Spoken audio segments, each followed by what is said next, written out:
In the name of the Father, and of the Son, and of the Holy Spirit. My brothers and sisters, Jesus says, "Come to me, all you who labor and are burdened, and I will give you rest. Take my yoke upon you and learn from me, for I am meek and humble of heart, and you will find rest for yourselves. For my yoke is easy and my burden light." Out of the depths I cry to you, O Lord. Lord, hear my voice. Let your ears be attentive to my voice and supplication.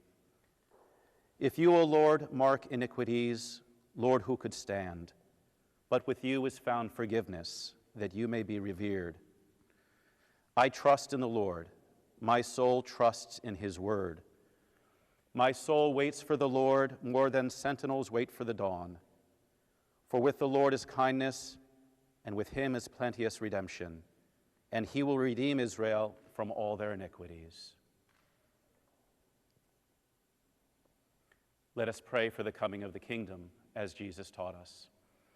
Our Father, who art in heaven, hallowed be thy name.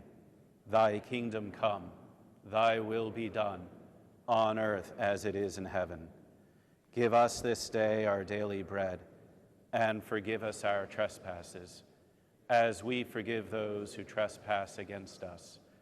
And lead us not into temptation, but deliver us from evil. God of faithfulness, in your wisdom you have called your servant Antonin out of this world. Release him from the bonds of sin and welcome him into your presence, so that he may enjoy eternal light and peace and be raised up in glory with all your saints. We ask this through Christ our Lord. Blessed are those who have died in the Lord. Let them rest from their labors, for their good deeds go with them. Eternal rest grant unto him, O Lord. May he rest in peace. May his soul and the souls of all the faithful departed, through the mercy of God, rest in peace. May the peace of God, which is beyond all understanding, keep your hearts and minds in the knowledge and love of God and of his Son, Jesus Christ. May Almighty God bless you, the Father, and the Son, and the Holy Spirit.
right, guys, we're going to cut into that. We've been broadcasting that throughout the morning. Instead, we're going to switch things up. I have a special guest joining us. It'll be comedian Brent Moore, and he's going to be walking over in just a minute, so stay tuned, guys. Just wanted to give you guys a tease. Actually going to go ahead and pull up his promotion on the Tempe Improv page, and he'll be with me in just a minute, guys. Stay tuned.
All right, guys, you guys were looking at the webpage for the Tempe Improv. That's actually where you have to go if you want to buy tickets to see this man to my left. Me.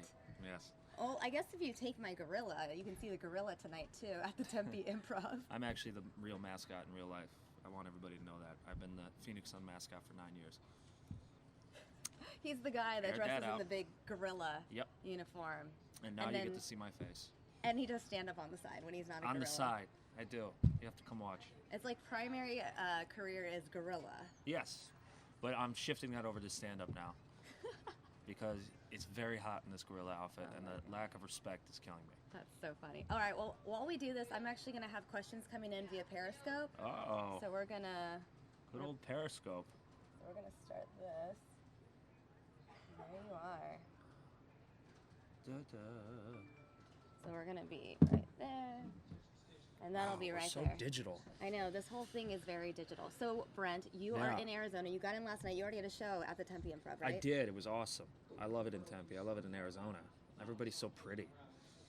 But you do live in LA, right? Yeah, I do live in LA. And there are a lot of pretty people in LA. Yeah, but they're fake pretty. This is like real pretty. I think it's because everybody can go outside all the time because it's so hot. Maybe that's what it is. It's just heat shedding weight. Well, I know that people wear less clothing here.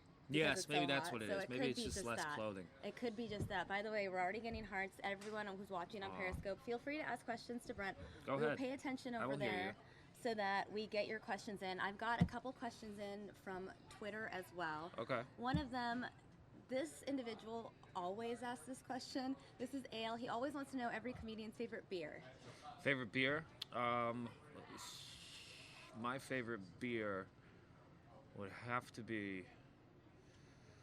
Guinness. Yeah, I'm an Irishman, so I like the darker beers most of the time. If I'm hungover, a nice pale ale or something is good for me too. Well, his name is Ale, so really, it's fitting. Nice. Which writer is responsible for being most undateable? You know what? I'll tell you right now. The creator of our show is probably the most dateable human I've ever met. He's the hottest guy. And he's just a beautiful, he's the most attractive person, and he's not on the cast. What's his name? Adam Steekiel. Good luck spelling that.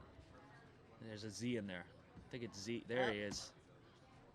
Most attractive. Wow. Just look how handsome this guy is. Yeah, I feel like we have to show the viewers this. Yeah. He seems really dateable. That is the creator of the show Undateable. Wow. They need to see this. Personal experiences in the show? Oh. Personal experiences. Yeah, someone else asked that question. Rachel asked. What does that mean? Is Undateable about real experiences from like the different writers or cast members, or is it just kind of? No, I think it was a title that NBC liked. They liked the title, but the show's not really. I mean, in the last episode, I'm engaged, and I've had a girlfriend every season. So Spoiler alert! If you haven't seen it yet. Oops. You can still watch it. It doesn't matter. I propose to her with the Backstreet Boys, and then I sing with the Backstreet Boys. What song was it? You Are My Fire. Yeah. I did that, which was like 8th grade dream come true for me. I Want It That Way? Is that what it is? I Want It That Way. Yeah. That's what it's called. That was a hit. Damn it. That was a like hit. number 1 on TRL for years. I was or like TRL. months and months. I remember TRL. TRL was That was it. You know. When you had Carson Daly with black fingernails. I know. He used to paint his nails. Now he's I so never thought proper about in it. his suit. I know. On the Today Show. Or whatever he does.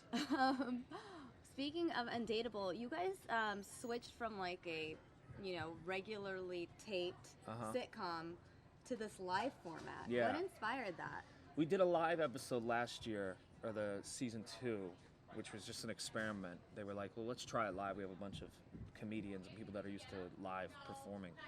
And we loved it. And it just seemed like it fit the show so well. Because all of us are so chaotic and we improvise and we're unprofessional that why not put those people on national television live every week? I could just tell NBC was very happy when we did it in season 2. And it got a great buzz. So I knew if we came back, I bet that we're going to be live. And we thought maybe we'd do like 2 live ones. And then they were like, NBC wants to do it all live the entire season, which is so crazy. And I honestly don't want to do it again if it's not live. Like it's the So you most wouldn't fun. even accept a scripted version? No, I won't do it again. Like You'll quit. I would quit. You'll well, I leave wouldn't everyone quit. I need the hanging. money. But Did the wedding actually go through? No one knows. we don't know. We left it open in the air. We don't know if we're coming back yet. So hopefully we do. Someone on Periscope had asked, most aspiring singers here on the show always have to give a performance for us. Oh, what? They're reacting to the fact that you sang with the Backstreet Boys. Oh, I know. I'm telling you, 8th grade, I had my own boy band. So I did, yeah. What was the name of it? It was just, we didn't really have a name, to be honest with you. But So we can went you describe classroom. it? We could name it right now. It was me and 3 other guys, all white, from Connecticut. So it's very hard to find a black man. I wish we had one, though, because it would have been probably a better band. So we just 4 went white around. dudes. We just went around each classroom and every boy sang band. "I Want It That Way" and stuff to girls. That's all we did. So to sing with the Backstreet Boys and have them be like, "Dude, you're really good," I was like, "Yes." Did you get to bond with any of them? Was Nick Oh, your yeah. favorite? AJ, like AJ I who was bonded your with. type? Nick and Brian. Me and one of the cast members played basketball with them, and we lost. Which really, I didn't want to lose to the Backstreet Boys, and I did. I bonded with all of them. Pretty much. They were actually really sweet. So anybody's a big Backstreet Boys fan, please know that they're very sweet. I'm just going to be honest right now. I was Team NSYNC. You were insane? I Well, was. I was too, actually, because I love Justin Timberlake. I know, and we That was picked the my guy. winning team. That's true. Look at Timberlake. I know. Look at Nick Carter. Remember when Timberlake brought out NSYNC at the MTV Movie Awards? Or Epic. whatever it is, Music Awards? Yes. And how fat they all looked. Like, you could just tell he was the star. No offense, NSYNC. You're probably really nice people. I know. Where is Chris Kirkpatrick now? The rest of them are doing things. I met JC Chazet in New Orleans last year. Oh, really? Yeah, I totally fangirled. Really? It was like 4 a.m. and he's at a bar. He's very inebriated. Oh, And good for it's him. just, Why not? Spend that money. You're rich. Do you have an outside jumper or just take it to the hole? I'm actually, no, I'm not kidding. I'm like Steph Curry, and that's the truth. I'm an outside shooter, but I also can handle and then drive to the hole. I'm Steph Curry if Steph Curry missed 80% of his shots. But I do hog the ball a lot. Like, it's my ball. It's my best, battle of the best is what I always say out there. Not a big team player. Are you? So you're Kobe. Yeah, So you're a little more like because I'm Kobe. finesse. Like, there's a lot of finesse. You go like, wow, he's got a lot of Steph Curry in him. Are you a big basketball fan? In general, like I am. I'm a huge. That's my favorite sport. A huge favorite team. Favorite team. It's too hard for me. I It's just too got hard. back from All-Star Weekend. It was I'm crazy. jealous you got to go. It was freezing, wanted to so go. don't be. It was like negative 10 degrees. I know, but I just want to be friends with ball players. That's all I want in my life. Who's your? I had dinner with Steve Nash. Speaking of Phoenix, I That's was huge. surprised. I didn't know he was going to be there. I have a friend who's on Team USA Soccer, and he wanted to have a guys' day or night, and so he asked me, and it was me, Steve Nash, a soccer player named Stu Holden, and this guy Kyle Martino. And Nash showed up last. He never told me who was coming, and I was like, "Oh my, that's Steve Nash, 2-time MVP, Phoenix Sun," you know. And we spent the whole night together, and we got wasted. And I was with him till like 5 in the morning, and he saw me do stand-up, and I had to tell them to stop heckling other comics. Was he wasted when he watched you?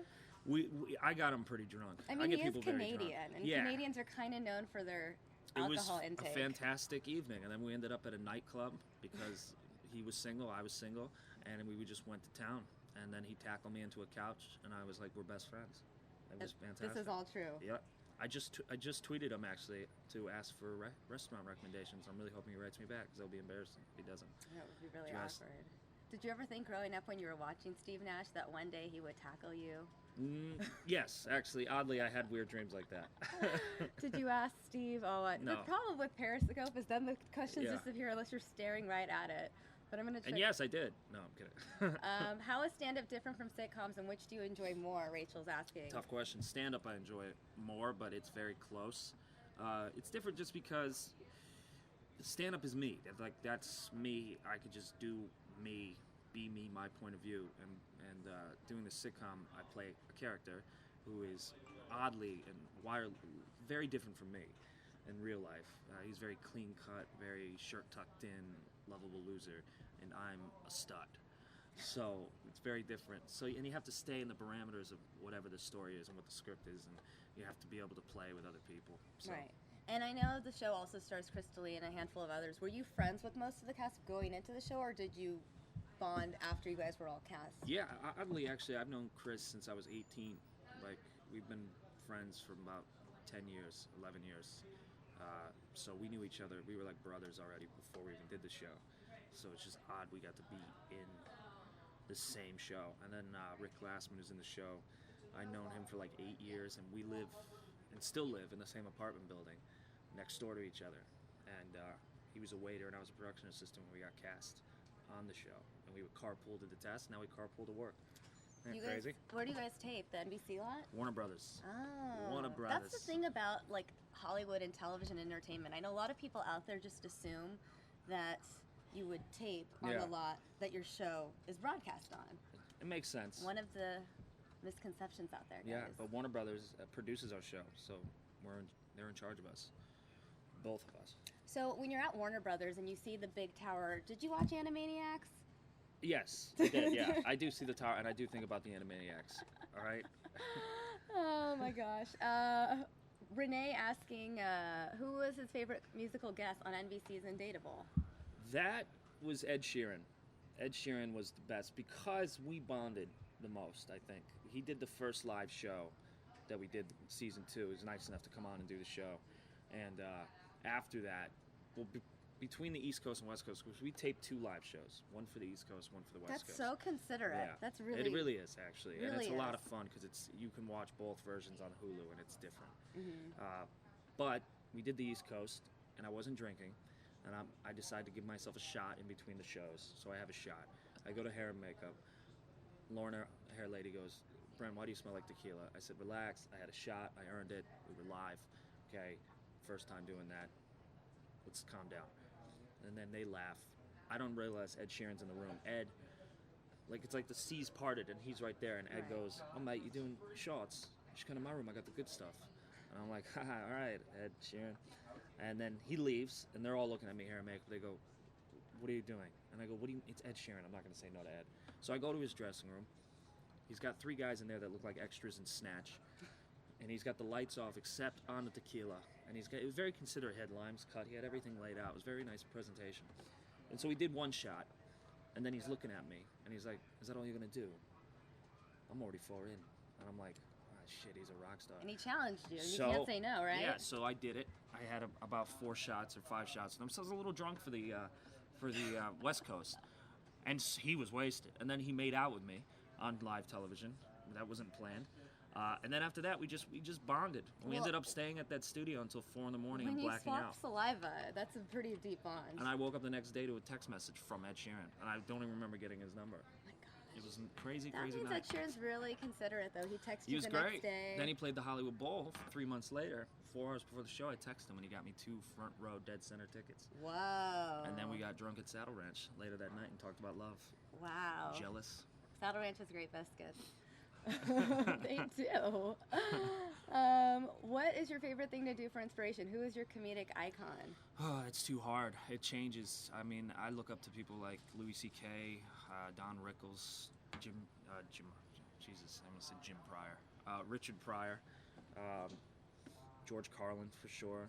Bill Burr is one of my favorites as a fellow New Englander myself. Dane Cook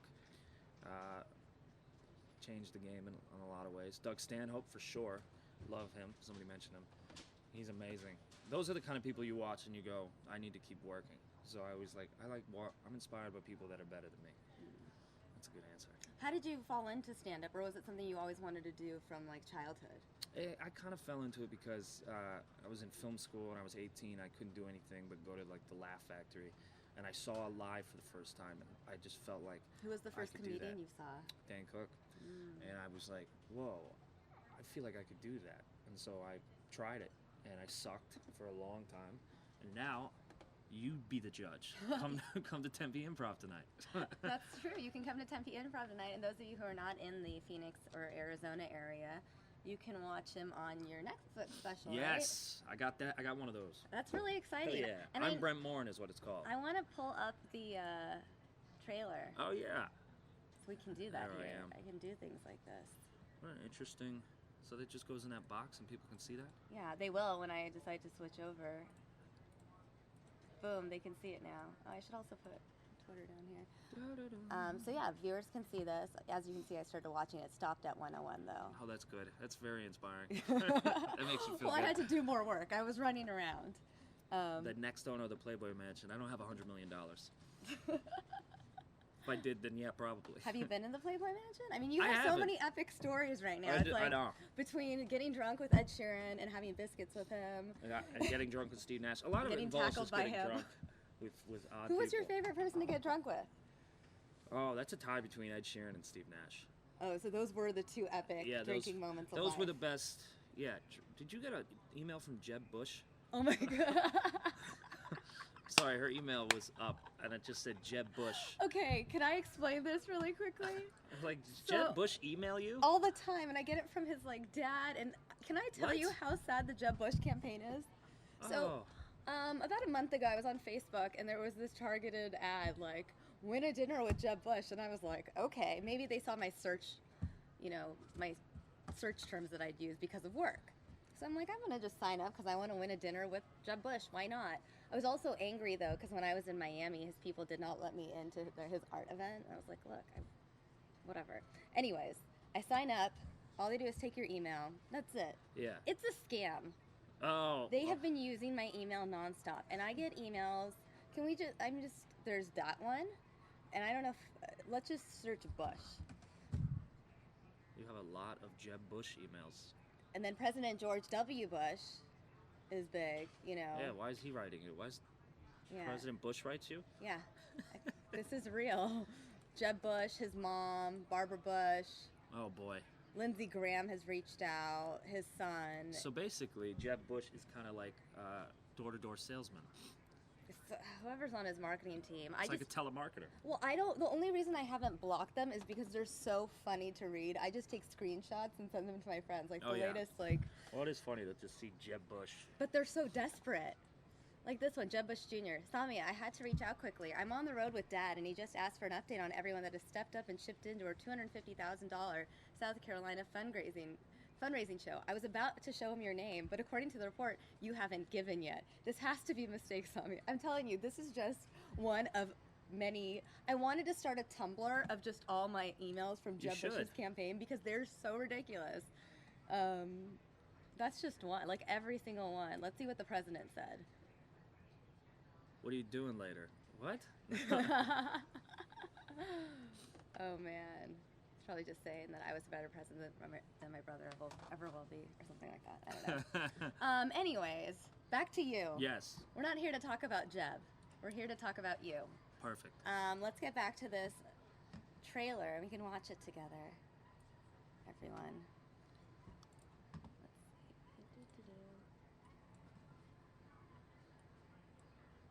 Hey, whoa, hey. Yeah. I need to see a pass, man. funny You, for me in that you can't one. read? That's a VIP. You don't look very important at all. Okay, it's a personal attack. I'm Brent Morin. It's Who? This is my first comedy special for Netflix, and I'm about to go on stage in 5 minutes. I have to get in there. Oh, you have to. Look, I have to go, okay? Yeah! I know who I am. I stumbled across the British X Factor. You ever seen that in your life? That hits the heart right away, where the host is like, "What's your name?" Kid's like, "I don't have a name." I do want to be in love. I'm not ready for a relationship. As a man, I think you find somebody out of your league, and then you trick her. And you pray she doesn't catch on. That's the goal. You pray she doesn't come down like, I was just thinking about us. No. Oh, hey, I'm funny, hey, This is the worst time in history to be a drunk, by the way, hands down. We're too connected as people now. These smartphones, I shouldn't be able to get drunk alone in my bedroom with the door locked and ruin everything. You can email your boss. All you need is the first letter, T for Ted, subject all caps. Fuck you, Ted. This is how all hot guys look all the time. You ever notice they laugh like they don't know what laughing is? You know what is baffling, though? Is how kids are sleeping with their teachers. We could have done that? Boom. Watch it, please. It's very entertaining. That is so fun. Is he really responding to questions on here? Our cat. Yes. Why Yes, do our comedians all sound so confident? Because we're really cripplingly insecure. That's what it is. It's a cover. It's a defense mechanism? Oh yeah. You guys know where Somali. I mean, I don't know, but let me know. These viewer questions are amazing. So, in addition to doing Undateable, you're also in the film How to Be Single. I'm like, what is it with these relationship I titles? don't know what's going on. What is your The business has a certain Do you thing need about help me. with relationships? Oh, I'm a happy man. Okay, good. I can't complain. Why isn't there more views? Thank you. I know, our cat. Well, they're all on YouTube, or Yeah. not on YouTube, but on our fox10phoenix.com. This is just Go the see way How to get- Be Single, by the way. I'm in there playing a kind of a sexual deviant or a hopeless romantic. You tell me. Our cat saying, "Hey, I'll date you." Thank you, our cat. You've been so nice. I don't know that language, Fantastic Moon. I don't know. Is it Russian? I don't know. I think you have fans in Russia. He's not rushing to find love. Thank you, Mike. Mike Huel obviously knows you very well since he's Apparently, answering. yeah. Or he's answering the questions on your behalf. Here's a question from Fantastic Moon, who's asking in Russian what you're doing tonight. How do you know that? I just made that up. Oh. Like, what? Well, that's a good segue. Tempe Improv, 2 shows. I Come on out before know. it sells out, because it will. Or it won't. I don't know. If you... if you scope it, they will come. Speaking of movies that make me cry, Field of Dreams. It was a good reference. I cry a lot. Have you cried on stage? Yes. Well, on that British X Factor bit, I can make myself cry pretty easily sometimes if I'm in the mood. And so I had to say sometimes if I'm in the mood because I don't want to do it right now. And I'm not gonna sometimes ask on you stage to. I've done it. Yeah. I've cried laughing on stage when I'm having too much fun. Are you usually drunk in those moments? No, actually, surprisingly. I don't like to be drunk on stage, really.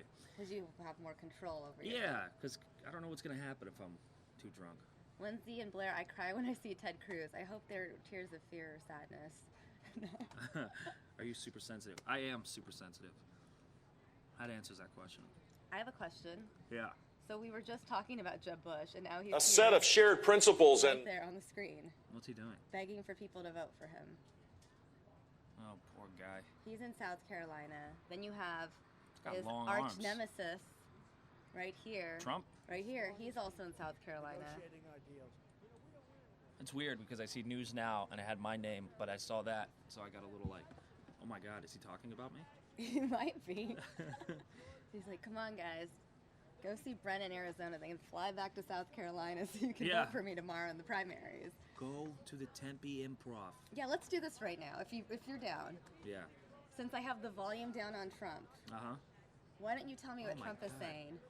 We need more walls. We need better hair.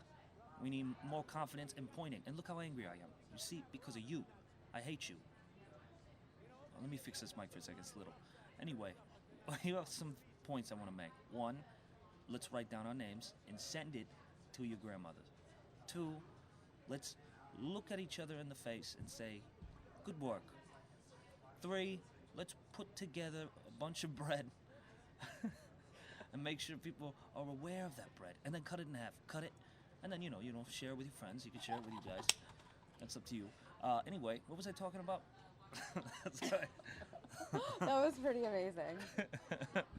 He seems like he's swearing. He seems volatile right now. He's probably talking about the Pope. He has beef with the Pope now. I don't know if you saw that yesterday. The Pope was trending all over Twitter. Has he hated the Pope or something? No, the Pope came out and basically questioned Donald Trump's Christianity. Like, I don't know if he's even Christian. And then Donald Trump got really upset. Oh, wow. So now Trump has beef with everyone, including the leader of the Catholic Church. I kind of like that one though. That's kind of funny. The fact that he has beef with the Pope? With the Pope. I mean, you're just really reaching for everyone. Right. He's equal opportunity. He's about to fight an orphan. Excuse me, comedian, do you have kick? I don't know what that is, but I'm sure it's probably something offensive. He got in a fight with me. Who got in a fight with you? Trump? I don't know what our cat is saying. I'm going to check Twitter again. Any tweets? You guys can always tweet us. You can ask questions. You're in Arizona. How often do you come here? Quite often, actually. Living in LA, it's pretty close. So I've been here probably my third, fourth time in the last year, I think. Oh, wow. Yeah, for just either one-nighters shows or I came for the Super Bowl, actually, too. One of my Patriots were in it. What? Congrats, I guess. New England amazing. fans are the worst. No fun. It's okay. I'm from New England, I know. so I'm allowed. Tom Brady is God. But you guys, are you a Celtics fan too? Yeah. I'm The everything Red Boston. Sox? Oh, yeah. What other teams do you guys Does have? Amy Schumer steal jokes? No, she doesn't. She's also very sweet. Also, I don't know. She is very sweet, though. Well, speaking of joke theft, though, I mean, if there are really successful comedians out there that go to an open mic, no one will really know if they're stealing their jokes. Yeah. I mean, it's also, not though, right at all, by any means. Success brings haters, too. So sometimes people kind of think like, oh, this person took this bit from so-and-so. Sometimes it's the other way around. Sometimes people steal from successful comics. And the successful comic is easier to hate on. It was good. I should be a politician. Well, I think that's the whole thing. The more famous you are, the more haters you have. Are you on Snapchat? Do you watch DJ Khaled's Snapchats? No. I He heard they're basically amazing. preaches that, though. That idea. Which actor doesn't watch his own movies? I haven't seen How to Be Single, but that's not because I don't think it's a good movie. Go see it, please. I'm really good at promoting. They should have had me on the circuit. I don't really watch Undateable either. I don't like watching myself. Do you get too self-critical? I do. It's never going to be good. I'm a perfectionist and I hate myself, so it's a bad combination. That's why you just take your hatred to the stage. Yes, I do care if audiences scope my act. Somebody just wrote that question. Oh, that is a good question, I actually. care. I don't want people to tape it, and I don't want people to scope it because it ruins it when I want to do another special.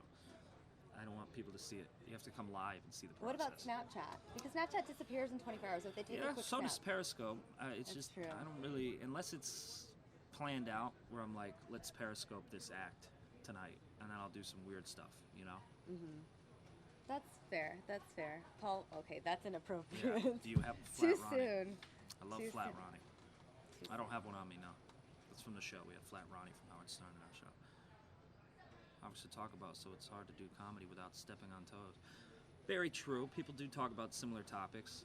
Relationships, airports, whatever, traffic. I mean, you can only talk about so many things. It's just your point of view on whatever that thing is. That's what separates you. So the thing that people get all worked up about is when somebody's point of view is stolen. You know? Do you work clean or dirty? I could do both, but this will definitely be dirty. Albert, My girlfriend says you're hot. Albert, you just made my day. you should bring your girlfriend to the show tonight. Yeah, That would be really Albert. wrong. I mean, she's going home with you still, Albert. You don't should worry. have high pitch on Undateable. Who's high pitch? I don't know I any know, artists. SJW. How did you start? I You guess did that Paul one. missed that question Yeah. or missed that answer. You'll have to rewind, Paul. Why do the majority of African Americans like basketball? I don't know. Is that a setup to a joke? I really don't know how to answer that. Well, I mean, Because they're cool and it's the greatest game? and they're very good at basketball. Oh, see? It is a setup to a joke. Oh, Nice job. inappropriate. Fake KG. You should. Okay, our cat just wants. I don't Bye. That's how I do my act. I say one joke and I go, I'm out of here. Bye. Please do that at a pita pit or something. Okay. I just went to Pita Pit yesterday. That's why I mentioned them for some reason. So you need food recommendations while you're here in Arizona. Yeah, I'm waiting for my friend Steve Nash to let me know. I hope Steve Nash The interviewer is replies. even hotter. Yeah, I agree. Thank you, Albert. The majority of I don't want to get into any Yeah. racial issues. What is Undateable about? Angela wants to know. It's about a group of friends that without each other would probably be very lonely. That's the one-liner for you.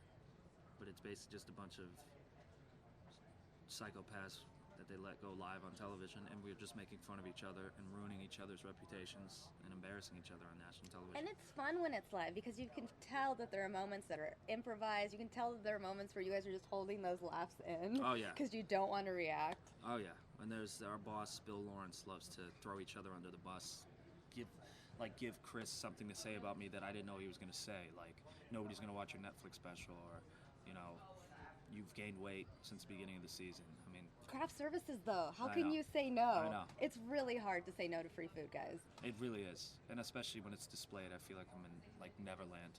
Just imagine it and you can eat it. That's how I feel. I see that you're grabbing the gorilla again. Because he's my guy. You should take a picture with this and tweet it to Steve Nash. Maybe he's already tweeted me. We should check. Did you just tweet him? Yeah. Damn it. Fingers crossed. I don't know how frequent Rick of it. Glassman's dad just favorited it. Damn it. Come on, Nash. You that busy? You need a picture with that gorilla because I'm not letting you take it. What? See you tonight. I just got the Yay. gorilla. Somebody's coming tonight. Nice. We look important here. We do. We look like we're really serious. Save photo. Maybe I'll Instagram it. It is grammable. Holy. What? No, they were just making inappropriate jokes. Some of the people, it's because you can't Yeah, I know. really censor the things that come up on Periscope, so, there's that. And you guys can always tweet us as well if you have any questions on Twitter. Feel free to send them over. Killed it last night. Seriously, could not stop laughing. Best show I have seen in a long time. That's from somebody last night. So get out there. I think All you right. guys should go see it. I might get go out see it.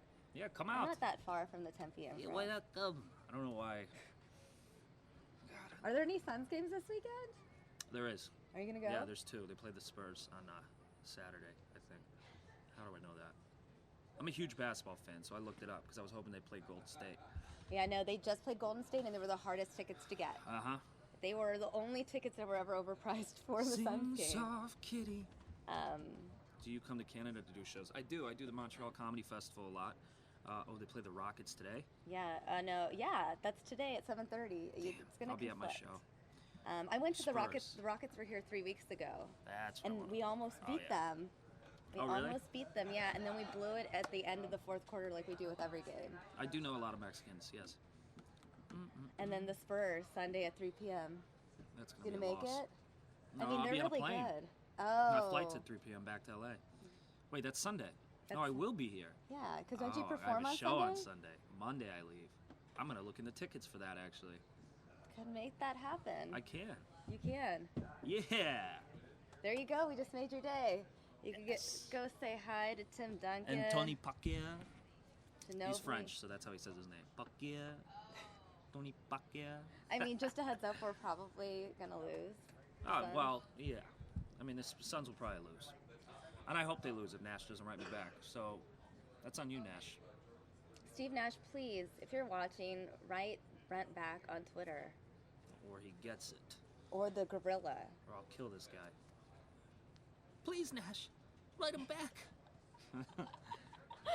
I don't do political humor. I don't read enough to know a lot of things about politics to answer that question.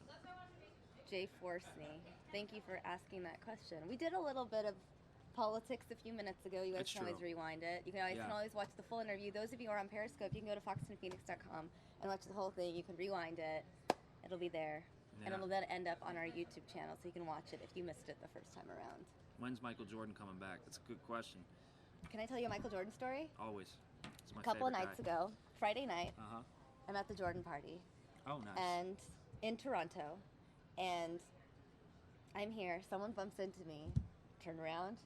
It's Michael Jordan. He was walking over to speak to Klay Thompson, and he was telling Klay, "I hope you guys beat my record." He said that? Yeah, I was so shocked. Well, I didn't hear that part. Then Klay told us after that that's what he said. I don't think he'd make that up.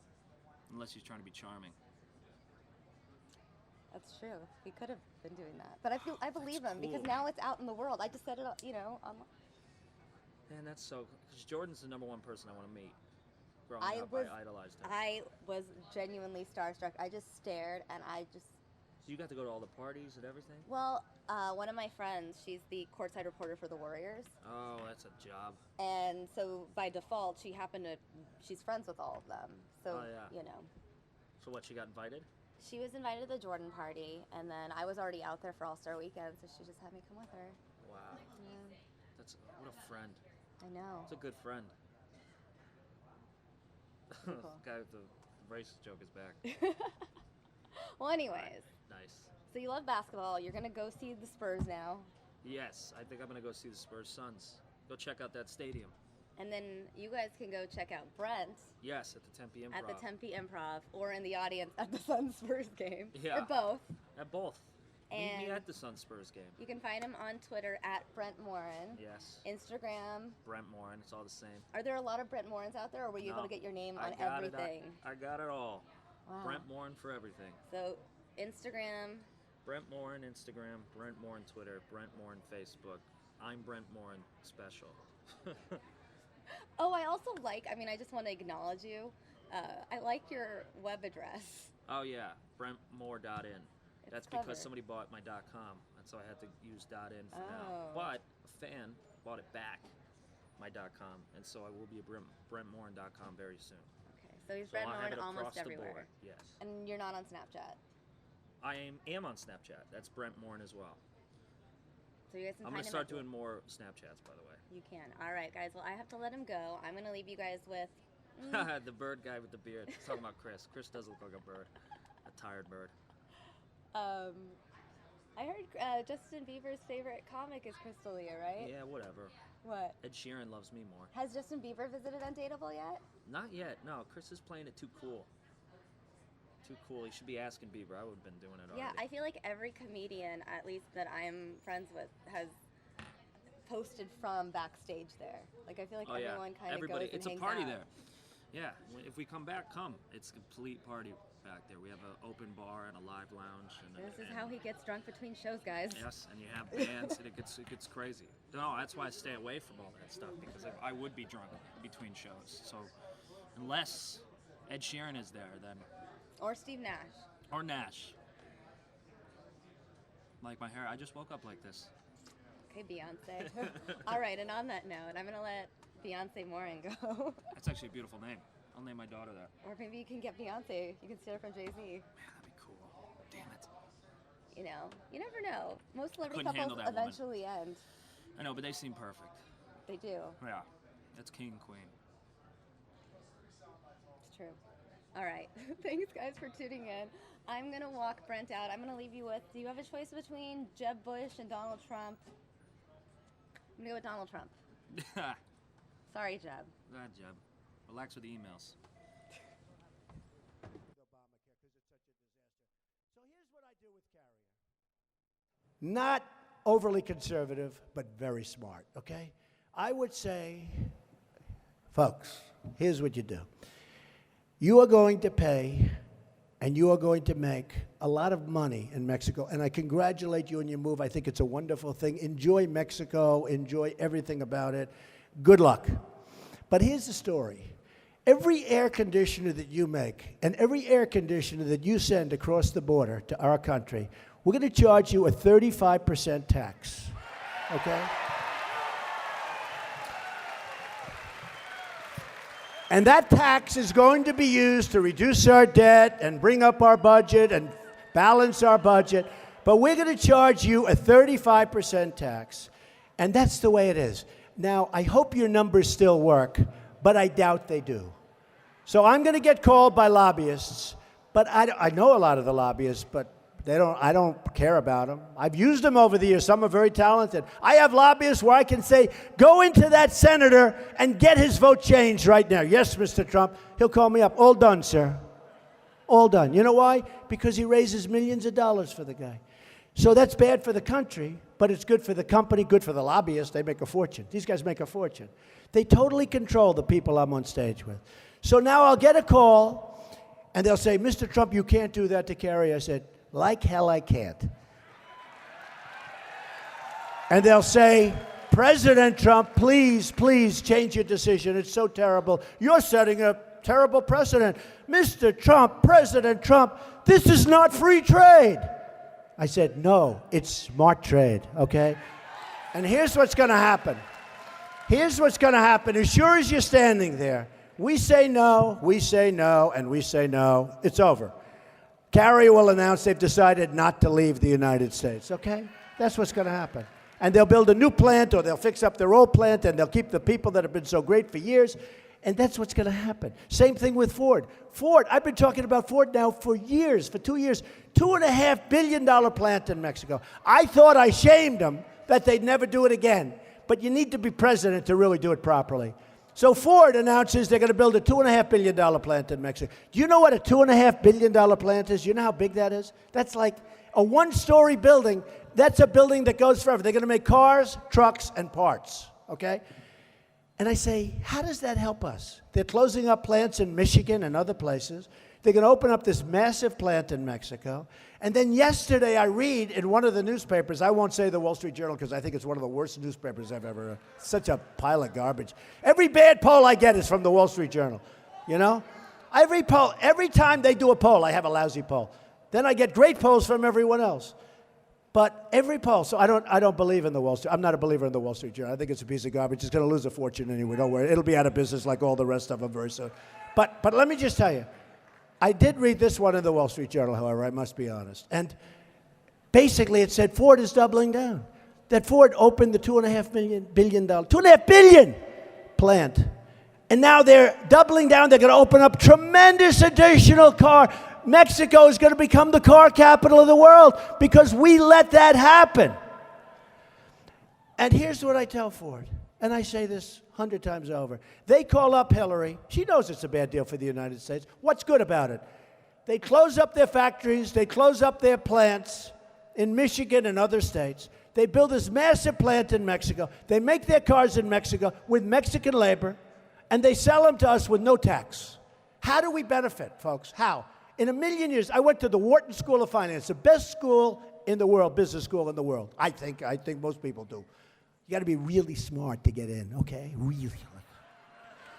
Like the hardest school, one of the hardest schools in the world. You got to be so smart. Okay. So, but you don't have to go to Wharton. You can go to high school. You don't have to go to high school. You don't even have to go to high school. It doesn't help us. So they're going to build cars, trucks, and parts, and they're going to sell them to the United States. So here's what Hillary does. Hillary says, that deal's horrible. I mean, she's not a stupid person. She says, that deal is horrible. But then she'll be hit up with her donors and her lobbyists and her special interests, and they'll say, look, you can't do that. This guy gave you $3.5 million, Hillary. You can't do that. How disloyal is that? Within 2 seconds, she'll say, all right, let it go. Me, no way. I don't get money. Remember one thing. Remember that I'm self-funding. Remember, I don't think I get credit for that. It's such a big deal. I think I'm up to like $25 million already. I thought I was doing it on the cheap.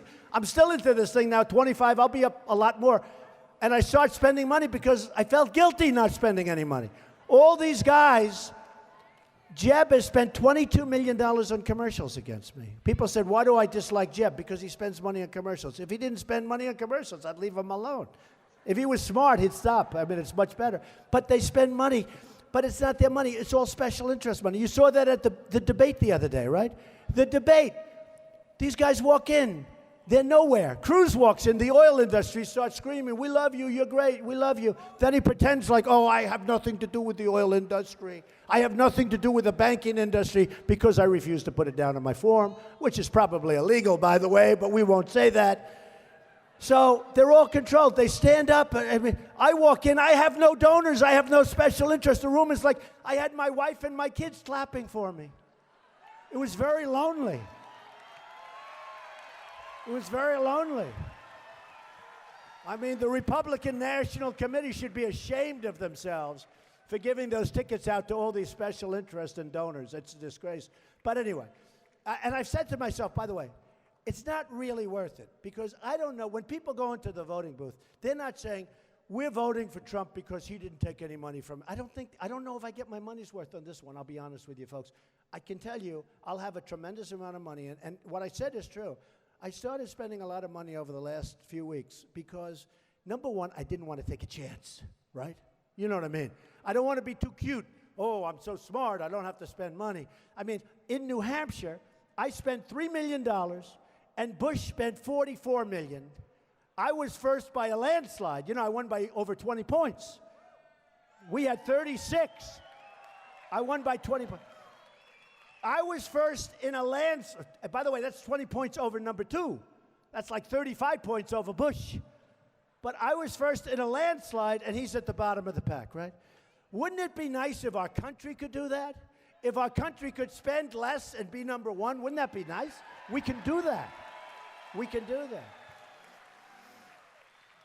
So with Ford, I do a very similar thing. I mean, no great formula. Just like I would have done with the Iran deal. I would have said, folks, give us back our hostages, or that's it. I would have walked out of the room. I would have doubled the sanctions. They would have called within 24 hours. We have our hostages. Then I would have negotiated further. I would have said, we're not going to give you the $150 billion because we just don't have the money. We don't have the money. We owe $19 trillion. I want to give it to you. You're wonderful people. We love you very much. I'm not giving you the $150 billion. We don't have it. We're a debtor nation. And they'll get angry and, you know, rant and rave. They're great negotiators, the Persians, but I'll win. Believe me, I'll win. And that's going to be the end of that. And then we start negotiating. So now we got our hostages. We keep our $150 billion. You know what they're doing with $150 billion, by the way? They're buying Airbus, not Boeing. They're buying all sorts of stuff from Europe. They're buying Russian missiles, whoever allowed them to do missiles. And they're using the rest of the money for terror. You saw that, where they went to Kerry and they said, do you know they're using money for terror? Well, we expected that, yes. Can you believe? This is the guy that made the deal.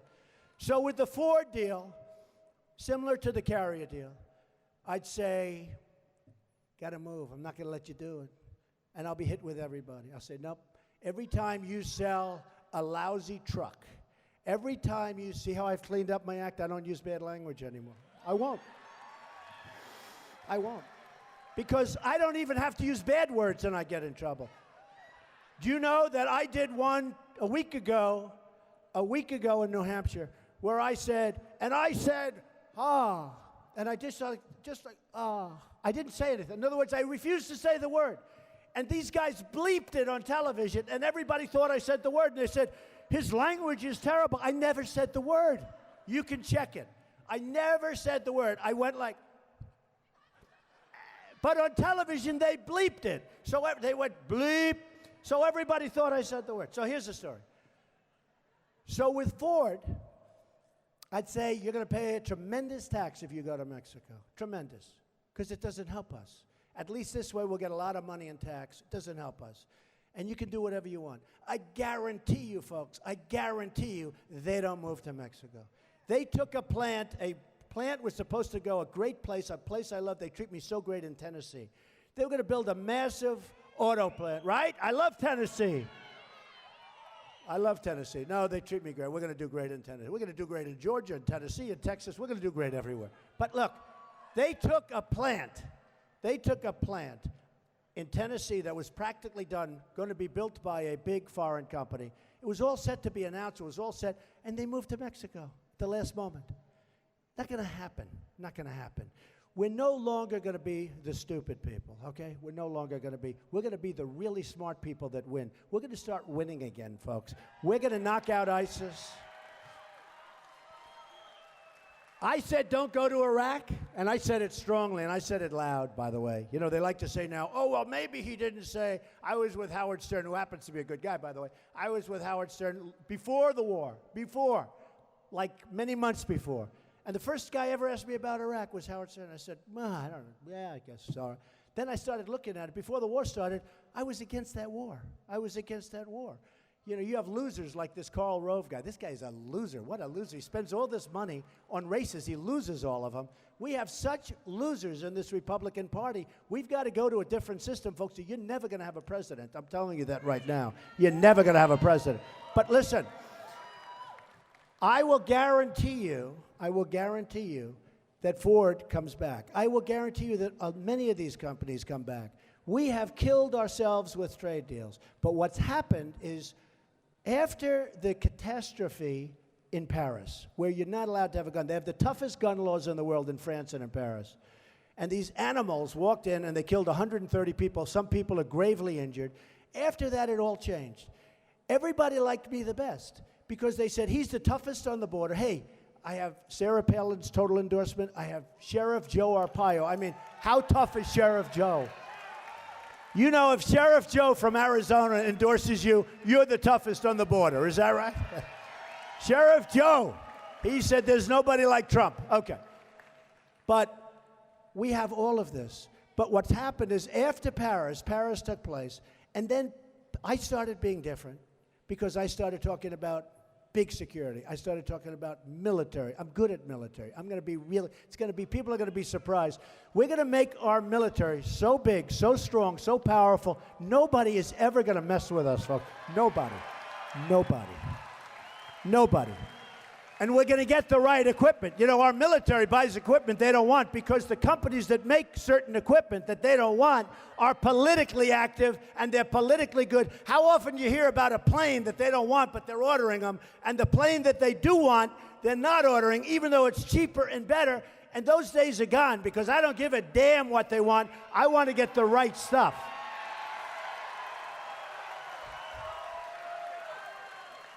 So I just want to finish up. So what's happened is I focus differently. And CNN does a poll. And the poll is who's best on the military? Trump by many times. I don't mean by like 2 percentage points. Trump is up in the 60s and 70s. Who's best on ISIS? It's Trump. Who's best on the border? It's Trump. Who's best on the economy? Is Trump. No, Trump. Who's best on jobs? It's Trump. All of this. All of this. The only thing I'm a little weak on is my personality, but who the hell cares? I didn't win the personality contest. Who cares? It's no longer about, and I actually think I'm the nicest person of the group, believe me. I love these people. I love you, and I'm not going to let you down. I'm not going to let you down.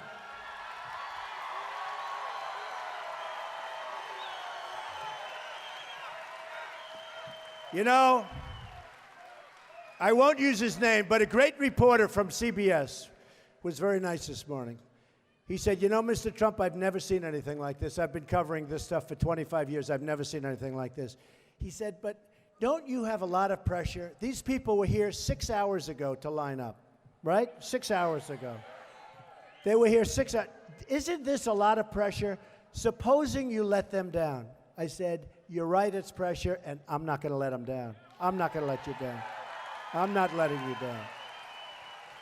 So, folks, we're going to start winning again. We're going to win with our military. And we're not going to use it very much, by the way. By having a powerful military, it's the cheapest thing we can do. We're not going to have to use it. Nobody's going to play with us. We're going to be so powerful. And it's a different military. Today, it's not just about the soldiers. We have the great minds. We have the great weaponry. We have stuff that nobody else can have. So we are going to have a great military. Hopefully, we're not going to have to use, we are going to knock ISIS out, but hopefully we're not going to have to use our military, certainly very much. We're going to take care of our vets. We're going to take care of education. We're going to take care of health care. We're going to take care of the wall and the border. We're going to take care of it. We are going to be a great country again. And I'll tell you something. You're going to remember this day. Tomorrow, you have to go out and vote. Have to go out and vote. You're going to remember this day in 2 years, 3 years, 4 years. You're going to say, I attended a meeting, and it was a great meeting, and that was the point at which our nation became great again. And you're going to be so proud of me, and I'm going to be so proud of you, and I love you all, and we're going to start winning, winning, winning again. Thank you. I love you. Thank you. Thank you very much. Thank you, everybody.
right, good afternoon, everybody. TGIF, nice to see you. We do not have any comments at the top, so we can go straight to your questions. Josh, would you like to start? Sure. Thanks, Josh. I'd like to start with the White House's efforts to secure a vote in the Senate for the President's Supreme Court nominee. Yeah. After there had been some signs that some Republicans might be open to hearings, we have a new joint op-ed from Senators Grassley and McConnell that really are pushing back on that. So I guess my question to you would be the same one I asked you just a few days ago, which is, are you making headway here? Well, Josh, let me start out by telling you that the President in the last 24 hours or so, basically since I last saw you, has begun something that I alluded to yesterday, which is the President will consult a wide variety of individuals with a wide variety of perspectives as he contemplates his nominee to fill the vacancy on the Supreme Court. That consultation included, just in the last 24 hours, telephone calls with Leader McConnell, Leader Reid, Chairman Grassley, and Senator Leahy, who is the ranking member on the Senate Judiciary Committee. Obviously, the significance of the call with Senator Grassley is that he's the chairman of the Senate Judiciary Committee. And this, again, this will be part of the President's process of making a decision about who the best person is to fill a vacancy on the Supreme Court. And it's interesting that you cite the op-ed because the op-ed was written by two individuals who actually voted to confirm the last nominee to the Supreme Court who was put up for a confirmation vote during a presidential election year. So they know firsthand, based on their own voting record, that there is a clear precedent here. And in fact, what that Senate did is it was actually run by Democrats. Both Senator Grassley and Senator McConnell at the time were in the minority. But what you saw Senate Democrats do is act on the nominee that was put forward by the president in the other party. And they held that vote in a presidential election year. That was their constitutional responsibility. It was President Reagan's constitutional duty to put forward a nominee, and it was the constitutional duty of the United States Senate to give that nominee a fair hearing and a timely yes or no vote. That's precisely what the Senate did in 1988. Senators Grassley and McConnell had their own role in that, and we would expect them to do the same thing this time. What more can you tell us about what transpired on those phone calls that you just mentioned? Was the president able to get any sense from congressional leaders that if he were to nominate certain candidates of certain ideological flavor, that he might be able to get a vote to confirm them? Well, Josh, I do want to give the president the ability to have to consult privately, even if we describe to you what that consultation process looks like. I can tell you that in those telephone calls that they were entirely professional, and that there was an opportunity for the president to make clear that he is going to nominate someone. The president made clear that he is committed to consulting with Congress as he decides who that nominee should be. And the president made clear that he's doing all of this because he believes he has a constitutional duty to do so.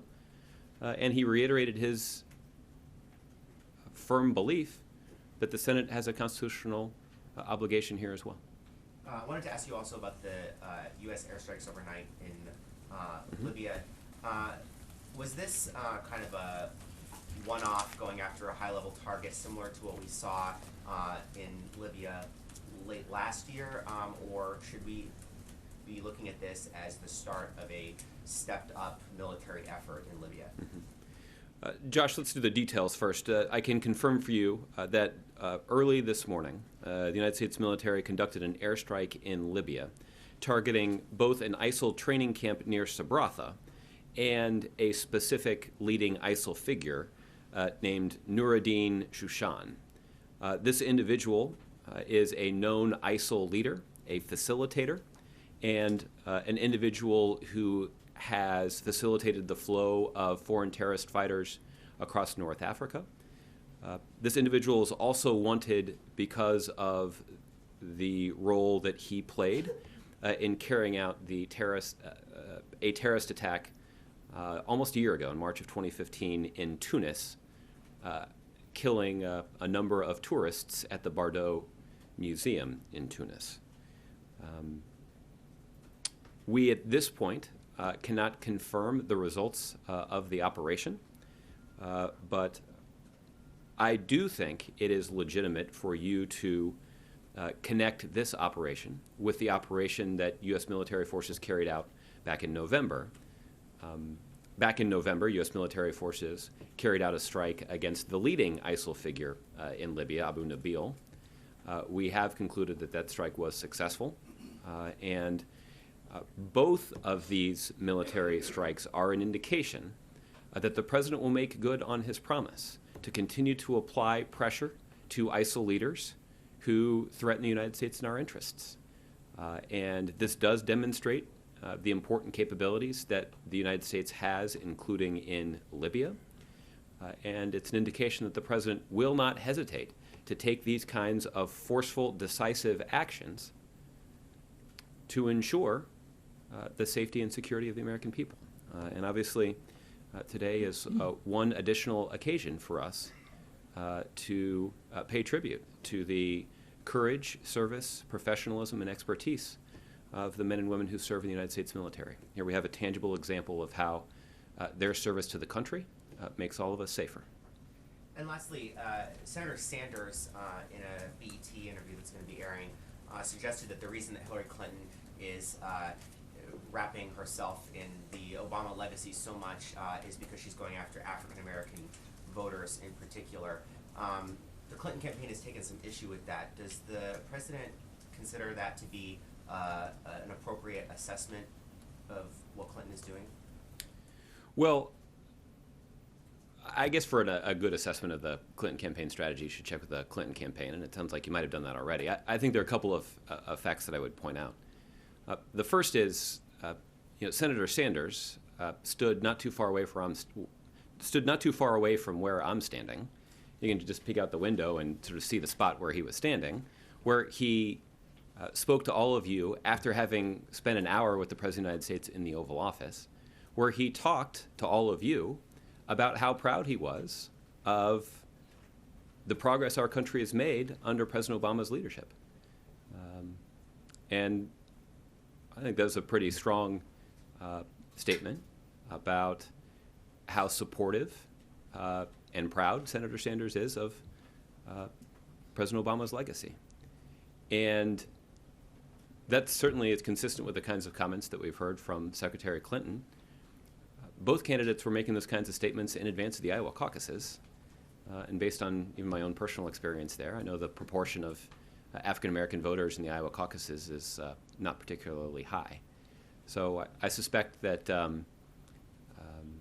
those kinds of comments from both candidates is an indication that that they share President Obama's priorities and values when it comes to the direction of the country.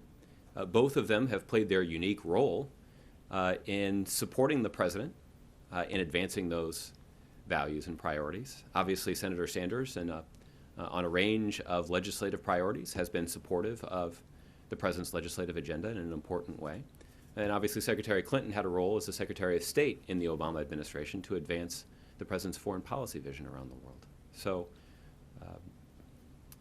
both of them have their own unique perspective here, but I think both of them are making this case about the progress that we've made over the last 7 years under President Obama's leadership, both to illustrate where it is they stand on the issues, but also to make a case to voters, especially Democratic voters, that they're prepared to build on the progress that we've made so far. Thanks. Okay. Roberta.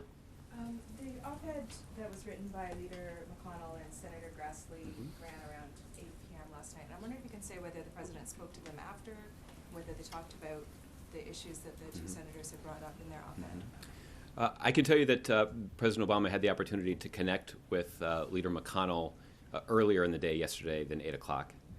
And he spoke to Senator Grassley just this morning. They tried to connect yesterday, but were able to connect today. Again, I don't have a lot of details to share with you about the substance of their conversation, but I wouldn't be surprised if those kinds of issues came up. You can check with the two senators' office to confirm what they raised. And yesterday, Vice President Biden did an interview with Rachel Maddow, and he described how President Reagan had called him into the Oval Office and went through a list of candidates that he was considering. And then Senator Biden gave his opinions on which ones he thought were possible for the Senate to confirm. And Vice President said that he thought President Obama should do that with Senator Grassley, sit down with him and go through a list. I'm wondering if you can say whether that's something that the President would be interested or open to doing or committed to doing. Well, I think I would say generally that what's notable about the difference in the two situations that the Vice President described is that Vice President Biden, then Chairman of the Judiciary Committee, Joe Biden, didn't automatically object to the President's commitment to appointing somebody to fill a vacancy on the Supreme Court. So it would be a little odd at this stage, at least, to have an in-depth conversation about which nominees could be confirmed in the Senate with a senator who is suggesting that they won't consider any nominee. So it's difficult to determine exactly what that conversation would be like.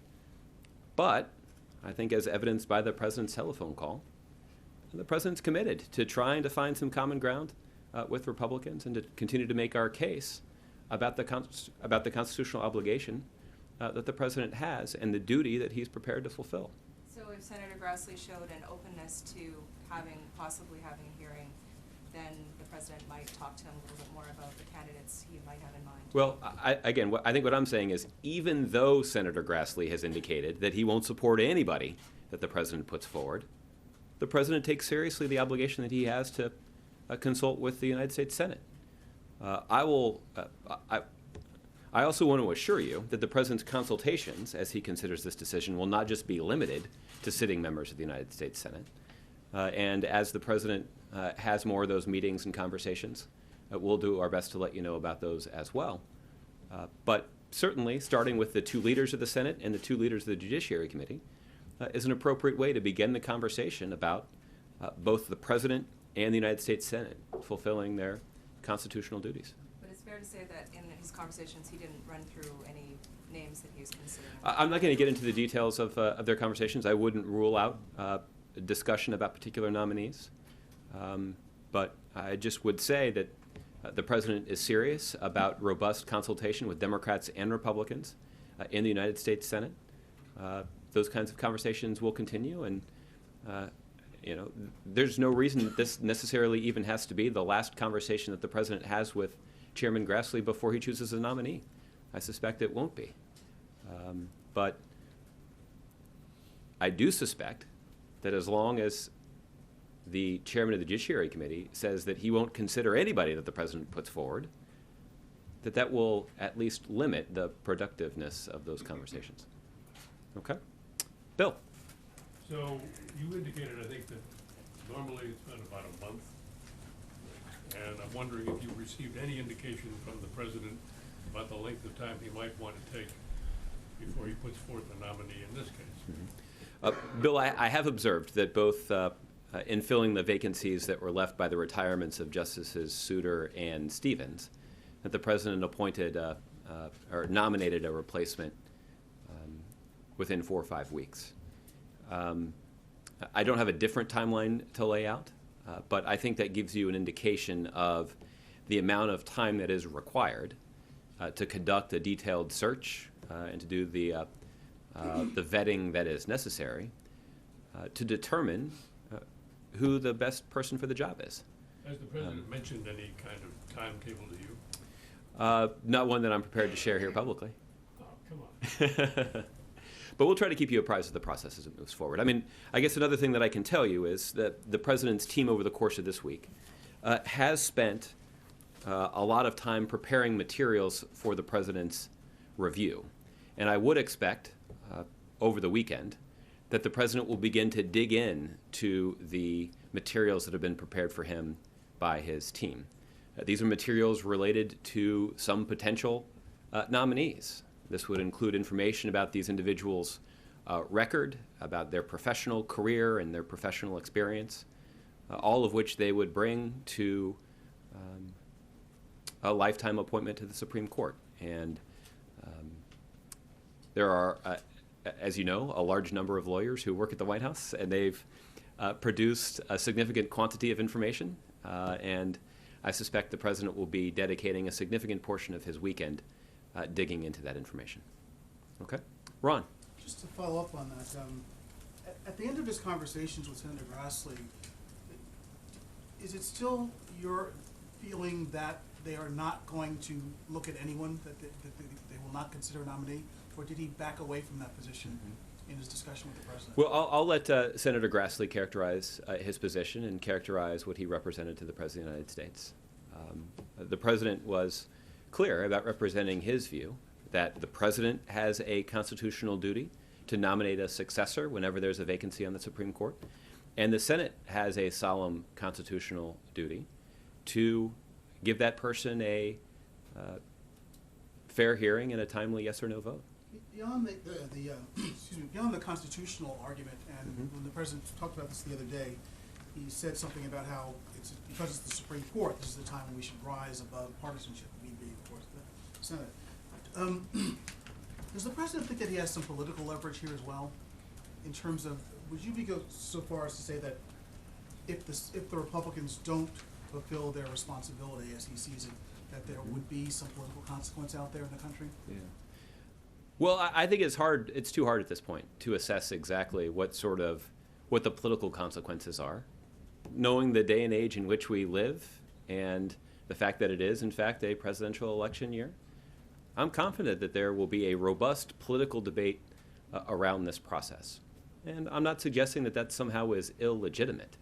What I am suggesting, however, is that the constitutional duties of the President and of the United States Senate should come before any sort of political considerations. That certainly will be the President's approach to this, and hopefully that will be the approach the Senate takes as well. Polls notwithstanding, at this point, is the President's sense of the nation that he thinks that the public supports him in this? Therefore, particularly in these places where there are close races in purple states, that there could be consequences for those senators who don't play ball? Well, look, that's hard to assess. You guys all have polling units that you dedicate significant resources to, and I suspect you'll be evaluating this question. I'm not suggesting that those polls are somehow irrelevant, but I think it's too soon to tell exactly sort of how the argument is resonating. I think what has been interesting to me is that we've seen a number of unlikely figures indicate that they share the president's view about the constitutional responsibilities that are before both this president and the United States Senate. We saw the comments of former Supreme Court Justice Sandra Day O'Connor indicate that she believed that the Senate should get on with it. That was that was her unvarnished assessment, and it certainly is consistent with the sentiment that we have expressed about the president's constitutional responsibility. I would note that the individual who served as the Attorney General under President George W. Bush indicated his view that, quote, "There's just no question in my mind that as President of the United States, you have an obligation to fill a vacancy." That's precisely the case that we have made as well. So I guess what I would say is that it's too soon to tell whether or not the argument that we're making is resonating with the electorate. But it does seem to me that the argument that we're making is at least consistent with some Republicans who know quite a bit about the law. I'm surprised that you would say that. You have some doubts about whether it's, you didn't use the word doubts, Yeah. but it's too soon. I mean, isn't this an obvious argument that the public should certainly rally around? Or why is there some doubt in your mind? Perhaps it's a strong word, but why are you stopping short of being so certain that, in fact? Well, I guess because I don't want to be in a position where I make a claim that I can't back up. You don't want to be wrong. Well, I don't think it's that I want to be wrong. I will actually say this. I don't have doubt about the fact that I think most people who take a look at this situation, I think, draw on maybe not legal expertise, but common sense in concluding that when there's a vacancy on the Supreme Court, that the president has a responsibility to nominate someone to fill it, and the Senate has a responsibility to give that person a fair hearing and a timely yes or no vote. Look, I think the other thing that is relevant here is the precedent, and I'm not just referring to Justice Kennedy's confirmation vote that occurred in 1988, a presidential election year.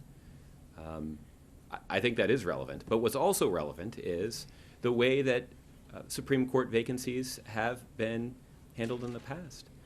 In the last 40 years, there's never been a vacancy that has had an impact on two different terms.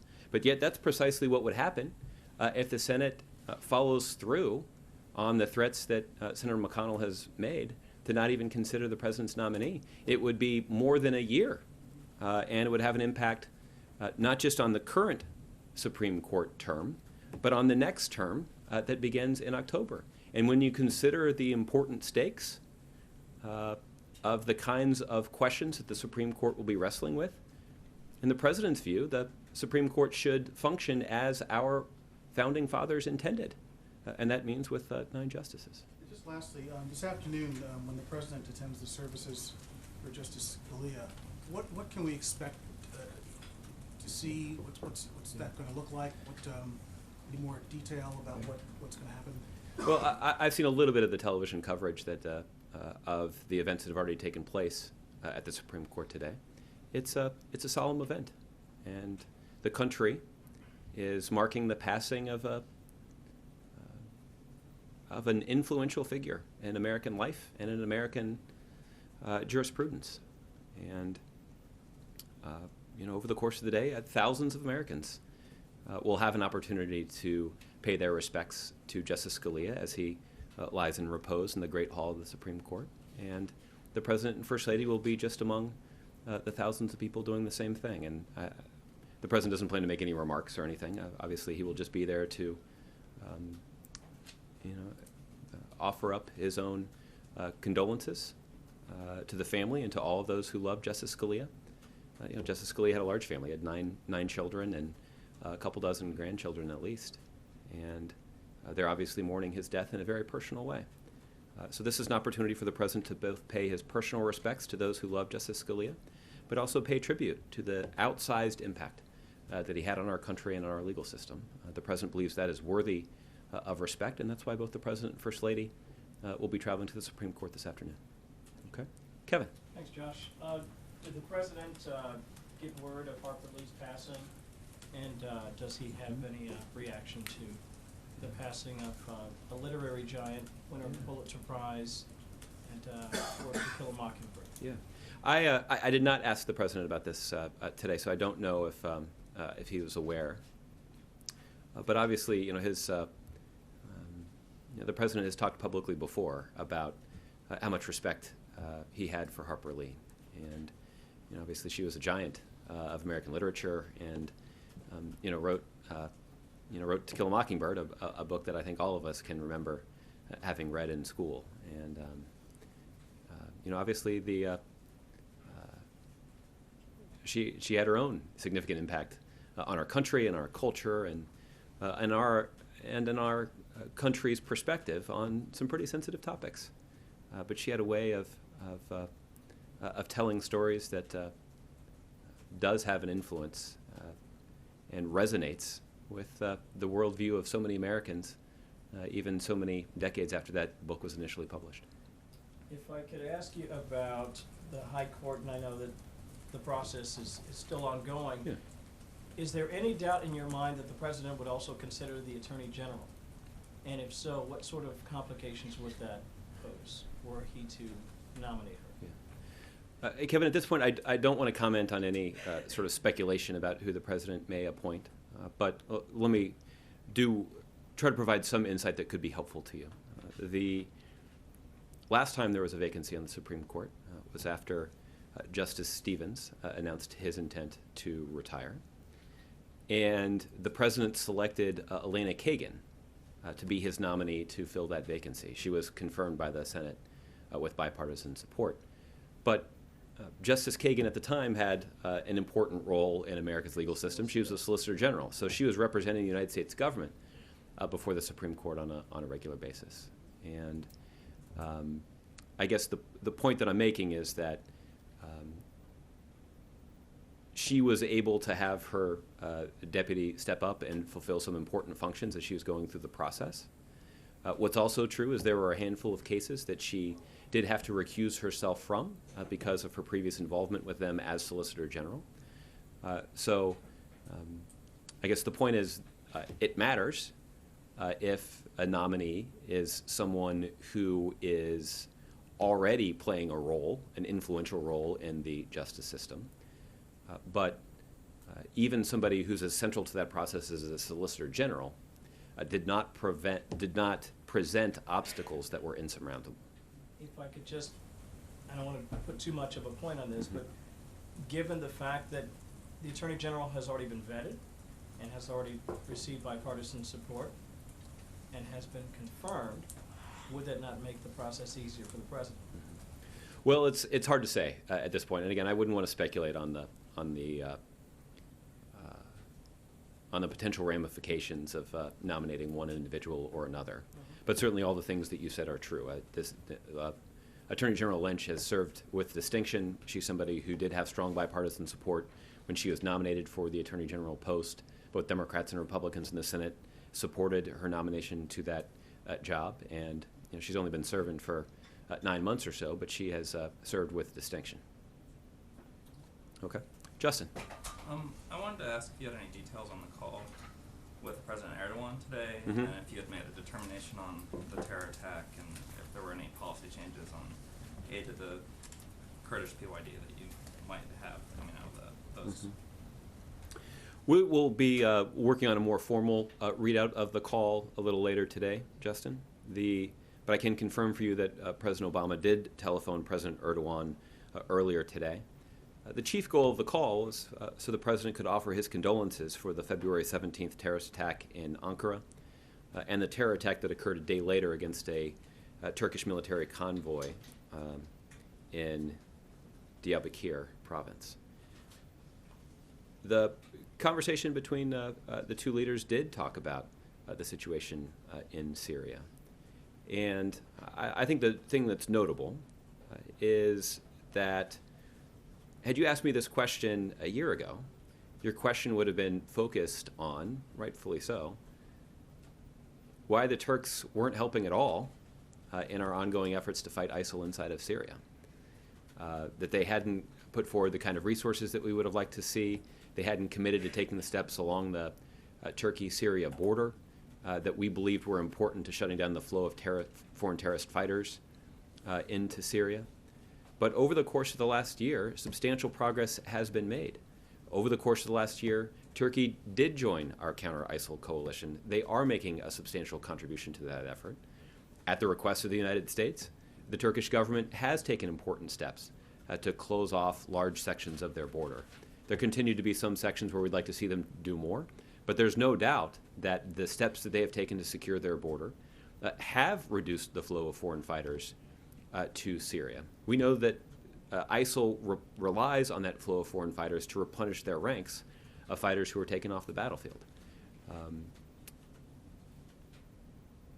It's also relevant that the Turks have relied on American expertise in putting in place the security along their border. Turkey has also demonstrated a commitment to working with the U.S. military and allowed U.S. military assets to use the airbase in Incirlik to carry out strikes against ISIL targets in Syria. This made it much more efficient for U.S. military pilots and even unmanned aircraft to take strikes inside of Syria. The flight from Incirlik to Syria is much shorter.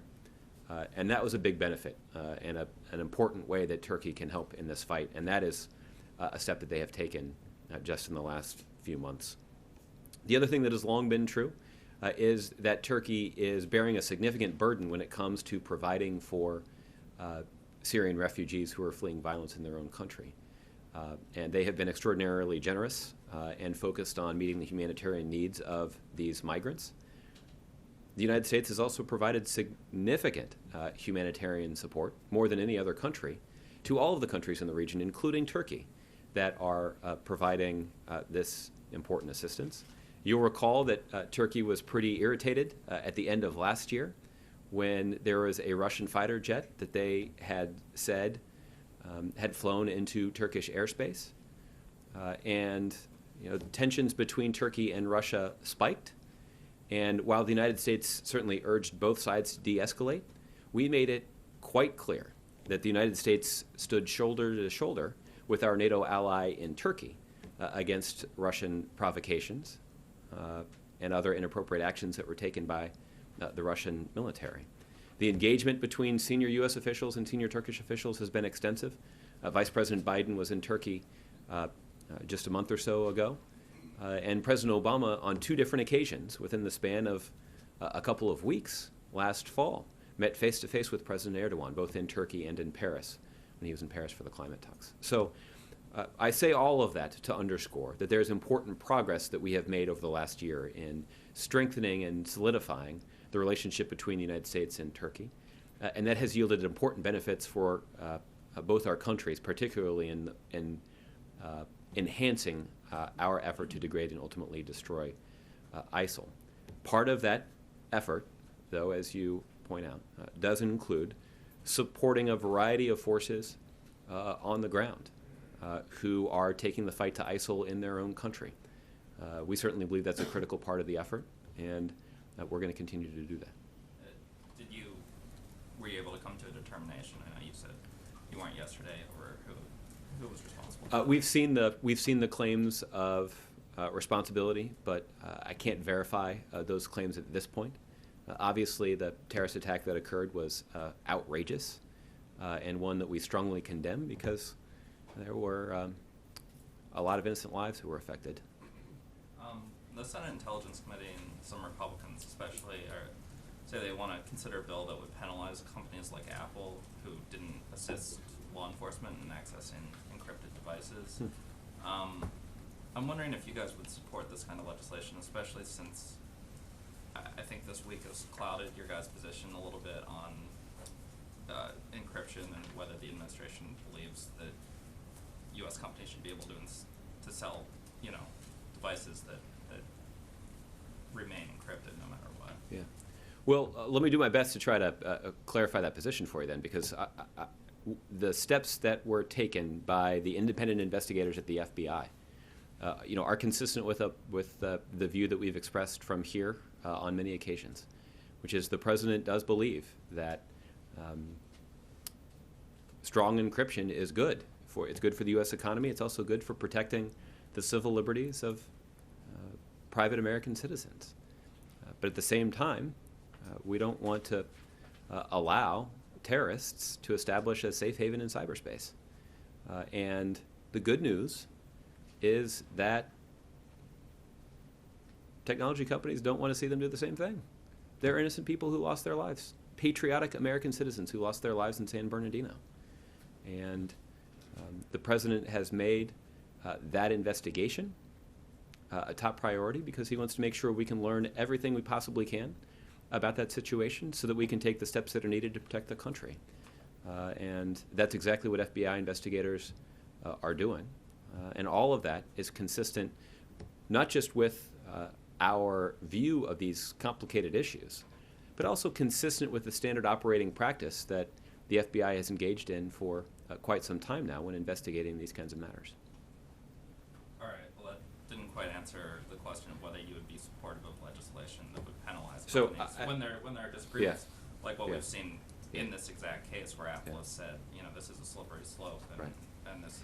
I'll be honest, I haven't seen the legislation or been briefed on it, so it's hard for me to comment on it from here. If we do have a position, I'll let you know. One last one.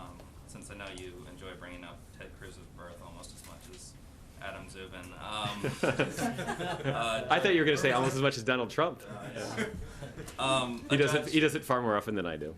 Yeah, a judge in the president's hometown has agreed to hear a lawsuit about his eligibility to be president. So I'm wondering if you guys have any comment on that. Yeah. Well, it's funny you should ask. I was actually up really late last night preparing my amicus brief in that case.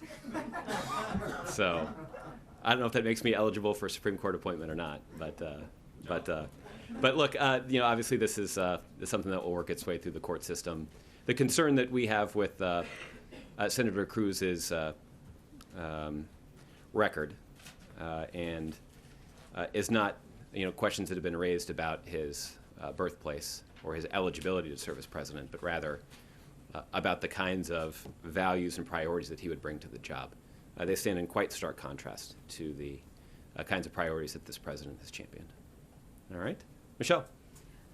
On the calls that were made in the last 24 hours to Senate leadership, I know you don't want to give a specific detail about what was said, but can you tell us about how long they talked and to whom did the president speak the longest? I don't have the sort of that granular material about how long they spoke. I don't think these were particularly lengthy conversations, but they certainly did provide the president ample time to have a discussion with leaders in the United States Senate in both parties about the constitutional obligation that they have to give the president's nominee a fair hearing and a timely yes or no vote. And look, yesterday was the 28th anniversary of Justice Kennedy being sworn in as a Supreme Court justice. 28 years ago, we can all do the math, was a presidential election year. Both Senator Grassley and Senator McConnell supported his nomination and voted in that election year to confirm the Republican president's nominee to the Supreme Court. And we're asking them to just do the same thing. So very generally, how would you characterize the tone of those conversations? And do you feel like there was any glimmer of progress or positivity about those conversations? Well, I think those were. I think the conversations were. I think, as you would expect, were respectful and professional. And the president had the opportunity to lay out his case about why he believes this constitutional duty is so important. But look, that information is not new to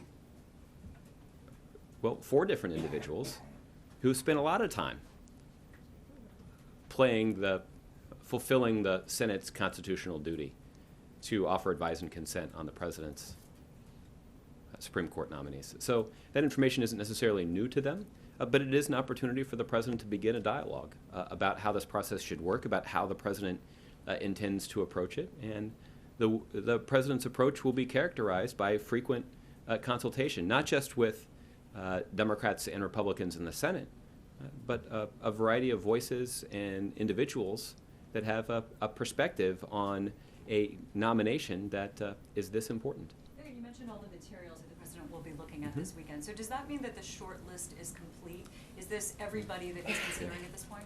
Thank you for asking that question. It is not. The president does not have a short list, and the list has not been completed. This actually is the very beginning of the process. But this is an opportunity for the president to dig into the materials that his team has prepared for him. This includes biographical information, information about the public record of individuals who may be worthy of consideration. Again, as I sort of jokingly acknowledged earlier, a substantial amount of information has been prepared, and I would expect that the president will spend a significant portion of his weekend digging into those materials. So how many people are we talking about in this group then? Are we talking about 5, 10, 2? I don't have a number to share with you. It certainly is more than 2. This is not a short list. This is the beginning of a process to evaluate a number of individuals for consideration for a nomination. So it would be safe to say that the material that he has concerns several individuals. Would that be accurate? The number is greater than 2. Okay. I guess that means several. Okay, and given the climate now that is obvious, and the kinds of conversations that the president has started having, and all the debate that's going on ahead of time, is it safe to say that at this point we could rule out that he presents a nominee that could be seen as liberal, or that's likely to be seen as liberal? Well, at this point I'm not going to speculate about how the president's nominee will be judged. Our expectation is that the president's nominee, when the president puts that individual forward, that nominee should be evaluated on the merits, that individual's qualifications and experiences should be evaluated both by the American people, but also by the 100 members of the United States Senate that have taken an oath to fulfill their constitutional duty to do their jobs. And that's what we expect that they will do, and we expect that that would entail both a fair hearing and a timely up or down vote. So you wouldn't say at this point that this nominee needs to be a moderate? I think I would rely on the president's description, where he said that this individual, this nominee that he chooses, would be somebody whose qualifications were indisputable. Thanks. Okay, all right. Juliet. Just to follow up on that, Mhm. Vice President Biden, in a few different interviews yesterday, specifically said that the president should be looking for, in his words, consensus candidate, someone who would be distinct from, say, former Justice Brennan, because he needs to win Republican votes. So the way the vice president framed it, there was an allusion to maybe not the specific liberal moderate, but this idea that it has to be someone of a political bent, that it would win significant Republican support. Yeah. Would you describe that as an accurate description of the president's mindset, and could you elaborate on Yeah. that? Well, there are a number of things that come to mind. The first is that the president has already put forward 2 Supreme Court nominees who were confirmed in bipartisan fashion by the United States Senate. Both Justice Sotomayor and Justice Kagan got important support from Republicans. Now, at the time, that support was less critical because Democrats were in the majority in the United States Senate. The situation is different now. And I guess my point is this.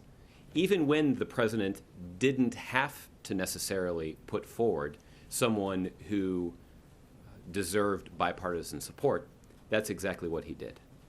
In this case, since Republicans are in the majority, we know that the president's nominee will need bipartisan support, and that's what we expect that they will deserve, and here's why, and I think this is the second thing that I think is important.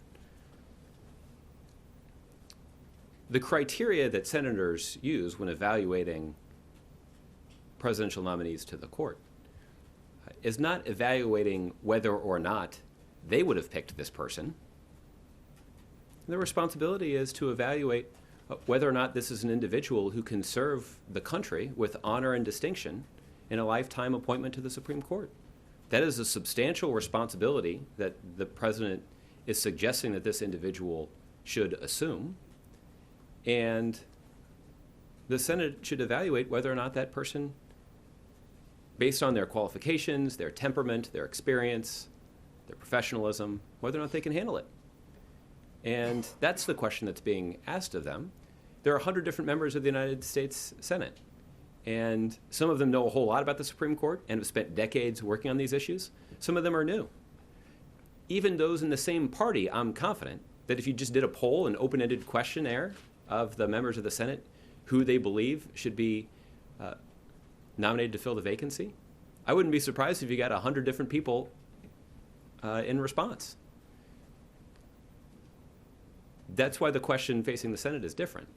It's the president's constitutional responsibility to name a nominee, and it's the Senate's responsibility to evaluate that nominee, not based on the criteria of whether or not that's the person they would have chose, but based on the criteria of whether or not that individual can serve the country with honor and distinction on the Supreme Court for the rest of their lives.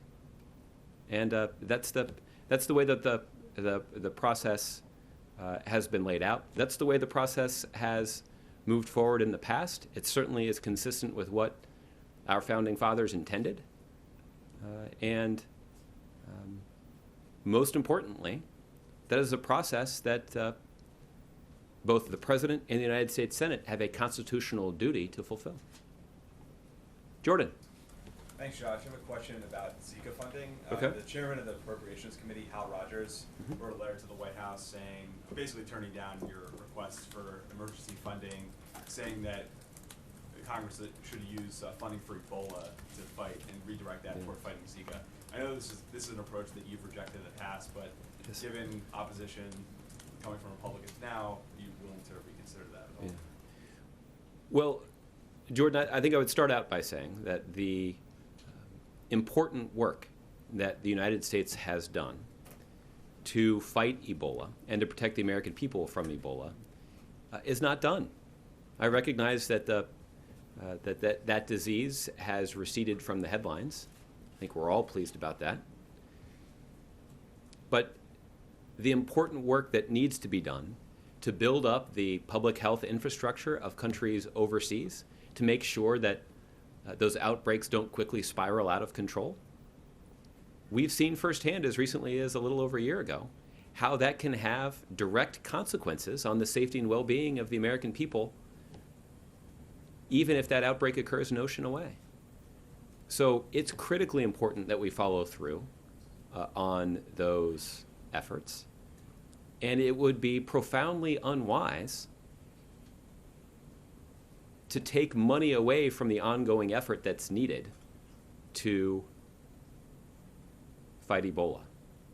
Now, is there some funding that could be taken away from, that could be repurposed without undermining our efforts to fight Ebola?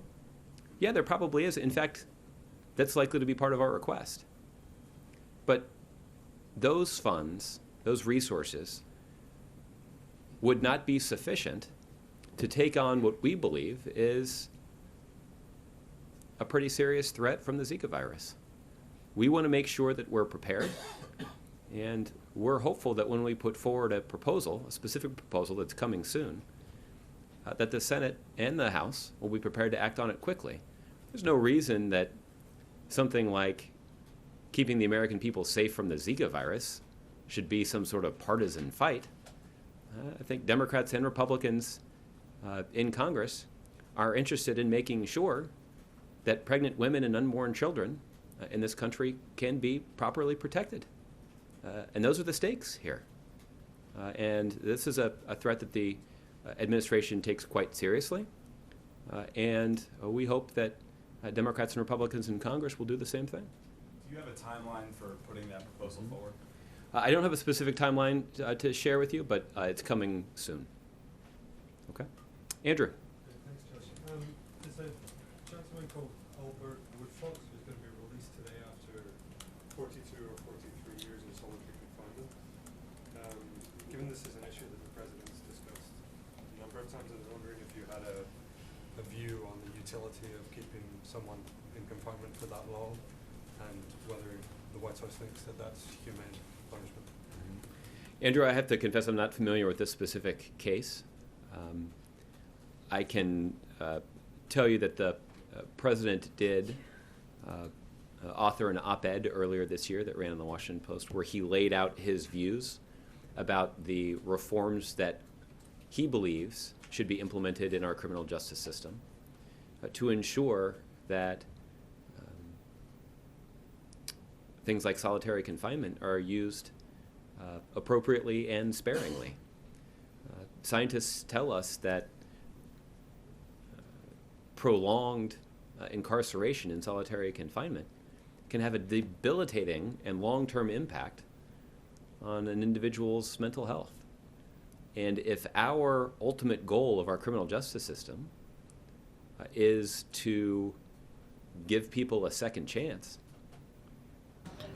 All right, folks, we are going to switch gears here and take you to a John Kasich rally happening right now. We're basically setting them up to fail if we don't take seriously the long-term negative consequences of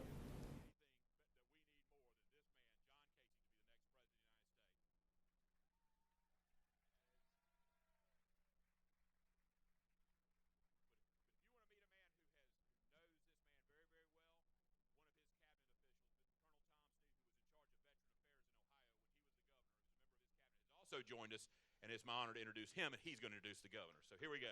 Colonel.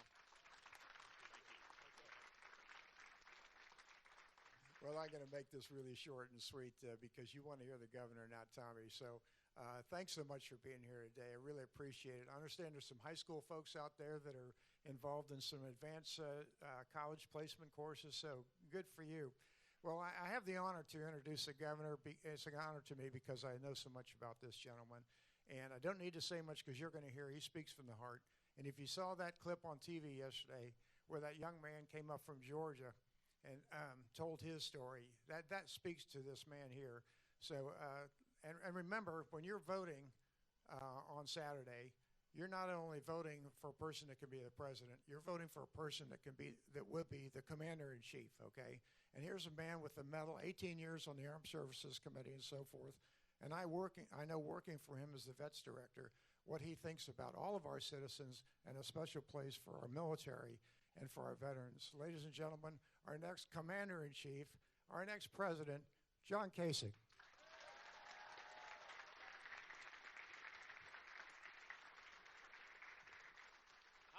How many kids do we have in here under the age of 25? Raise your hands. Okay, we got a lot. Okay. First of all, about this school.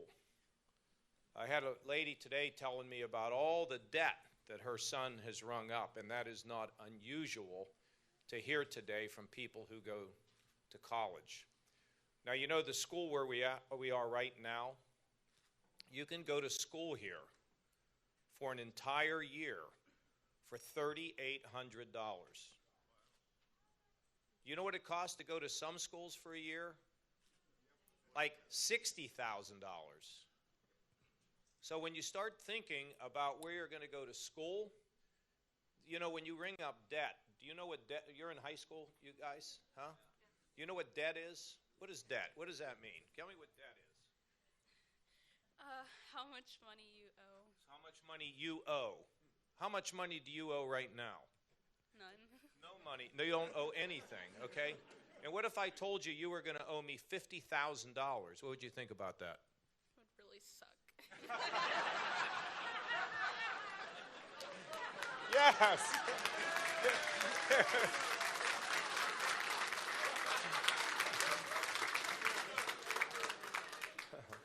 That's just priceless. So the thing is, when you think about going to college, unless they're going to give you a nice fat scholarship, you can think about going right here and getting some of the things that you need so that when you go on to the school that's going to cost more money, you've kept your costs low. Does that make sense to you? So I'm telling you, it's impressive, right? 7,000 students go to this school. I just learned this sitting out in the lobby. I mean, it's really, really impressive. 7,000. So if you went here for 2 years, you would cut your college costs in half.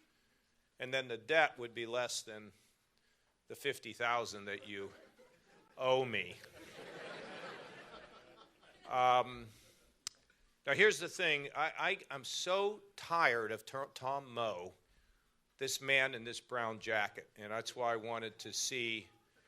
Well, I can't see half of you. Can you pull your chairs up here somewhere so I could see you young people? Can you do that, or is it not possible? We're not in church. Don't worry. I'm not going to make you sing a hymn. And for you back here, I mean, can you bring these chairs? All this room up here. I want to see you. You're like in Georgia. You're so far away. Come on, pick up your chairs. Come on up here, because I want to tell you something. No, right up here. Come on. Let these young students through, okay?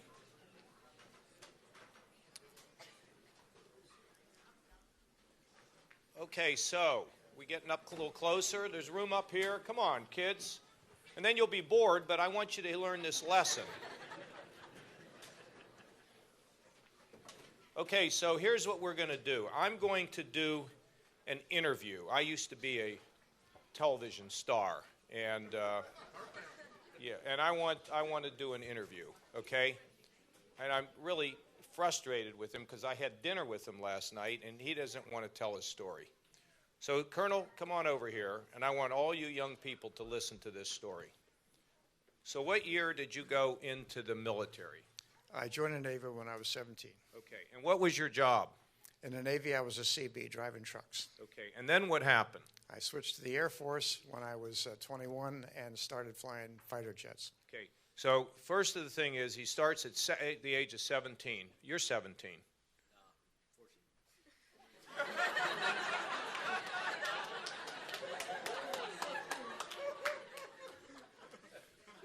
All you had to say is, yes, sir, I'm 17. You've blown this whole thing now. Are you 17? Who's 17 in here? Huh? 17. Could you imagine tomorrow going into the military and starting to drive trucks? And then at the age of 21, who's in here who's 21? Huh? there's a lot of great, right there. So this man starts flying fighter jets. So you're flying fighter jets, and what war did you get in? It was the Vietnam War. The Vietnam War. So he's flying a fighter jet, and what happened? A bomb blew up on my wingman's airplane and knocked 2 airplanes out of the sky. So your plane was coming down, and what'd you do?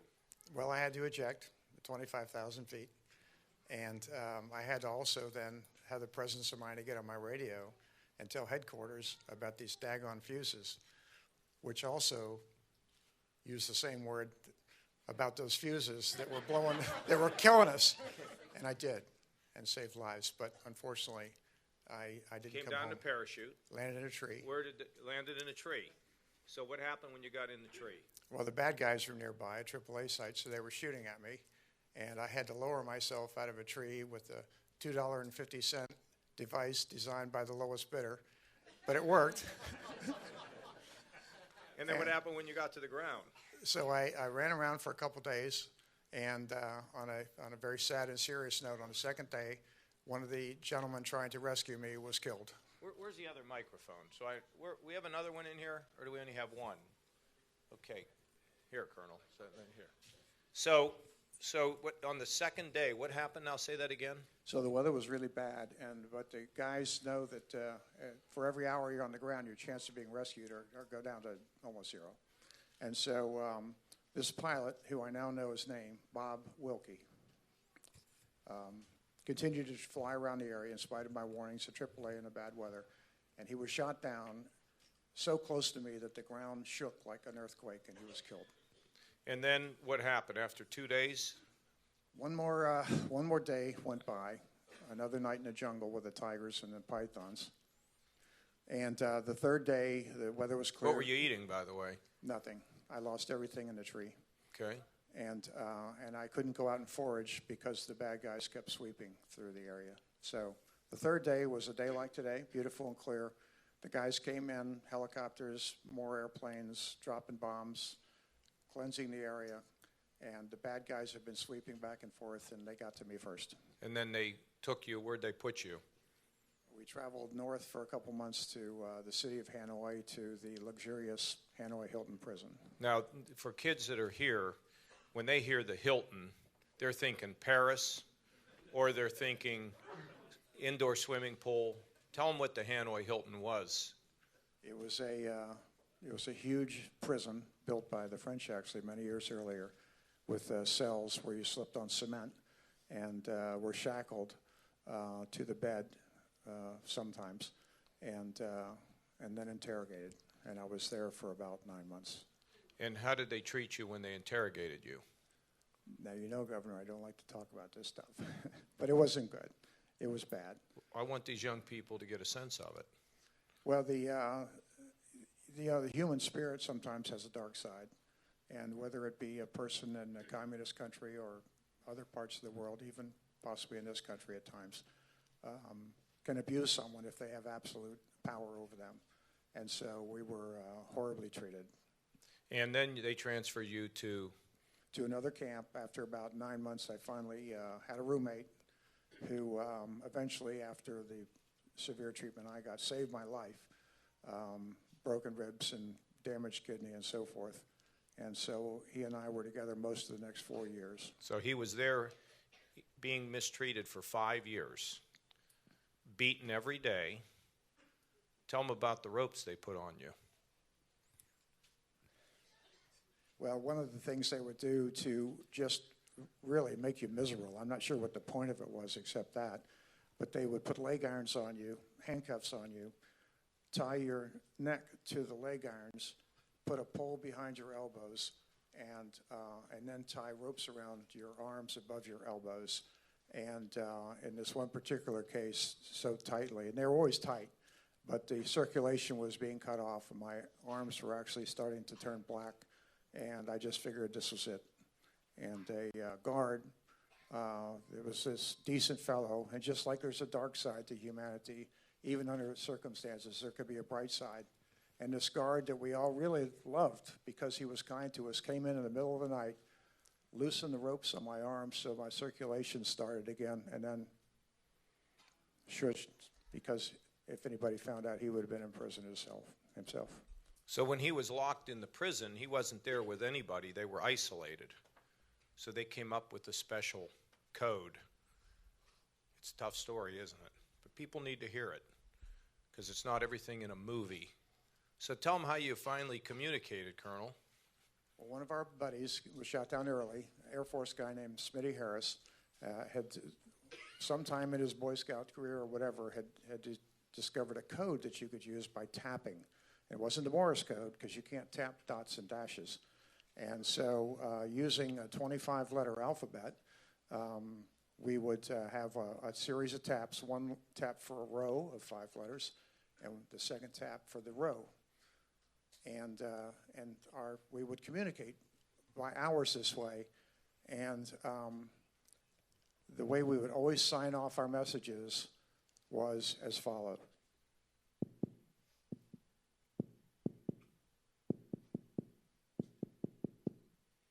Now, I know you've all been taking notes, and if you have, you know that's G-B-U.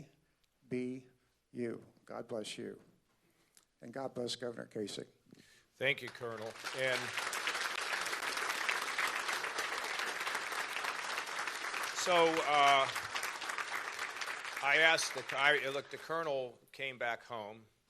He could really not get off the airplane. When he was finally released from the prison, he was so badly beaten that he could barely get off the plane.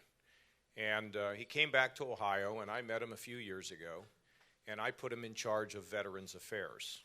So imagine going from a POW camp, right, where he was dehumanized as a human being, all the way to being in charge of all the veterans. And you know, we never know the end of the story when we're in the middle of it. We think we know the end, but we rarely do. So last night I asked the Colonel, "Are you afraid to die?" He said, "I have no fear, because I know there's a world yet to come." And I said, "Well, do you ever get nervous? Do you ever worry about the future?" He said, "I really don't, because whatever's coming is coming, and I'm prepared to deal with whatever comes. And I'm a man of faith." And he's an American hero. He was with John McCain in that prison camp, Senator John McCain. Let's give him a great round of applause, okay?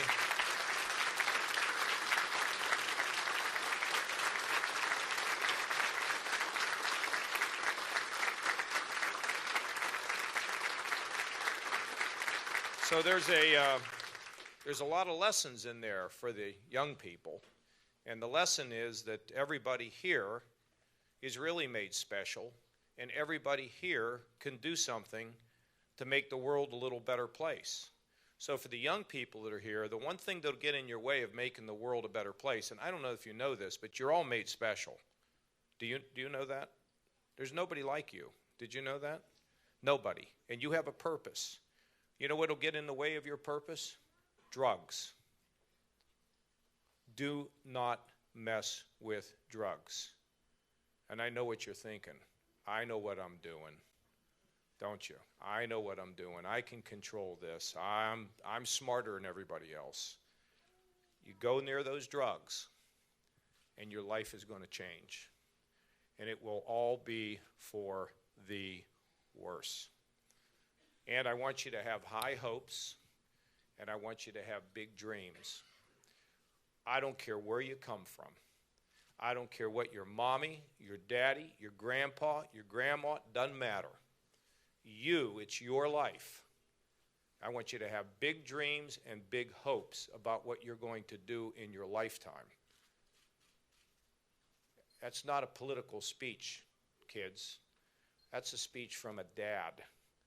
That's a speech from somebody who sat just in the chair just like you do and heard this from somebody else when I was just a kid. And to have big dreams and to pursue them and do your work and be healthy.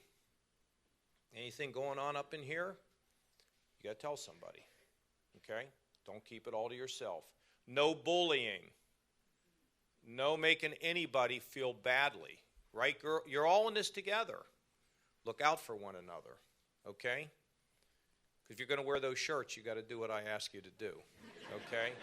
And for the adults that are here, look, I am interested in two really big things. One, making sure that your job is secure, and making sure that when you work in your job, at some point here, the wages are going to go up. So you can climb out of this hole of where you're stuck. And secondly, I want to make sure that our kids are going to be able to have the same kind of life that we got from our parents, or maybe even better. And that can happen, but it's going to take fulfilling a formula that I know works because I've done it a number of times. There's three things that we need to have done at the federal level if we're going to get this job thing fixed.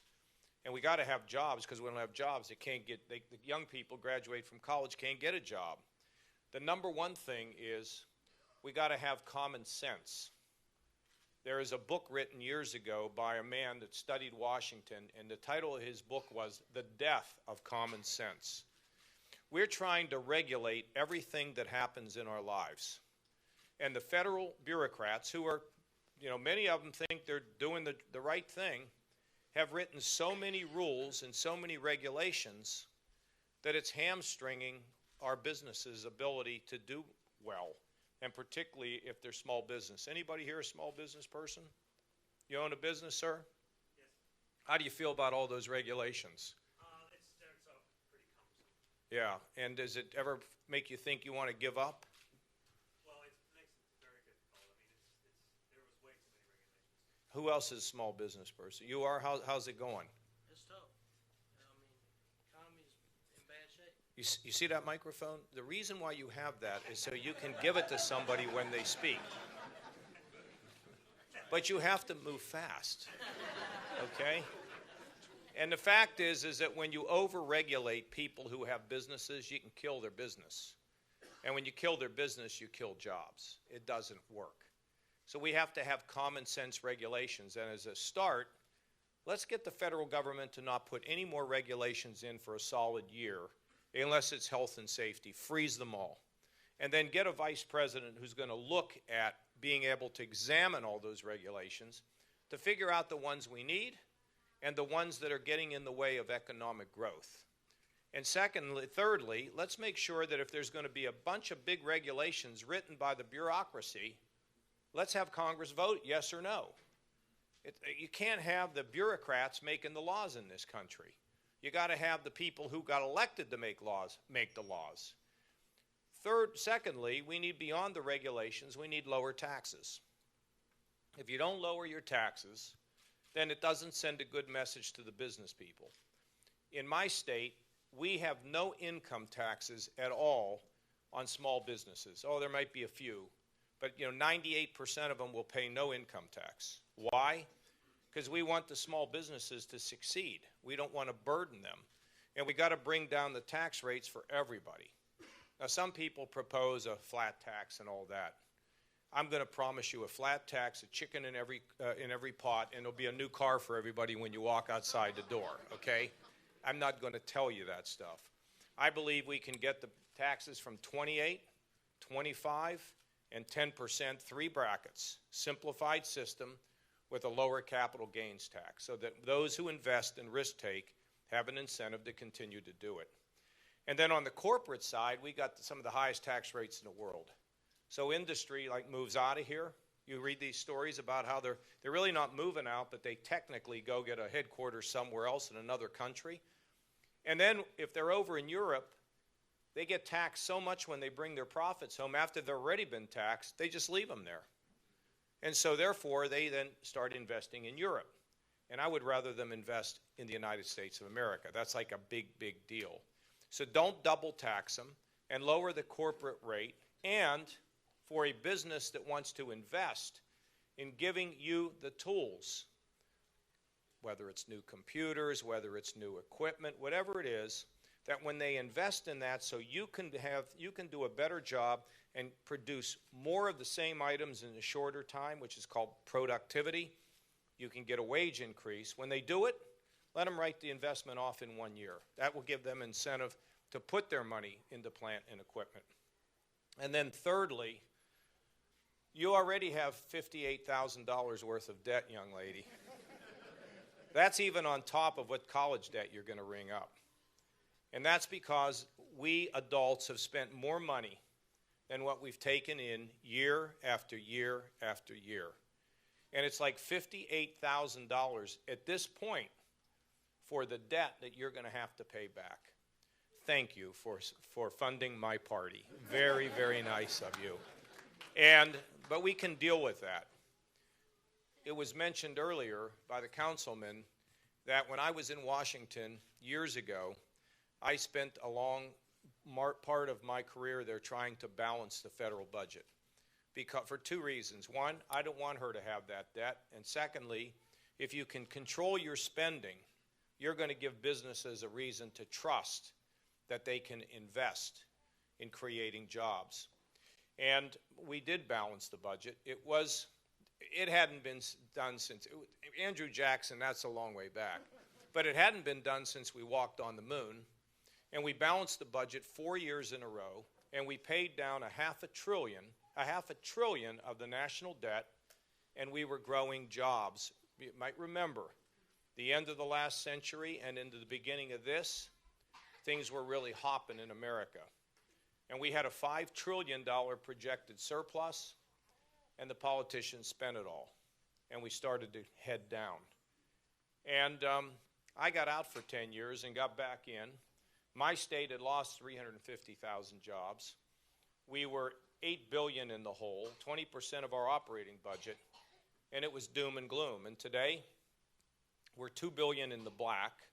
We have grown over 400,000 private sector jobs.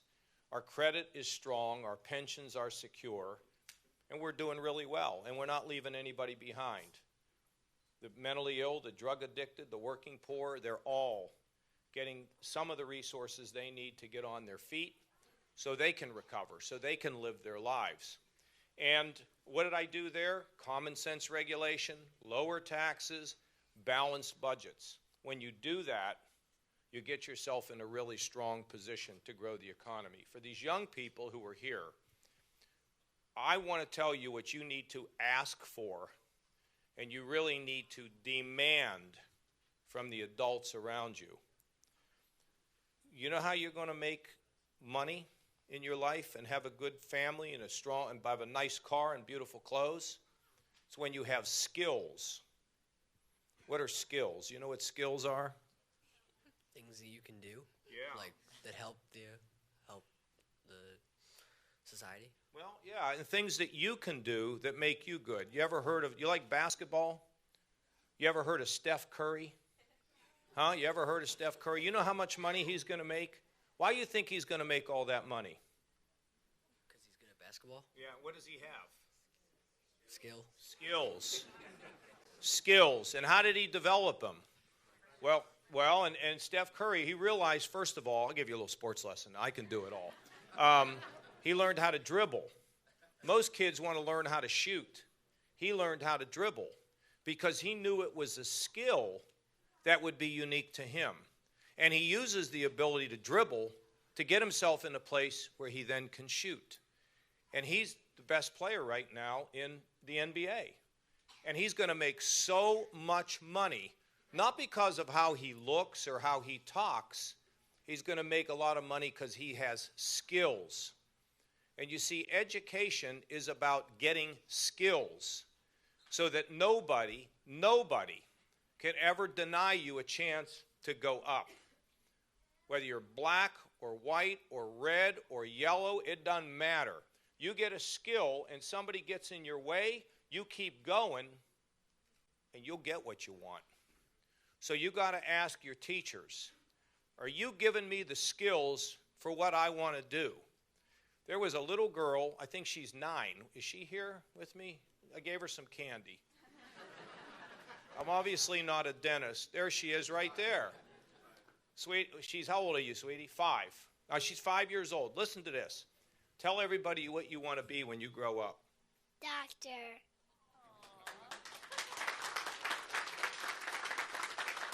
Are you a doctor?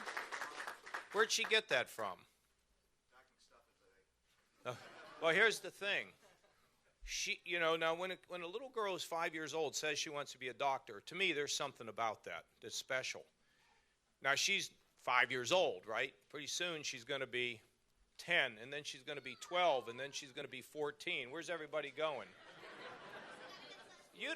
School. Well, why are you all leaving? I'm giving you valuable information here. Got to get a bus? Okay. Well, I understand that because when I went to school, I had to walk to school uphill both ways.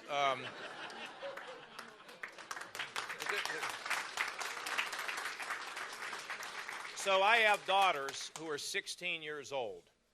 And I try to tell them, girls, whatever you want to be, one wants to maybe be a doctor, one wants to be in fashion. You got to have the skills.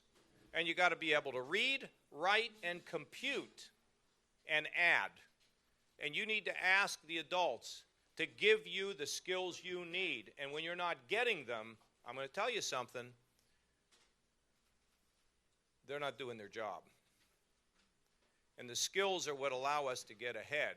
The reason why many of the workers, your parents or your grandpa or grandma, are not making the money sometimes is they don't have the skills. So we need to develop the skills all across this country for the jobs that exist today and the ones that are going to exist tomorrow. And we can give people skills, then we have better workforce. We have better workforce, people can create more jobs. See, this is not that complicated. And I don't practice in the world of the death of common sense because to me, life is pretty clear. And it's pretty simple about what we need to get done. And why don't we do these things? You know why we don't balance budgets or any, you know why? We're all playing politics. I don't want to make anybody angry. I don't want to get anybody upset. If that's your philosophy, get out of politics. Go into the cupcake business where you can make everybody happy, okay? Don't be messing around in a position where people are putting their trust in you to be able to accomplish things. So I don't know where this is all going today. I wanted to I love to have the young people around because I want them to have a great life.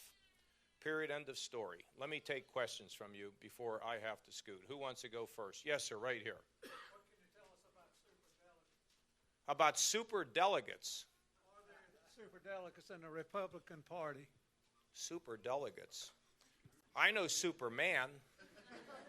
I don't know who can tell, huh? I don't.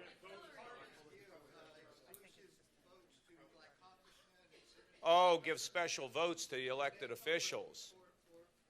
I'm not for that. The old boys club. But I don't know how it works, sir. The people want. No, you vote for me, they ain't going to override you, okay? And but look, here's the thing. That's a good question because you sort of suspect that no matter who you're for, somebody else is going to figure it out. I have to tell you, I haven't seen it in my lifetime.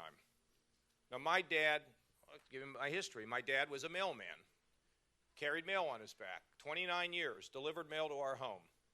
His father was a coal miner, died of black lung, got ripped off in the coal mine for a variety of reasons. Was losing his eyesight. Most of my uncles never graduated from high school. I mean, it was tough. My mother's mother couldn't speak English. My mother grew up apparently dirt poor. She's no longer here, so I can't ask her the extent, but she wouldn't have talked about it anyway. We were Croatian, but I would say, Mom, what does that mean? She goes, don't worry about it, Johnny, you're an American. Some ethnic families want to spend their time in figuring out the old country, which I wish we had done more of, but my mother never wanted to look back to that. She was always looking to the future, and you're an American. Sir, I was elected to the legislature and Congress in Ohio. I don't have one relative. I've never had a relative who has ever been in elected office. And my father used to say, Johnny, we don't hate the rich, we want to be the rich. And nobody has stopped me from being able to do well, and now I'm running for president. In case I don't know if you knew why you were here, but I'm running for president. And you know what? I could win. And you know what? And let me tell you. You want to hear something really cool. I had my friend Doug, I don't know if he's here, he's been traveling with me for about 15 months. He's never where I want him. I don't know what he's doing. But he was reminiscing with me the other night. We had a town hall meeting in New Hampshire, and we had 6 people show up. And I walked in, and it was in kind of this garage. I couldn't figure out what the place, I can't remember what it was. And I looked at a couple of the people. I said, well, we don't have a very good turnout here today. And they said, you're a keen observer. And you know what? It never bothered me. It just never, I made the best I could out of it and had a great time. And we left that place. And then by the time it was over, I'd have 300-400 people. I flew down here. I went to Sun City, had 1,000. So I do believe that average person can make it all the way to the top. And you don't have to take orders from anybody. You know, it's been tough for me to raise money, to get visibility. You didn't know who I was until about a week ago, probably. You thought my name was Governor of Ohio. You know, and it could happen. I don't know that it will happen, but it could. And so nobody's going to rip me off on the road to that. But we want to make sure that people in our country know that for those that want to stand up against the big shots can't stop you. And you don't want to cave into them. You think I'm going to cave into at this time of my life? Forget it, you know. And I'm not against the people. I'm not against the establishment. If you're against them, then you're always fighting. You don't get anywhere. But they're not going to tell me what to do. I don't know if you believe what I'm telling you, but I've been in more fights in my life. But I have won most of them. I have won most of them. And there's a real reason to be excited about the possibility of change.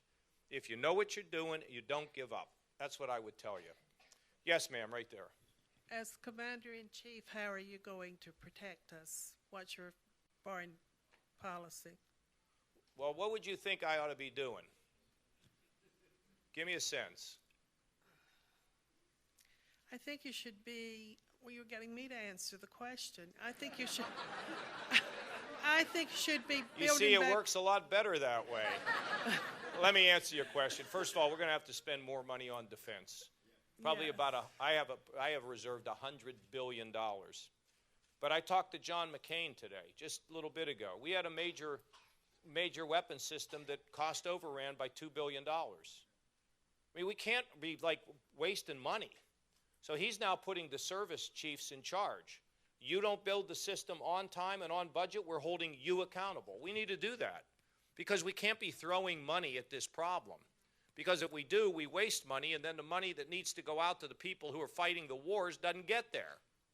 So we need to reform inside of the Pentagon, but we're going to have to spend more money. And then what do? We don't want to be traipsing all over the world, getting involved in every war. If there's a civil war going on, you know, these nasty civil wars, we should stay out. But if there is something that's happening that threatens our direct interests, then we don't have any choice but to have to act, because if we look the other way, we go backwards. We do have to destroy ISIS. And we have to destroy them, not just alone, but these Muslim Arab countries. They got to help us just like they did in the first Gulf War. And the European countries have to help us. But you're not going to get it done just from flying airplanes. You're going to have to be in the air, on the ground, and we're going to have to go as a team and destroy them. And once they're destroyed, we come home. Get the hell out of that place and let them figure it out, okay? And we got to say what we mean and mean what we say. And then here at home, we've got to make sure our counterterrorism task force, they're all over the country. And they're run by the FBI, Homeland Security, state and local law enforcement. They're the ones that disrupt these plots that these radicals are trying to spring on us. And that's part of the debate about this business of the Apple phone and who gets to know what. And I would just give you my impression of that. Why don't they sit in a room and figure it out instead of trying to figure it out in a courtroom? And why doesn't the president call them all in and say, we got to stop the nonsense. If this is a national security issue, there'll be a check on it. We're not interested in having the companies get in the middle of divorce proceedings or some of these other things by opening these phones. But when it's related to national security issues, we got to have a way to resolve it so we know what's going on. But that's adult leadership that gets that done, okay? So we went over to Three Guys and a Pie. Been to that place? Oh, it's right down the street. And there were these three guys sitting there eating, and I said, "What do you think about the Apple phone?" Because they all had Apple phones. They're probably hard-working construction guys. So they gave me their opinion, and then I was sitting there eating, and people were coming in. They wanted to take my pictures. Finally, one of the guys looks at me. He says, "Who are you? Why is everybody taking your picture?" I said, "Well, don't you remember me from the movies? Harrison Ford?" But anyway, so listen, here's the thing, ma'am. I mean, so we got to protect ourselves here at home. The civilized world has got to work together. And we can't be like saying, "Hey, I'm going to pick you up at 9 o'clock in the morning," and then I don't show up. If America says we're going to do something, we got to show up. And we don't have to be policemen of the world, but the world needs us. You agree with that? Okay, good. Right here. First of all, don't anybody throw anything at me, but I Well, why are we gonna do that? am a Democrat. Well, it's all right. My daddy was a Democrat. That's all right. But Why are you a Democrat? because my dad said that I was fortunate, I was lucky to be born in America. Right, I was baptized a Catholic, right. but I actually Pro-Pope or by, anti-Pope? I'm pro-Pope, by the way. Okay, the- go ahead. By the Yeah, go ahead. will of God, Yeah, you're a Democrat. yeah. Okay, So it's that's kind of just what how your it family was. Well, my father used to say the reason why he was a Democrat is because the Democrats were for the working people and the Republicans were for the rich. Yeah. Now, if you take a look at the Democrat campaign right now, they're trying to figure out which one's a better socialist. My father, it would be, I mean, his hair would fall out if he heard that. So the Democrat Party's leaving you. It's getting way out here liberal. Well, they left me kind of a long time ago. Okay, good. All right. Thank you. And the All reason right. I'm here Yeah. is because I truly, like in my heart and my brain, think you are a good man. Okay, that's okay. A good one. Wonderful, beautiful. Let's move on to the next person. No. Go ahead. All right, what are we going to All do? right. All right, come on. Oh. Go ahead, go ahead. Thank Come you on, for the go hug. on. I try to do the best I can. I'm not the greatest guy ever. No, but I I'm think you're a trying. good man. I am a good guy. A truly good man. Thank you. And they're hard to find. No, we got a lot of really great people. They just got to be called. I to mean in duty. politics. Oh. And that's code word for mumbly peg. Yeah, but can I just speak to that for a second? Because I've been around a long time. I went to Congress when I was 30 years old, and I spent 18 years there. You know what it is? They're good people. They have good hearts, but sometimes they lose their way. They begin to worry too much about their own future, and it's natural that people would worry about their own reelection. Who wants to lose an election, okay? But good leaders get them to say, "Oh, I have a job to do that's bigger than myself." And that's what's been missing in Washington and in many places. So they're basically good people. You got to draw it out of them. Okay? But you've All been right. a good man. This all is really along. good. We're almost like a singing duo here, Okay, go ahead. Well, let's just say today you were president. Okay. I am so disgusted with what's going on in Flint, Michigan. Mm-hmm. And yes, that doesn't affect me. I live in Myrtle Beach. Right. But if it were me, I would be petrified for the health and well-being. And I think it's a God-given right that all of us turn on the tap in America and have drinkable, safe water. Right.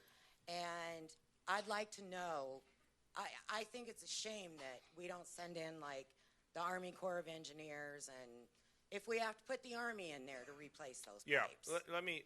First of all, the problem was they switched the water source, and now I got to tell you, all across the country, we are going to have issues with the infrastructure of the pipes, and there's ways to deal with it.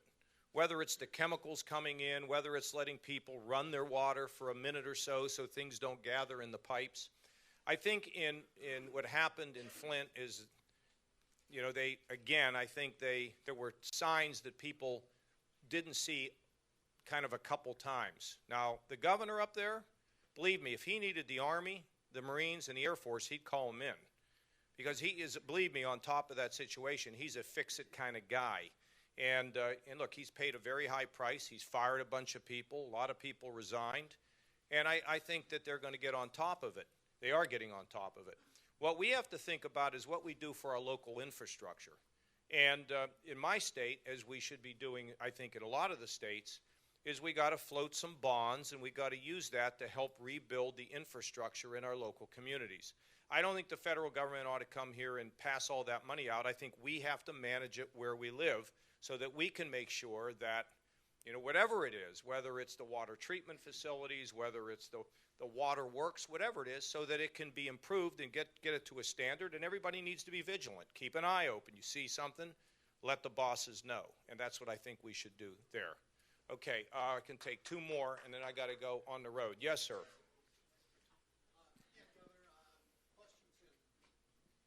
Question's kind of in two parts. The first is, if, as president, what would be your plan for Social Security, not just for the seniors, but also for all of the young people?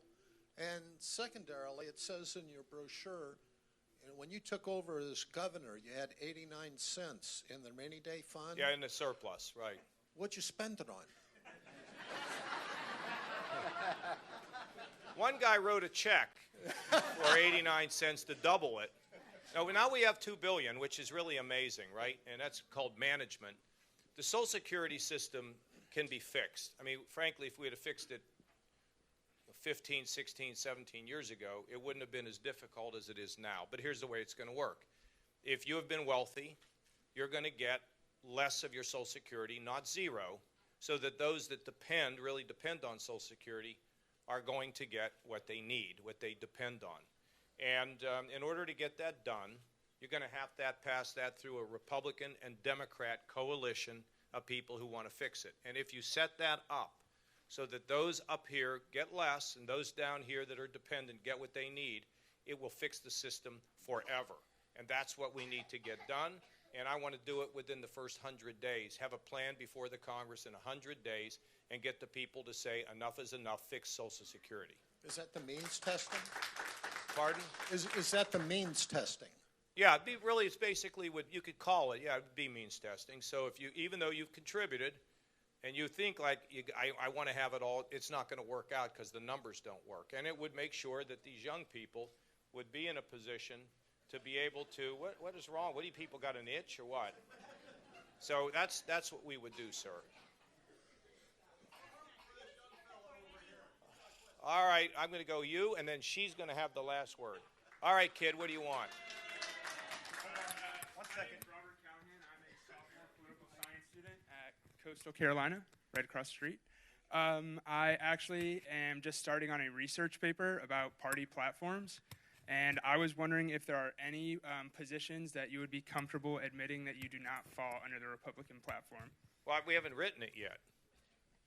So, you know, I mean, look, let me just tell you that, to be honest with you, the Republican platform is sort of a guidance, but I've never read one, to tell you the truth.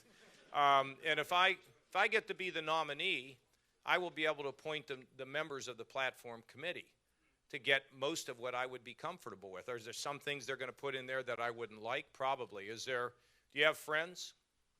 Okay. No, I believe he has friends. I just was asking. Okay. Do you agree with your friends on everything? Okay. Do you agree with your friends on anything? That's what I thought. So we'll I think look, I got to tell you, it's great that you're doing a look at this. And one of the things you ought to think about is, what does the party platform really mean in a real way? Who's here that knows anything about this stuff? My guys are, where is everybody? Shrimp. They're working. But I've never felt that, I mean, there are fights over the platform at times, and you should go back and look at it. But you want to get an A in this course? Does the platform really matter? That's what you ought to look at. And if you don't get a good grade, call me. I'm calling the teacher. Okay? You get the last word. What are you going to do with that degree? You going to go to law school? Yes, sir. I plan. I'm actually transferring to the University of South Carolina next semester. Okay. Because, you know, there are a lot of jobs for political science majors in Nordstrom. Okay. Go ahead, man.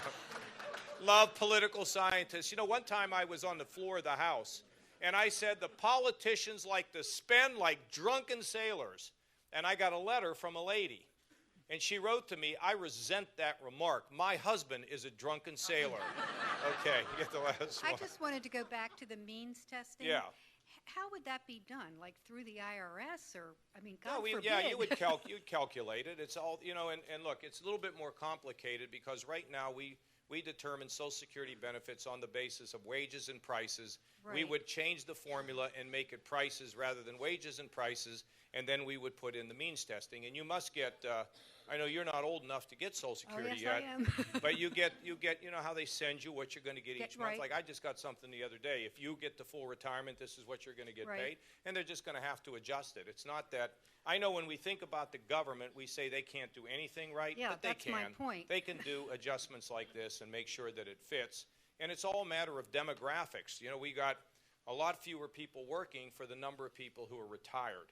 Right. And that's why we've got to get the formula working so it can be sustained over a long period of time, and I believe it can be sustained virtually forever. And so would you look at it also extending the retirement age? No, I wouldn't need to do that under this. Or how about the percentage that's taken out The of cap? the payroll? Yeah. Or even the cap? Oh, no, I'm not. No, I think the cap is something that will be part of the final debate. Some will want to raise the cap. I would prefer to do it this way, but that's probably what's going to be part of a negotiation to get there. So Okay. I have to go because I have to go. I'm sorry, I got to go. Okay, here's the thing. I can't. I'm sorry, I got to go. I mean, I got other people waiting, and here's the thing. If you are mad at me because I have to go or you don't like me, don't tell anybody, okay? But if you like me, get on the phone in the next day or so and tell people, give the guy a chance, because I want to take the campaign all across America, which I intend to do, and I'm going to stay positive. Thank you all very much.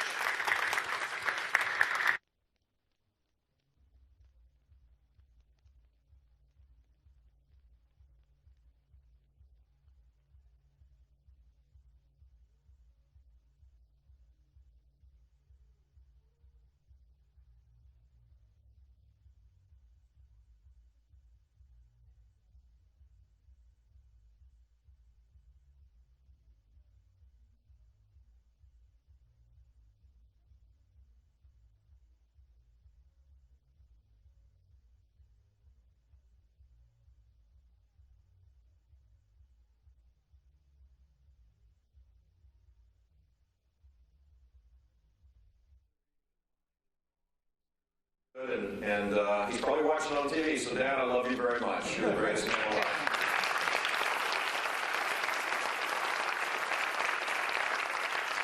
Iris Campbell is here, the beautiful First Lady of South Carolina. Iris, thank you so much for all that you did. Colonel Campbell was a great governor. Back when being governor meant you got to do a lot of things, and he did a lot of things on behalf of South Carolina, and he was a great supporter of my dad and my brother.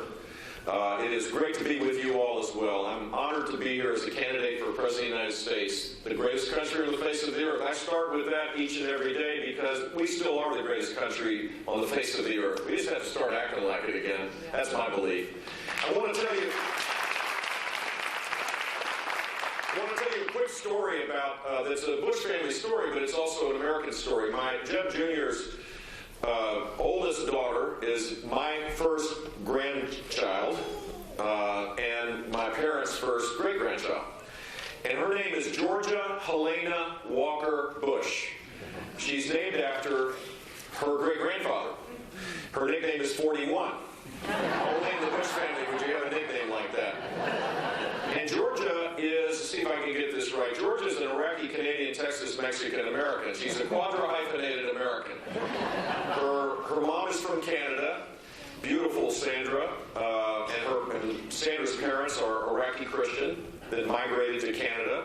My beautiful wife is from Mexico.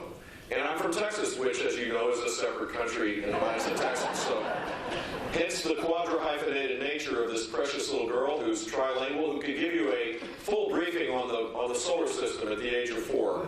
She's near perfect, she's brilliant, and she's beautiful. Knock down, drag out, gorgeous. And this little girl, when she fills out the form, when she turns 18, you know, the census form, we have all the little boxes that kind of divide us up so the census people can figure, you know, how many left-handed Albanians there are and right-handed Croatians and all that. She'll say not applicable. Whatever the box is that says not applicable. And here's my point to this story. We better start saying not applicable now.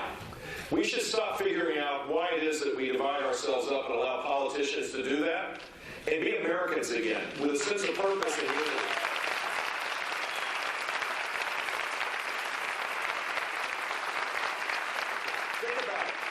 We let politicians divide us up, rich and poor, black and white, Hispanics and non-Hispanics. They're masters at it. Trump is like the new guy on the block doing this stuff, and he's a master at it. Barack Obama has spent a lot of his talent doing this, pushing people down to make himself look better. It's all about him, just as it is with the front-running candidate for the presidency on our side. That's not America at its best. America at its best is when we have a set of shared principles and beliefs that allow us to pursue our dreams with a vengeance. It doesn't matter whether you have a Z at the end of your name or a vowel or where you came from. It doesn't matter the hyphenated part of this. That's what makes us extraordinary and exceptional. And we're going to lose it if we allow politicians to divide us up. My first pledge to you is that I will eradicate that from the political discourse. I won't be a divider. I will focus on the things that I believe bring us together. Because if we get together, we can start solving problems again, which we desperately need, particularly in Washington, D.C.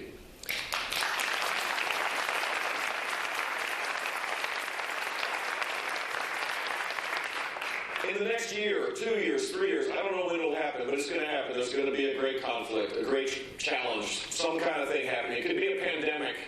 It could be a natural disaster, an earthquake, a Cat 5 storm. It might be 8 hurricanes and 4 tropical storms, something that I lived with for 18 months, 17 months as governor of the state of Florida. Or it could be an attack of terror. And the question for people tomorrow in the Palmetto State is, who do you want to have sitting behind the big desk when this high-impact, unforeseen thing takes place? You.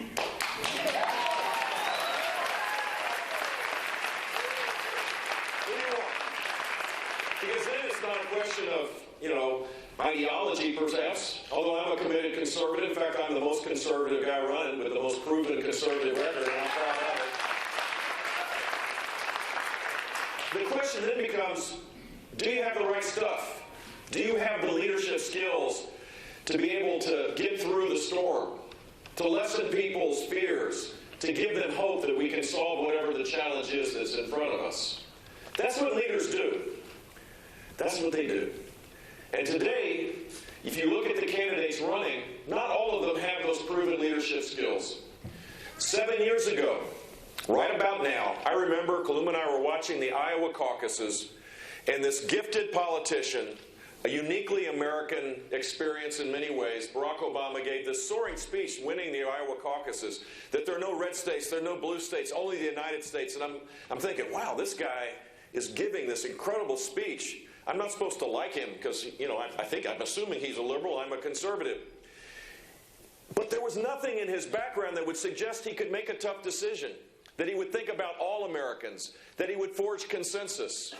And in fact, from day one, rather than talking about the United States, he divided us up. He doesn't have the leadership skills. And there was nothing in his background when we elected him to suggest he would.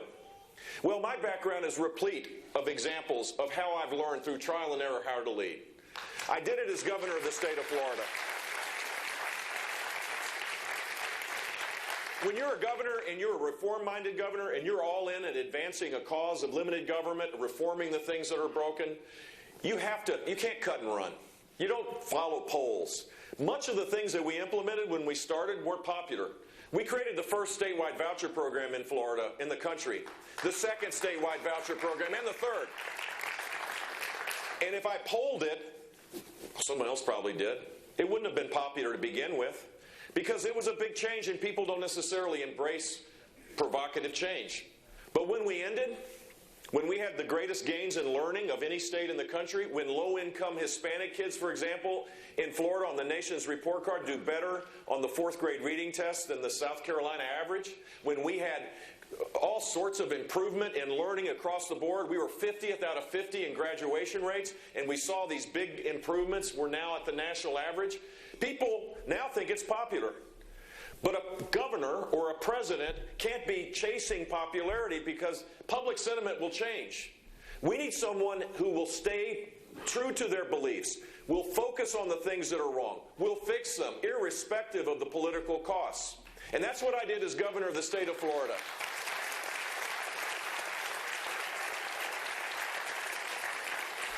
Donald Trump has never shown any interest in anybody else other than himself. And the two candidates that are gifted speakers, Marco Rubio and Ted Cruz, have shown nothing in their past that would suggest they can make a tough decision. They're very good at their own ambitions, for sure, and they're talented beyond belief. And it's possible they could do the job. I'm not suggesting otherwise. They're far better than Hillary Clinton or Bernie Sanders, don't get me wrong. But is there anything in their past that says they have the mettle to do this job, that they have the backbone that won't cut and run? This is a serious time that we're living in, a dangerous time, and we need someone with proven leadership skills, and that's my case I'm making over the next 18 hours or 24 hours here in South Carolina. And the place where it's most important is when the next president is there, he's going to be Commander-in-Chief of the Armed Forces of the United States of America. Over the last 6 years, we've seen the gutting of the military. The dysfunction in Washington has created a sequester. People are actually proud of the fact that we're cutting military spending. It is horrific. The Army will reach a level that will be lower than it was in 1941 if we continue down this path. We'll have fewer vessels in our Navy, fewer ships than in 1910. The Air Force is older than the pilots. In fact, the B-52 was launched in the era of Harry Truman. Our procurement processes are out of date and incredibly costly and take way too long. The training necessary for our troops to be able to be ready to fight is way down. The deployments are longer. This is not what we should do to support the greatest fighting force known to man.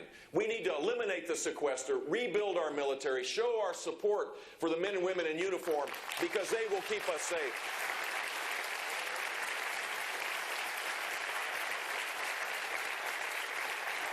That is a pledge that I will make to you. And the second pledge I'll make is, you won't have me being a big talker in the Oval Office. No more red lines when you don't back it up. No more calling ISIS a JV team and allowing them to create a caliphate the size of Indiana. 40,000 jihadists organized to destabilize the world, the region first, but also organized to attack us. There have been over 70 attacks in 17 countries in the last 18 months, either inspired by ISIS, as was the case in San Bernardino, or organized by ISIS, as is the case across the world. Talking without backing it up creates uncertainty, where our friends no longer believe we have their back, and our enemies no longer fear us. And the net result is we're living in a more dangerous world. Apart from building our military, we need a president that understands that words have consequences. Maybe we should speak a little bit less, but act a little bit more to create a peaceful world.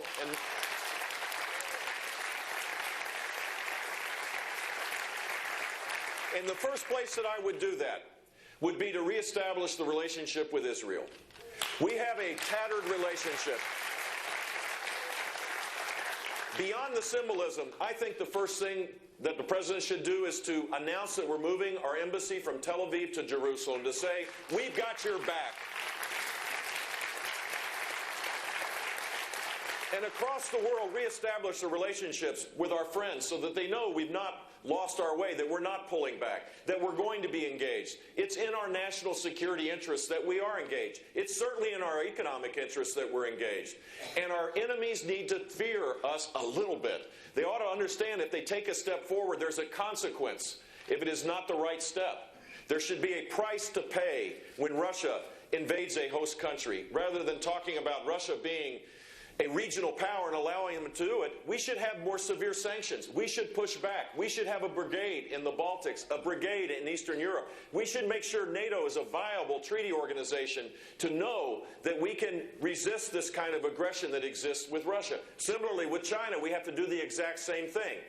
This is not being a warmongering nation the way I talk. The president talks about us being, we can't be the world's policeman, that if you don't embrace his sophisticated, nuanced view, that somehow you're part of a cabal in cahoots with the Death to America crowd. My friends, it's the exact opposite. Our weakness allows others to take advantage of us to create insecurity. We have to get back to the notion, and I hope it is a bipartisan notion, of peace through strength. That's what Ronald Reagan did. That's what my father did. That's what my brother did. And I assure you, I will do it as well as president.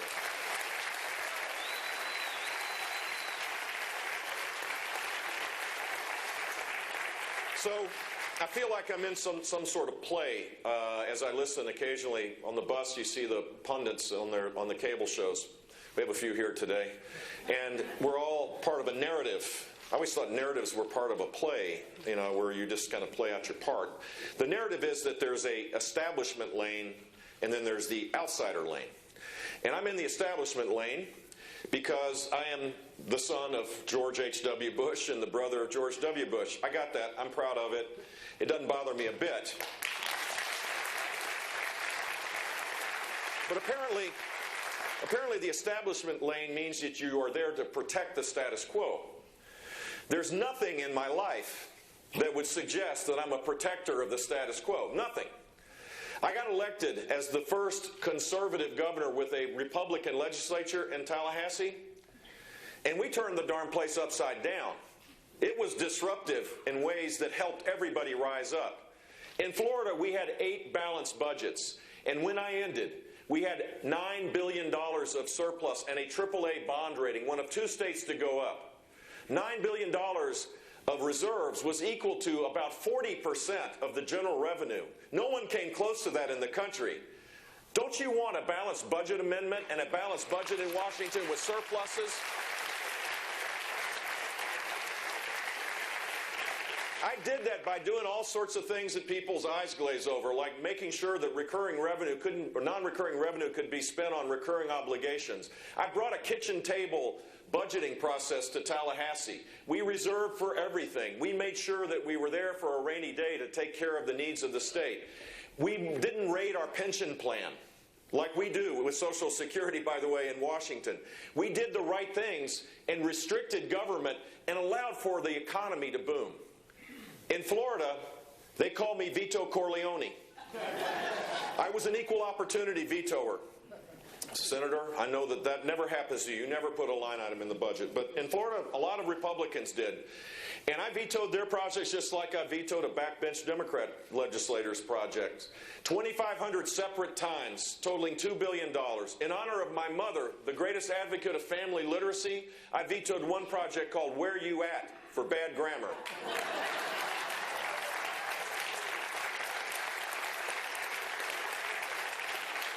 I didn't do this to be the big dog. It wasn't about me. This was simply a basic fact that government should not grow faster than our ability to pay for it. Don't you want Vito Corleone to go to Washington, D.C. to bring budget?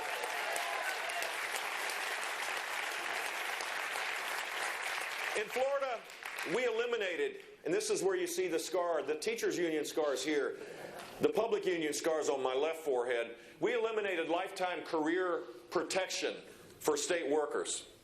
Wasn't easy.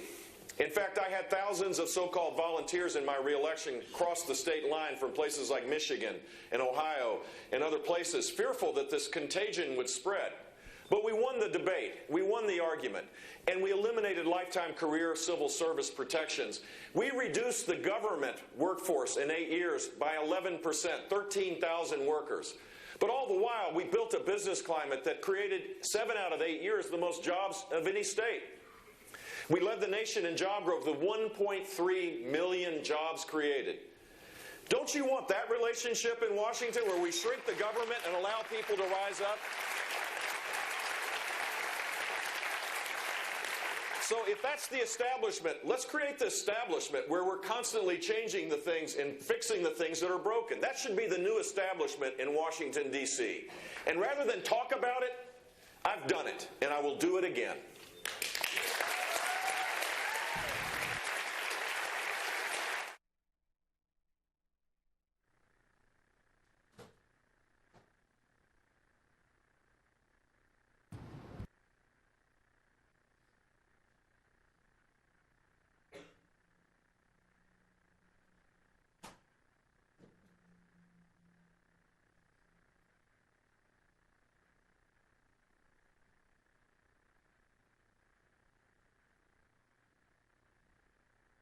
All right, folks, what we are watching now is a live court hearing of the NAU suspect shooter who was involved in who police say involved in the October shooting death of another student at NAU.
Standing, folks, please be seated.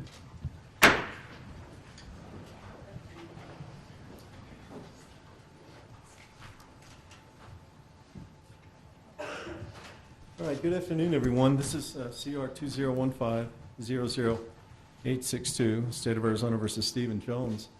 Mr. Jones is present with counsel, Mr. McCowan, Mr. Davidson. Good afternoon to all of you. The state is represented by Mr. Jamin Barker, Mr. Brian Shea. Good afternoon to both of you as well.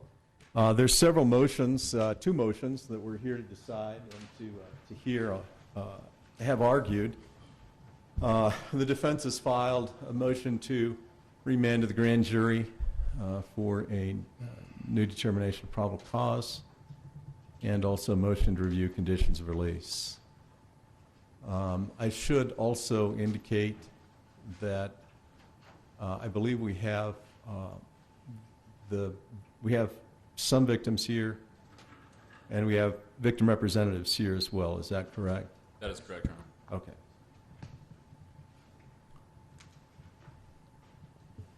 I'm going to take the motion to remand first. So, Mr. Davidson, it's your motion. Thank you, Go Your Honor. ahead. Your Honor, the defense raised several issues in the, Your Honor, can I address the court from here? Whatever's most comfortable for you is fine, just as long as you can keep your voice up so that Steve can take down the argument. Certainly, Your Honor. Your Honor, the defense raised several motions in its motion to remand. The state filed a rather expansive response, including a lot of facts that not only are in dispute, that aren't really germane or even relevant to the discussion and the issue of whether this case should be remanded back to the grand jury. As the court's well aware, the grand jury is there to act as a check. It's there to act as a balance against the prosecutor's power. It provides the accused the ability to make sure that there's probable cause before felony cases can be filed. I wasn't there, Mr. McCowan wasn't there, obviously Mr. Jones wasn't there. It was incumbent upon the prosecutor to present clearly exculpatory evidence. It was incumbent upon the prosecutor to present evidence in a fair and impartial manner, and they failed to do that. And irrespective of how many pages of the relevant facts they include in their response, talking about double taps and tactical flashlights and 40 caliber blocks, they spend actually very little time addressing the issues that are problematic for them with regard to the way that they presented this case to the grand jury. And I think that's pretty apparent. In terms of the actual issues themselves, Your Honor, I think the two or three that are most troubling and to the defense and should be troubling to the court is the manner in which Nicholas Peering's hospital statement was presented to the police. Let's be very clear about this. Nicholas Peering, who's one of the alleged victims as to the aggravated assault charges, was shot during this incident last October. He was transported to the hospital. He was in the emergency room. He was contacted by Detective, I believe Jacob Ellis is his name. Detective Jacob Ellis conducted 2 interviews with Mr. Peering. They were both recorded. The state has those recordings. They disclosed them to the defense. In those recordings and in those interviews, both times that he talks to Mr. Peering makes it very clear. He basically says that he went across the street from the courtyard and that he came up behind a group of people where Colin Grove, the decedent, was. And essentially, just as Stephen approached with the flashlight, which we now all know was attached to his gun, and said, where's the effect of step back or get back, that from an elevated position, essentially either right behind or shoulder to shoulder with Colin Grove, that Mr. Peering jumps forward. That's important. And the defense, the state knows that's important because this is a self-defense case. This is a case where they've taken the somewhat astonishing position that Mr. Jones acted with self-defense, or acted with premeditation. Excuse me. Now, Mr. Jones made it abundantly clear when he was interviewed by the police, well before they went to the grand jury, Your Honor, that he believed that these 2 people were advancing on him. Those 2 people being Mr. Brode and Mr. Peering. Mr. Peering himself, Your Honor, admitted as much to the police at the hospital hours after the shooting that that was basically what he was doing. It may not have been his intent, according to his statement to the police, to jump at Stephen or to attack him or to do him harm, but we have to look at this through the lens of how it was perceived by Mr. Jones. And when Mr. Jones tells the police that these two gentlemen, these two individuals were advancing at me, and the state, incidentally, is going to take issue with that, it would seem like a rather important fact that one of those two individuals himself essentially admitted that he was jumping towards Mr. Jones. But they didn't present that. And it's worse than that. If it ended there, it would be bad enough, but it's worse than that, because when they present the case to the grand jury, what they presented was this second interview that Mr. Peering gave. Curiously, a week and a half later, with two detectives and two prosecutors in the room. And now all of a sudden, Mr. Peering is, well, I was actually 10 to 12 feet away when I saw Colin get shot, and then I approached where Mr. Jones and where Colin were. That's the only statement from Mr. Peering that they presented to the grand jury. And the worst thing about it, Judge, is that they not only completely ignored the statement that Mr. Peering gave at the hospital, but when they presented the subsequent statement that Mr. Peering gave to Mr. Shea and Mr. Barker, they characterized it as being the statement that he gave at the hospital just hours after the shooting. There's no dispute that that wasn't what he said at the hospital. And they characterized it as such. That, Your Honor, is a misstatement, and it's not a trivial one. It's a misstatement that operated to prejudice my client and to deprive him of the right to have a grand jury make an informed decision about this case. Now, the state takes the position in its response. The state takes the position in its response that, well, Mr. Peering's initial statement at the hospital was ambiguous, and geez, he was being treated for injuries. Gosh, how do we even know that he knew what he was talking about? That's why we went and talked to him later. Well, his statement was actually pretty clear. I mean, the detective not only didn't have any problems writing in a report what Mr. Peering said at the hospital, but he actually recorded it. And I want to play for the court. I don't know if it's marked, if I could inquire of your clerk what exhibit the disc is. 2. Exhibit 2, Your Honor, is a CD or a DVD with 2 audio recordings. One of them is the interview with Nick Peering at the hospital that the state characterizes as being taken out of context in Mr. Jones's motion and being less comprehensive than the subsequent statement that they obtained. Without objection. No objection. 2 is admitted.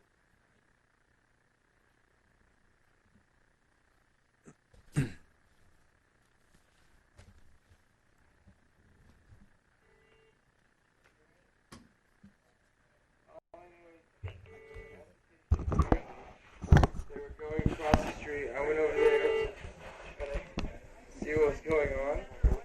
He was talking. Are you listening? I'm listening. He was talking to one kid. Yeah, he was talking to one kid. Some other kid was like backing away, so we don't want any problems. This kid comes from the parking lot, the east side of Mountain. Stop.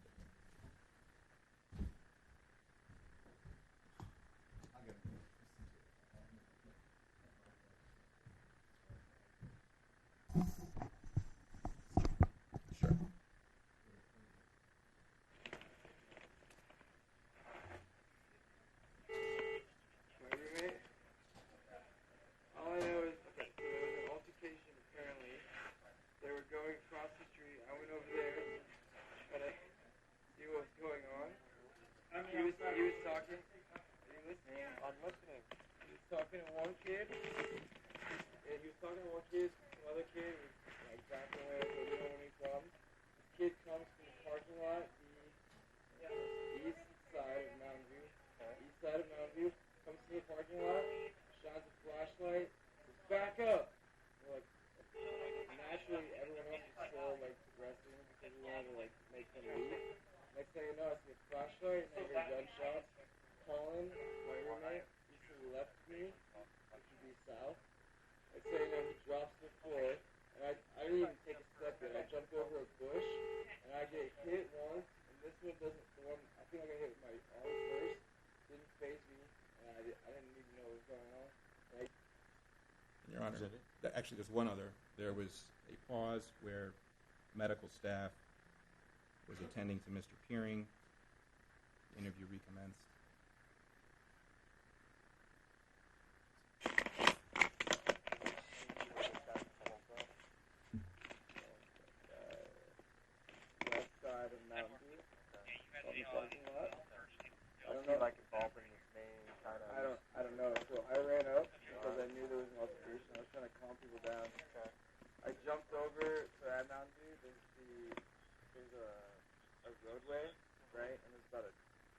10-foot gap between the roadway and the parking lot.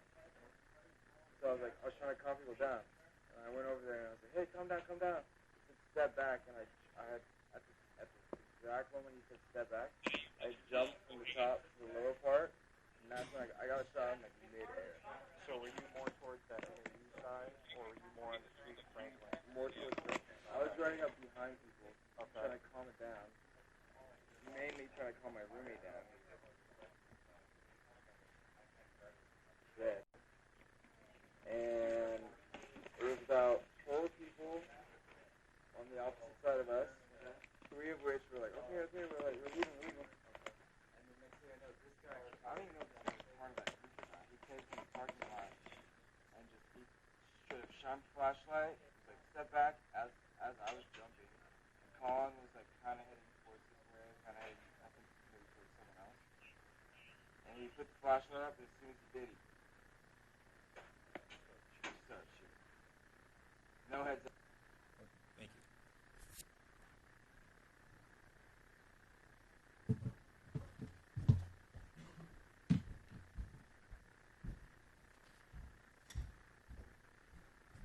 The audio speaks for itself. Mr. Peering said that he ran up. There was a 2-foot gap between the elevated position where he was and the edge of the parking lot where Mr. Bro was. And at that exact moment when Stephen said, step back or get back, he jumped. He said that twice. Where's the ambiguity? There is none. It was all too ambiguous. That's the unambiguous, and that's why they didn't present it. And again, this is no trivial, unimportant fact. This is central to the issue of whether Stephen acted with premeditation and whether he acted with reasonable self-defense. Similarly, Your Honor, we have a situation where Kyle Zintek's statement was not properly conveyed to the jury. Although perhaps not as blatant as the omission from Mr. Peering, Mr. Zintek says that Colin, the decedent, stepped up to Stephen right before shots were fired.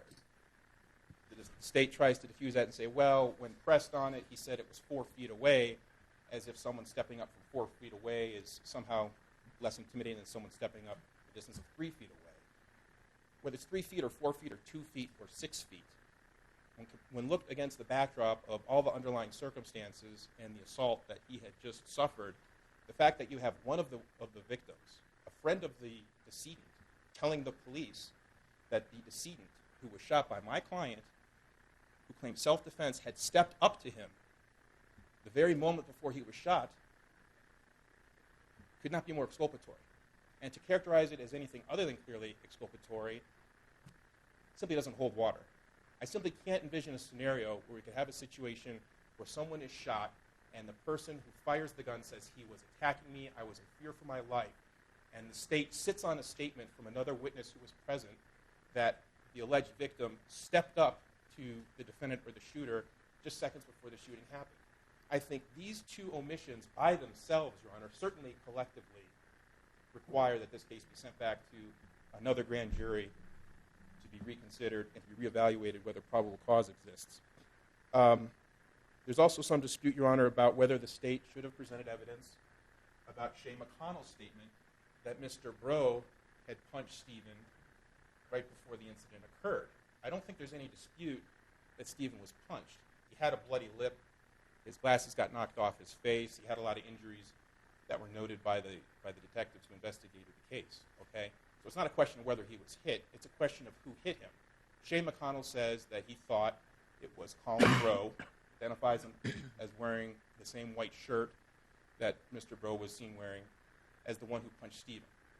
Now, the state goes out of its way to point out that no one else says that Mr. Bro was the one who punched Stephen. What they don't point out, though, is that no one says that it wasn't Mr. Bro.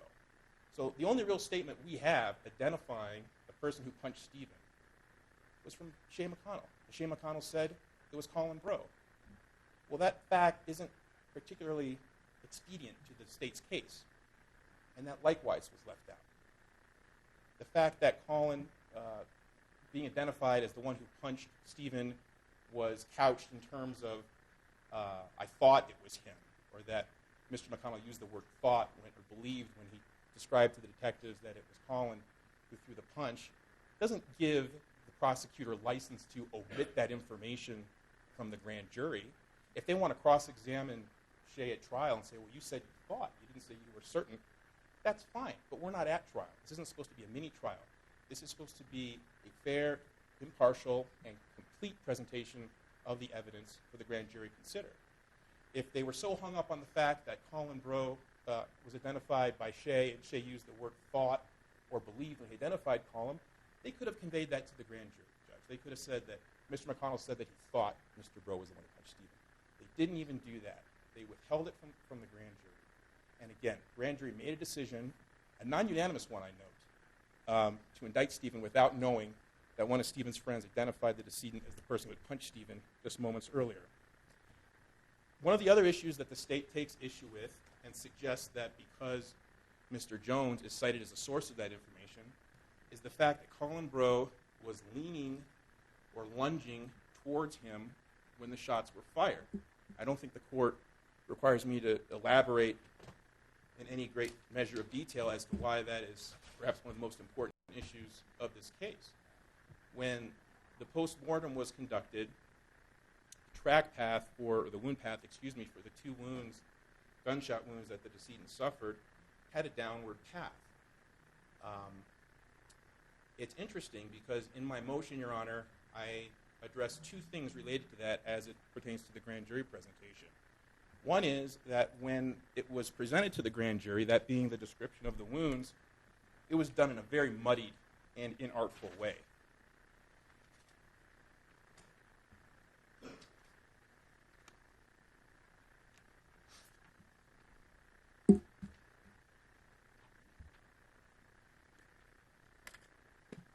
The state elicited testimony that the projectile was shot at kind of a down angle.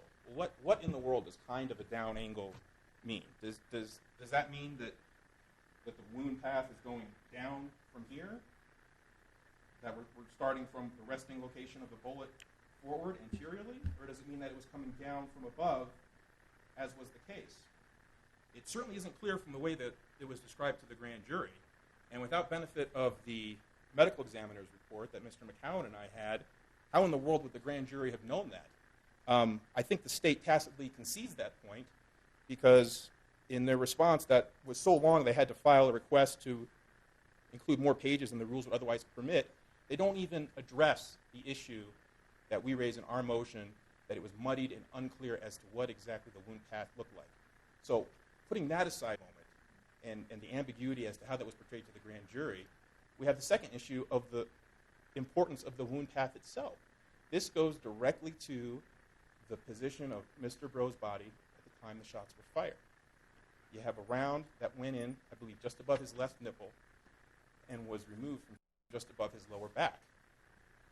You don't need to be a doctor or a medical examiner to reasonably infer from that Mr. Breaux was in a leaning or lunging position going forward when the shot was fired. And especially given the fact that they are going to try to impugn Mr. Jones' assertion that Colin was lunging at him when it happened, the jury should have known that there was indisputable physical evidence, medical evidence from the medical examiner, demonstrating that the injuries suffered by Mr. Breaux were entirely consistent with what Stephen said happened. They didn't do it. At best, they provided this muddy explanation, and without a clear picture of what the wounds looked like, the jury had no way of knowing that that was the case. Now, in its response, the state says, well, sorry, I have to look at it.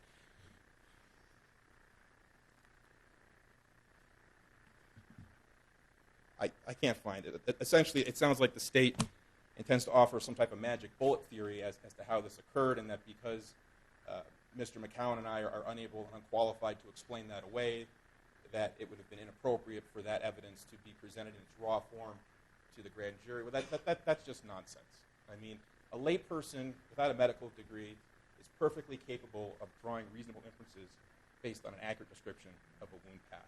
Certainly if this were some other case where there was some dispute about whether somebody shot in self-defense or not, and you had an entry wound in the victim's back, I'm quite certain the state would have no problem making some unfavorable inferences against the accused based on that wound path.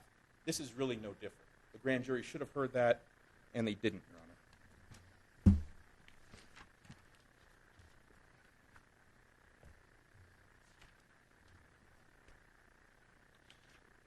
Your Honor, the remainder of the issues I raise are essentially responded to by the state with their fallback position, which is that, well, maybe we didn't present this, maybe we did, but in any event, it's irrelevant because there was no self-defense here, and it's such a clear-cut case. I mean, that's basically what they say. They basically say even if the grand jury had known about it, it wouldn't have made a difference. And they repeatedly cite the fact that Stephen supposedly walked 90 feet from his car to where the shooting took place. I mean, that's basically the centerpiece of their position that everything we're talking about here today is somehow a moot point because it's so patently obvious that this was premeditated murder based on those alleged 90 feet that he walked. It's interesting, though, that when they presented the case to the grand jury, not a shred of evidence was presented as to the distance between Stephen's car and where the shooting occurred. It wasn't important enough for them to present to the grand jury, but now that they're being challenged based on the way they presented the facts to the grand jury and the theory of the case that they foisted on them, now we're hearing about these 90 feet. And now, based on evidence that wasn't even presented to the grand jury, the state's taken the position of, hey, look, Judge, it's so obvious that this kid is guilty. Why are we even arguing about whether he was crying and trying to arrange for medical attention for these young men right after the shooting was occurred? Or why does it matter that these people were drunk and had blood alcohol concentrations that were well beyond the legal limit where somebody could legally drive a car? Similarly, the state tries to muddy the waters as to the defendant's argument with regard to his injuries. No, we don't know which injuries that Stephen had were caused when he was punched, most likely by Colin Breaux. And no, we don't know which injuries were specifically caused when he was pummeled thereafter as this large group convened on him and tried to take the gun from him when the second round of shots went off. But we don't have to know because his defense of justification, his self-defense, his reasonableness in discharging the second group of shots wherein Mr. Peering and Mr. Zintek, where Mr. Prado and Mr. Zintek were injured, were the direct result of the fact that he was being pummeled and that he had concerns for his safety. These people were trying to grab his gun. Certainly the injuries that he sustained during that melee goes directly to the reasonableness of his conduct, the reasonableness of his concern, and the reasonableness of his fear that he was going to get seriously hurt or killed unless he continued firing his weapon to get all these people off of him. But they didn't bother to present any of those injuries, Your Honor. At best, they said, well, he had a split lip and he lost his balance. Well, the report from the police quite clearly says that there were more injuries.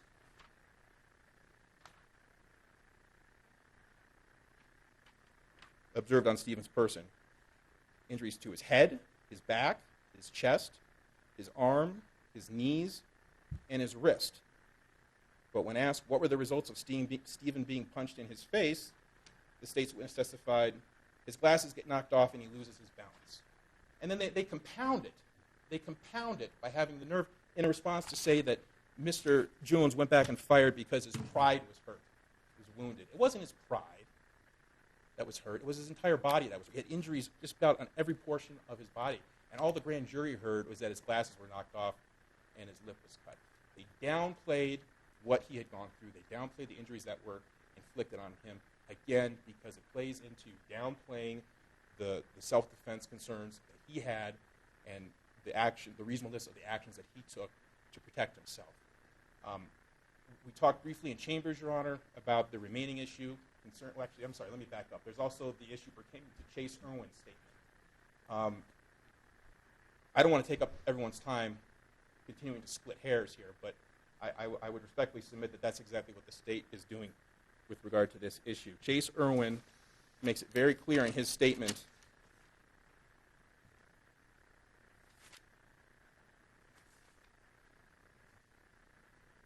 that he observed Colin Breaux running across the street, and he thinks he was going to help Nick Peering, presumably, who got into a tiff with that guy. And the state says, well, that is a gross, that's their word, gross mischaracterization of what of what Chase Irwin said. Well, that's exactly what Chase Irwin said. And no, maybe Chase Irwin did not see Mr. Bro, after crossing the street, go into the parking lot where the confrontation occurred, but we didn't say that he saw Mr. Bro go into the parking lot where the confrontation occurred. That being said, it's not an unreasonable inference. In fact, any contrary inference would be unreasonable, that when Colin Bro's friend sees him running across the street directly towards the parking lot where all these other individuals are, according to Mr. Peering, continuing to advance on this group of kids to make them go away, that's exactly where he was heading. The state didn't present that, and the reason they didn't present that is because had the grand jury known that Mr. Bro was essentially running, maybe not, we couldn't show directly at Mr. Jones at that time, he at a minimum was running directly towards his location where this whole episode played out just moments later. They didn't hear that. They should have. Is Mr. Bro's running subject to maybe varying interpretations? Sure. And maybe they can try to advance those arguments at trial. But the obvious interpretation of that, Your Honor, the most obvious inference that the grand jury would have drawn is that Mr. Bro was running across the street because that's where Stephen and his friends were, and he was the aggressor in this situation. The grand jury didn't know that. It would have been impossible for them to have made an informed decision about the indictment in this case without knowing that information as well. I don't know when exactly the police found out about the high BACs of the alleged victims in this case. What I do know, Your Honor, is that Detective Jacob Ellis was at the hospital at Flagstaff Medical Center from approximately 1:30 in the morning to at least 5:30 in the morning. He was the detective who took the statement from Mr. Peering that we listened to a moment ago. It's obvious that he was there continuously. It's obvious that he was interacting with the medical staff. It was obvious that he at least noted with respect to Mr. Peering that he had some slurred speech or some other symptomatology that was consistent with alcohol consumption. When and how he found out specifically about the toxicology report from the hospital, which incidentally, according to the hospital records, those labs were done while these young men were still in the emergency room. So the county attorney's office may not have had the printed records until some days or weeks thereafter, but the tests themselves were done while these two young men were still in the hospital. I don't know, given the significance of the other problems with the prosecution's presentation of this case to the grand jury, frankly, how important it is to Your Honor that they likewise left out the fact that these young men were, one of them at least was over a .200, but to the extent that that is a relevant issue, if Your Honor denies the motion to remand today, but believes that if that offer of proof would be developed factually with an evidentiary hearing, we would simply ask leave to adjourn these proceedings and to recommence with the defense having an opportunity, to conduct some discovery with Detective Jacob Ellis and make a determination as to when exactly they found that out. Because if they knew about it, that certainly should have been provided as well. Thank you. Thank you, Mr. Davidson. Mr. Barker. Thank you, Your Honor. Well, Your Honor, we've heard a lot about things that the defense does not like about the presentation, but we haven't really heard why they are clearly exculpatory. And that's really the standard. We didn't hear much about the law. We heard a lot about some of the facts that they dispute. The defense's argument fails on every single point, and I'll go through those in order. As the court is aware, the standard is whether the state denied the defendant a substantial procedural right. That's the rule. And there's a couple ways that that could happen. And the two ways that the defense raises is that we failed to present clearly exculpatory evidence, or that we provided inaccurate or incomplete information that was material to the indictment. None of those occurred here. As the court is aware, also the court retains broad discretion in these matters. There's no mechanical test. There's no factors really to consider. It's just the language of the rule in the common law that we have, the case law that we can glean some of these rules from. Let me talk about clearly exculpatory evidence first. That is defined as evidence that would deter a grand jury from finding the existence of probable cause. That's the definition the case law gives us. And by way of illustration, let me talk about the Morrow case. It was a Coconino County case, actually. Defendant cites it in his motion. We cited it as well. This is a case where the defendant had killed his own child. He indicated that he did it because the child was the devil.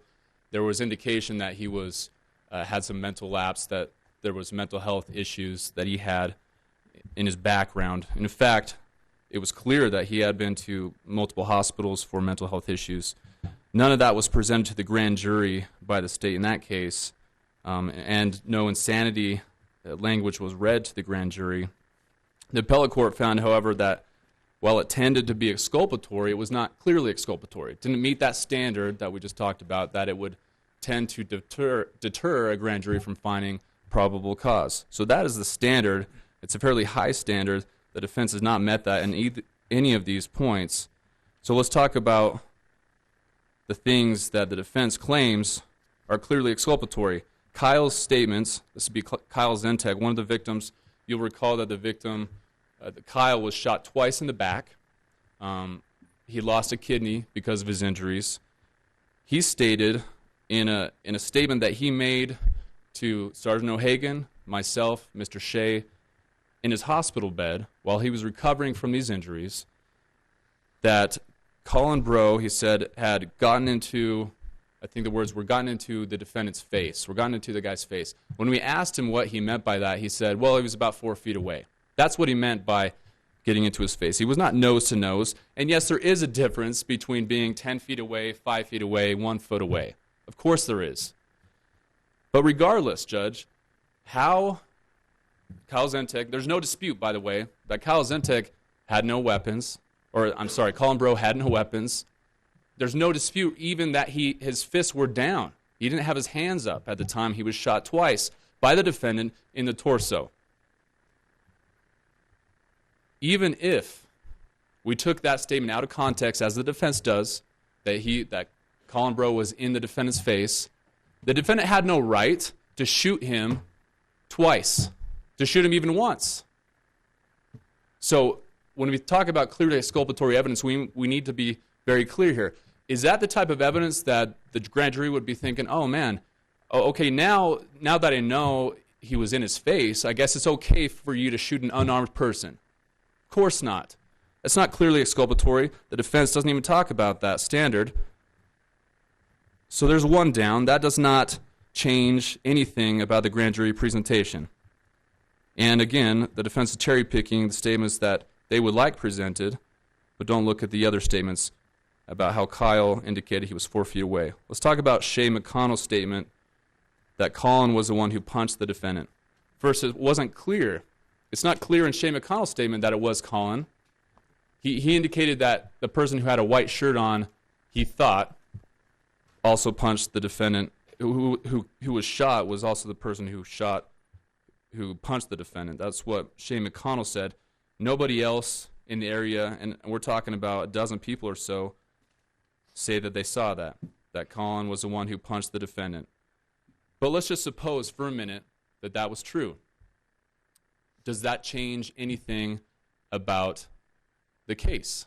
Does it change the fact that the defendant went to his car, which by all accounts was about 100 feet away? By the way, no one was chasing him, even though he told the police that afterwards. He later said, well, when I looked around, no one was actually chasing me. He got to his car. At that point, he decided to unzip the case to his gun, pull out his .40 caliber Glock pistol, load a chamber, turn on the light on that handgun, and then walk some 90 feet to where this fray was happening. And when I say fray, there's no fighting occurring at this point. All that is occurring, and this is evidence that we knew at the time of the grand jury, evidence we know now. What was occurring at that point was a confrontation, an argument, verbal, maybe some chest puffing, nothing more. No weapons. Again, no weapons. The only person who had a weapon was the defendant, who walked the 90 feet and then confronted some people. And it's unclear exactly what he said. Accounts vary. He said some words, and then he began shooting unarmed people. Now, the defense, let me talk about that distance for a minute, because 90 feet is significant. I think 90 feet is probably twice the size of this courtroom, twice the distance or the width of this courtroom. We did present evidence of that to the grand jury. Maybe the defense forgets. We had a witness, Zach Volpo, who testified or actually made a statement to the police that he estimated the distance that the defendant traveled to be 30 to 35 yards. So yeah, we did have distance. That was presented to the grand jury, so they were aware of that. Getting back to Shay's statement, does it make it more justified that Colin Breaux, a minute or two before the defendant got his gun and fired upon him, punched the defendant in his face? Of course not. We know that the self-defense instruction indicates, the statute says, you're not justified to use deadly physical force unless you are threatened by someone who is by deadly physical force. You cannot bring a gun to a fist fight. That's what the law states. So if he was punched in the face, he doesn't get to get his gun out and walk 90 feet and then shoot people. So it's not clearly exculpatory evidence. It's not the type of evidence that would deter a grand jury from finding probable cause in this case. State disagrees with that. Is there a totality of the circumstances on that cause, or that position, in terms of leading to the defendant believing that he was, actually that a reasonable person would believe that he was justified in using in physical force? So you have the confrontation, you have the punch, you then have, according to the defense, some sort of pursuit or something to the extent that he is injured or believes he's going to be injured. You're talking only about the punch. Was he punched? And that's it. It kind of stops. Right. But about the totality of the circumstances leading up to the punch and just after the punch. Of course. Yeah, and we presented all that to the grand jury, Judge. I'm going to get to that in a minute, but let me just say, the state presented evidence to the grand jury that the defendant was punched in the face, that his glasses were knocked off, that he said that he feared for his life, that these guys were saying they're going to kill him. We presented all this to the grand jury. You have the grand jury transcript. You might remember we presented that. We presented the fact that he thought people were chasing him to the parking lot, that when he arrived, he said that he had a gun, that people charged him or lunged at him. We presented that to the grand jury. So all of that stuff was presented to the grand jury. So the question is, does this statement from Shay McConnell, does that change anything?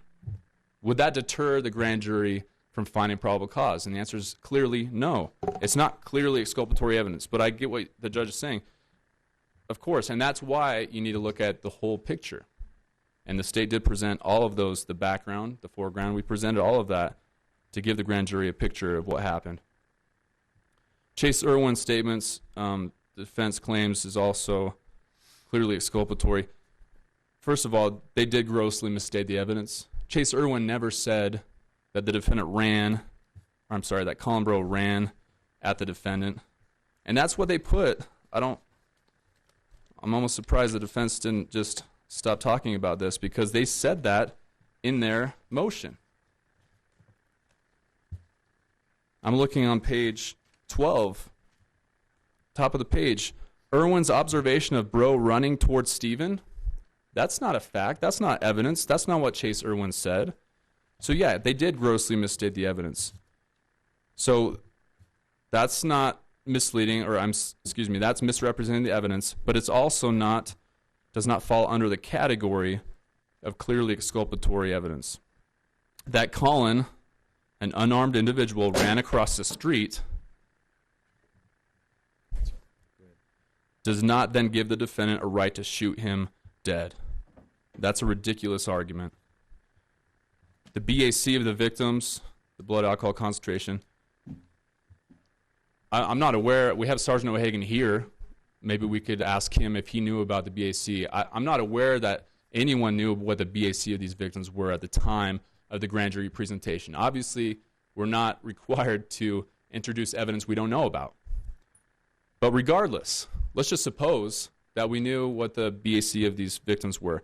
Does the law say that if someone's intoxicated, you get to shoot them? Does the law even say that if someone's aggressive, you get to shoot them? No. How is that clearly exculpatory? Again, we didn't hear the defense explain how that is clearly exculpatory evidence. Detective Jacob Ellis was at the hospital. but he wasn't there taking the victim's blood. He wasn't there noting a lot of symptoms of intoxication. He was there to get some statements to find out what had happened. And these victims, we could hear on the recording that the judge heard earlier, Nick Peering, he's in the hospital. Nick Prado, he's in the hospital. Kyle Zentik's in the hospital. You can hear the beeping behind them. They're being treated for gunshot wounds. It wasn't the time to figure out what their BACs were. This is not a DUI case. Let's talk about the other category that the defense points to that they say is inaccurate or incomplete information. And again, it's not enough just to be inaccurate or a little misleading. It's got to be material to the indictment. So talking about that, in Peering's statement, we heard a little snippet, a little section of Peering's statement that he made at the hospital. There's a whole other interview that took place a few days later that the court has, that we submitted as part of our response, where he gives a more comprehensive interview. He talks about what had happened in more detail, about what happened in more detail. The state did not mislead the grand jury about this. If you look at the grand jury transcript, it doesn't differ that much from even his first statement, but it certainly follows and parallels Peering's second statement, where he gave more detailed account, gave a longer account about what happened. The recorded statement bears that out. And again, it's not material to the indictment. Whether or not Peering actually lunged at the defendant as well, and by the way, the state does not concede that any of his statements indicate he did that. He was running towards Colin, his friend, to intercede when the defendant shot him twice. Even supposing, let's just argue, for argument's sake, Peering ran at the defendant, he was unarmed. The defendant had just shot another person twice. Does the defendant just get to shoot anybody who walks towards him? At that point, the only people in that area who were allowed to use self-defense were the people around the defendant. So the people that jumped on the defendant, they were acting in self-defense at that point. They were afraid for their lives at that point. And that's the reasonable person standard there. The defendant was the only person who had a weapon at that time.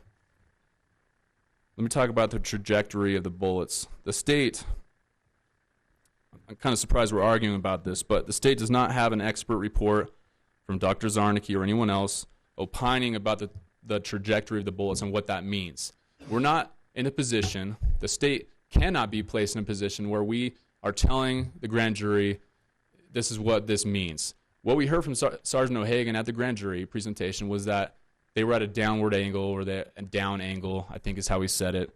We can argue about semantics, but how is the fact that there's a downward angle, that the trajectory of the bullets on Colin's body were at a downward angle, how does that change the calculation?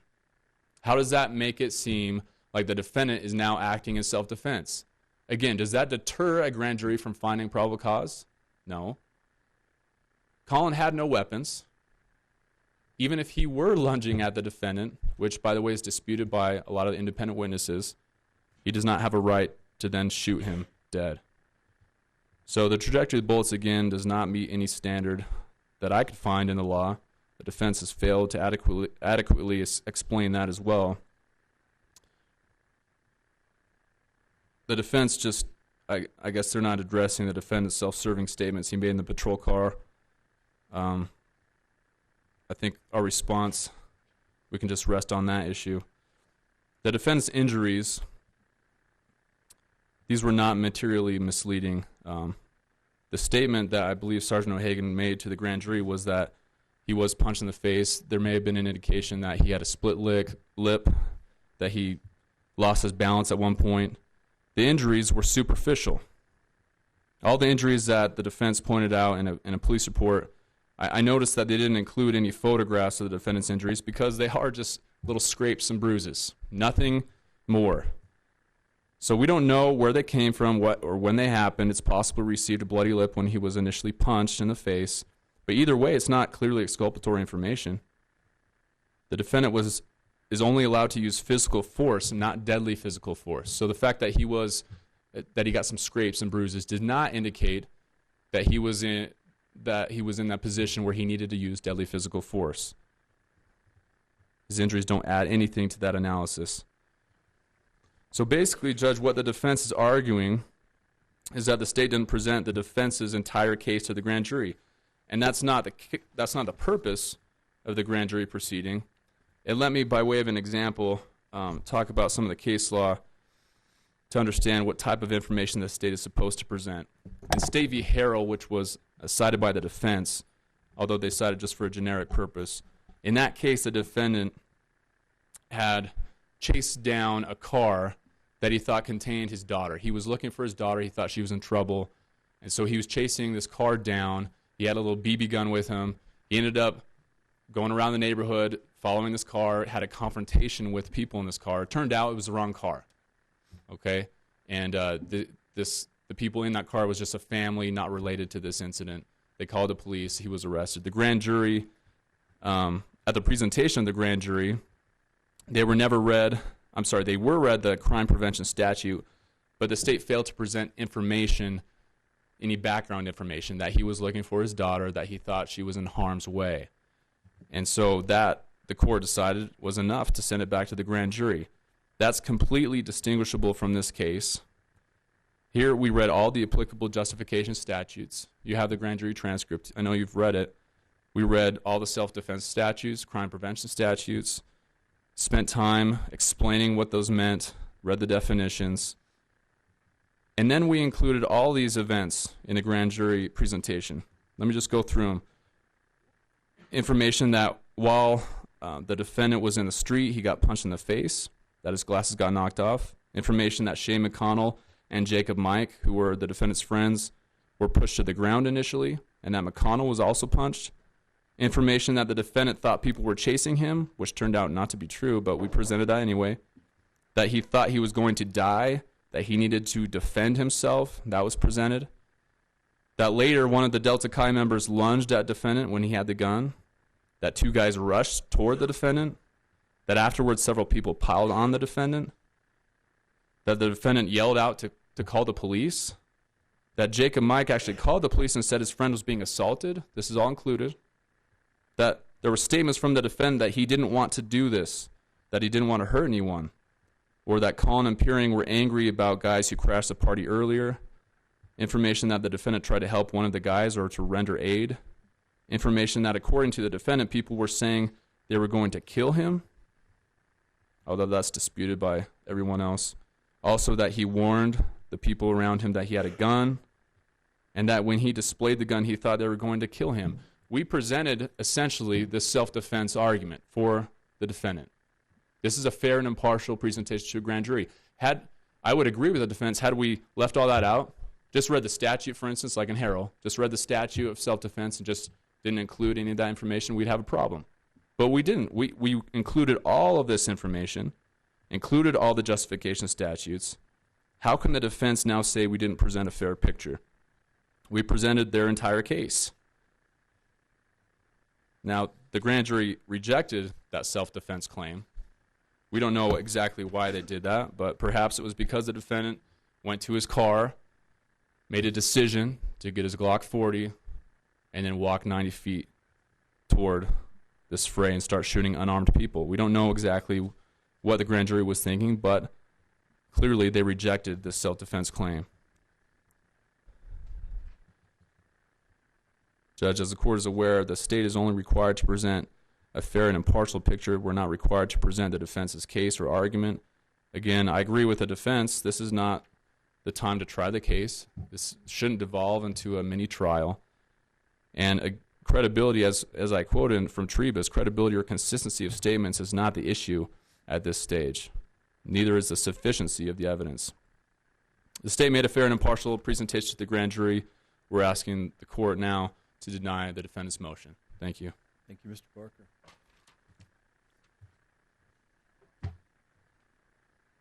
Mr. Davidson, brief reply.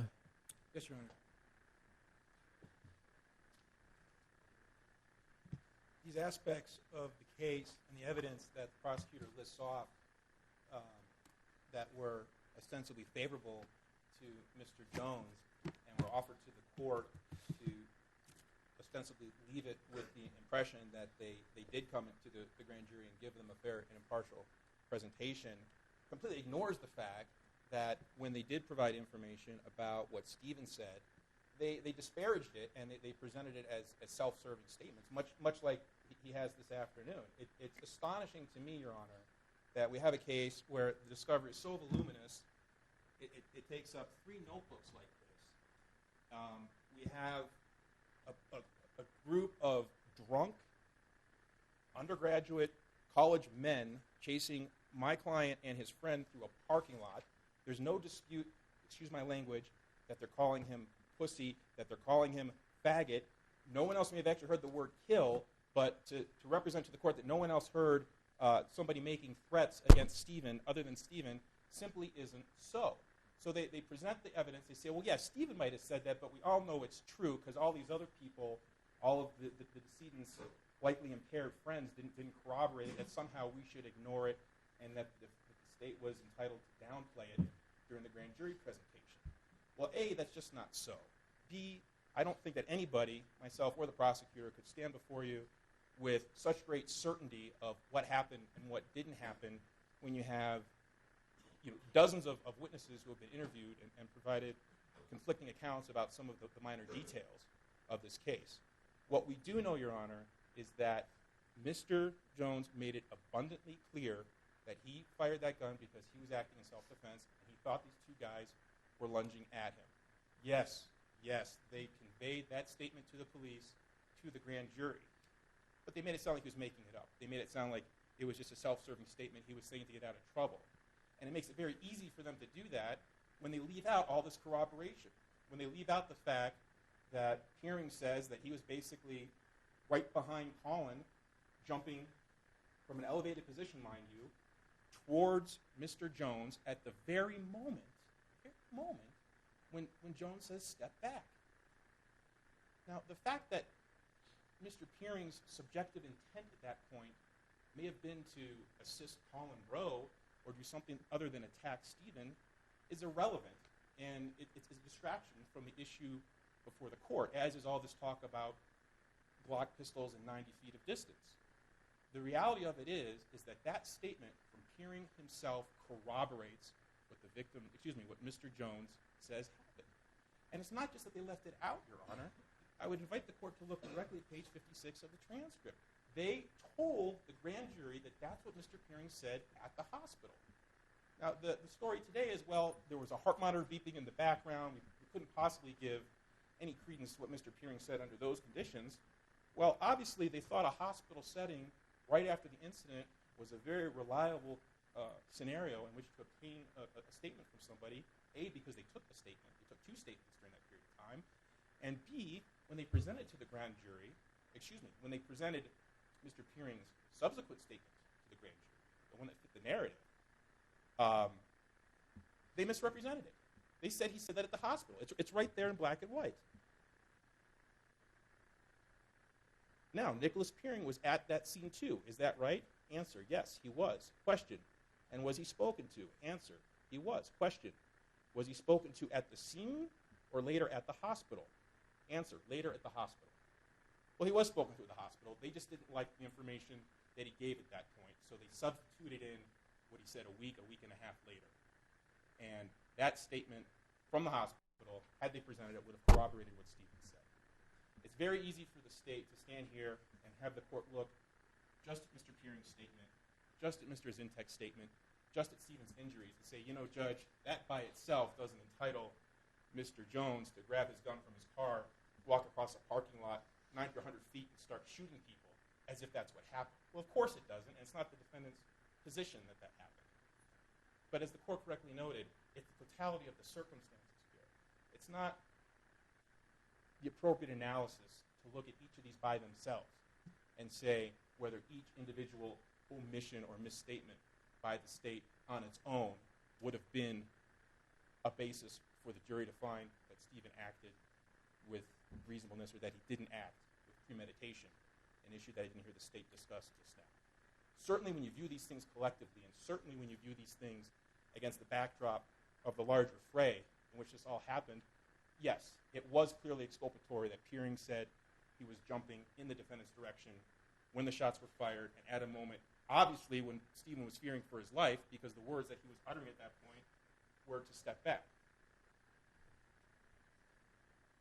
Obviously, it's clearly exculpatory, particularly when they continue to dispute to this day that Colin Breaux was leaning or lunging towards a defendant, that the medical report all but corroborates that fact, and they left it out. What exhibit number is that? Yes. No, I'm sorry.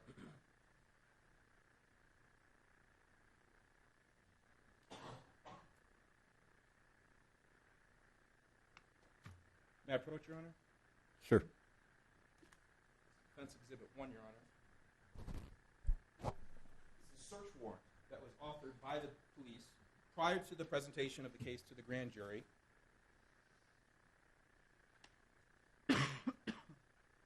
Signed like all search warrant affidavits are under oath.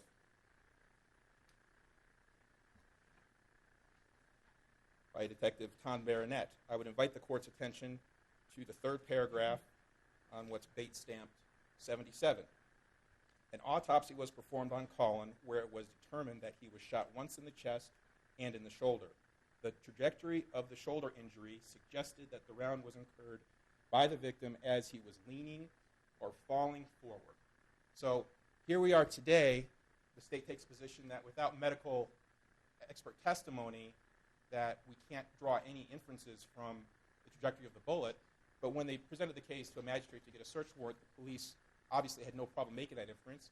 And of course they made that inference because any reasonable person could make that inference. So it's a non-starter that the medical examiner's findings were not relevant and didn't allow the grand jury to draw any conclusions.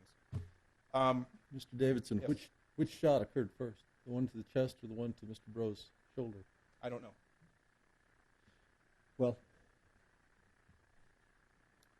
your position is that Mr. Breaux was lunging forward. Both bullets were described in the medical report as having a downward path.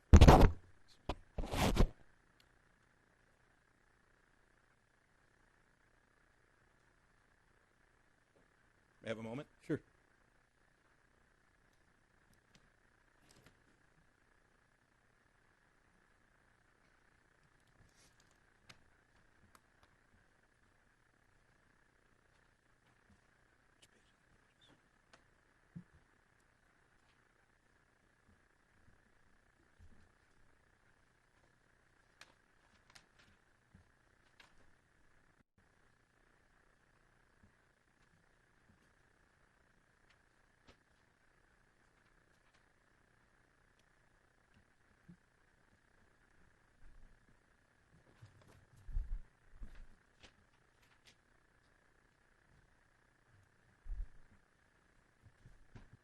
Referring to bait stamps 445 and 446. Of what exhibit? Well, it's not before your court. I could have this marked if you'd like. This is Dr. Sarnecki's report. He describes the gunshot wound to the chest. The trajectory was the wound track reveals from the decedent's front to back, right to left, and downward. He then separately describes the gunshot wound to the shoulder. Trajectory. The wound track travels from the decedent's front to back, right to left, and downward. Both shots are described by medical examiners having a downward track. So the sequence of the shots, I would respectfully submit, are not relevant with respect to that particular issue. If it were an undisputed issue as to whether Colin Breaux was lunging or leaning towards the defendant, maybe it wouldn't be a big deal. If it was an undisputed issue as to whether or not Colin Breaux's physical demeanor towards Mr. Jones was something that he considered in perceiving the threat that he was facing was not important, it wouldn't be that big of a deal.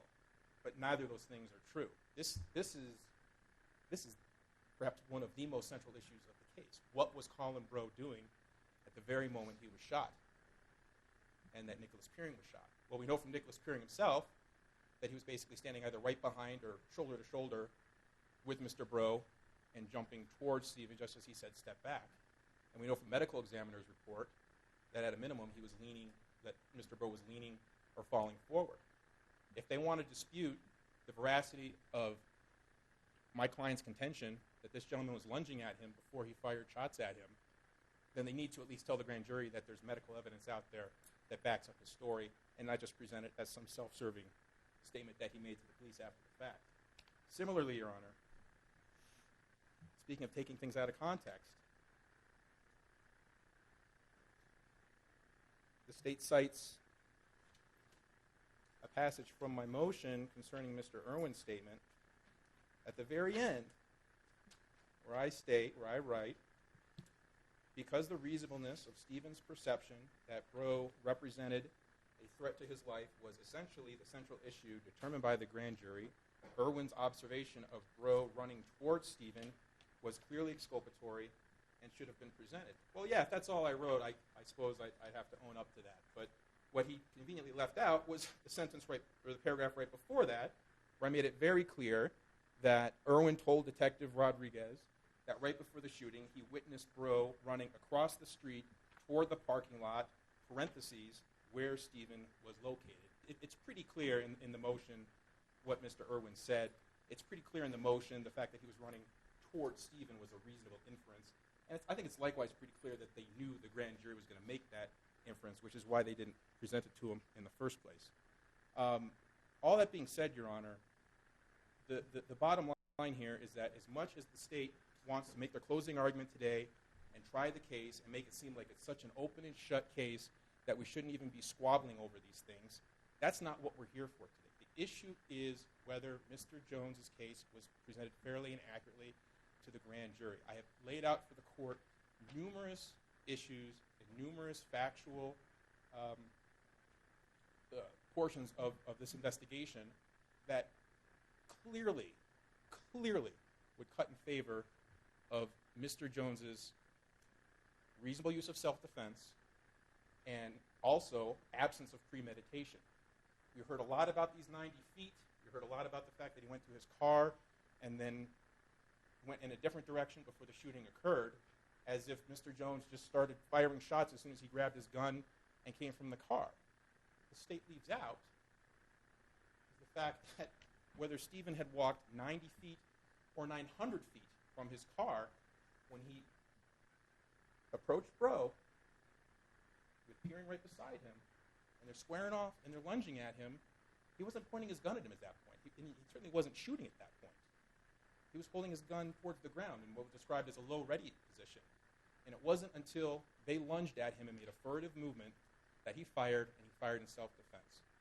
Now, the fact that Peering says that he was jumping at him at that time, the fact that Breaux's body, Breaux's injuries were such that it corroborates what Stephen says, that Breaux was seen running in the general direction where this all occurred and where Stephen was located, that Zintek said, in his words, that Breaux got up in Stephen's face, pretty close were the words that he used. That's all clearly exculpatory in the context of this case. And it's not just clearly exculpatory as to the issue of self-defense, Your Honor, but it's also clearly exculpatory as to the issue of premeditation. The state has taken the astonishing position in this case that Mr. Jones killed Colin Breaux with premeditation. That obviously requires reflection and thought and pondering on behalf of the defendant.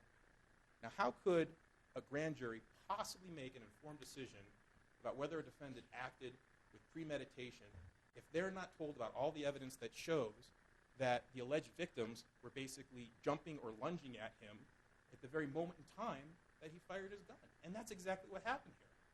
Now, if they want to discredit this evidence, if they want to explain it away, if they want to take the position that we don't have to say that Zintek said that Breaux got in Stephen's face because he later said it was 4 feet away, then what they should have done is told the grand jury that, well, Mr. Zintek said that he saw Breaux get in Jones' face, then later, on further questions, said it was 4 feet.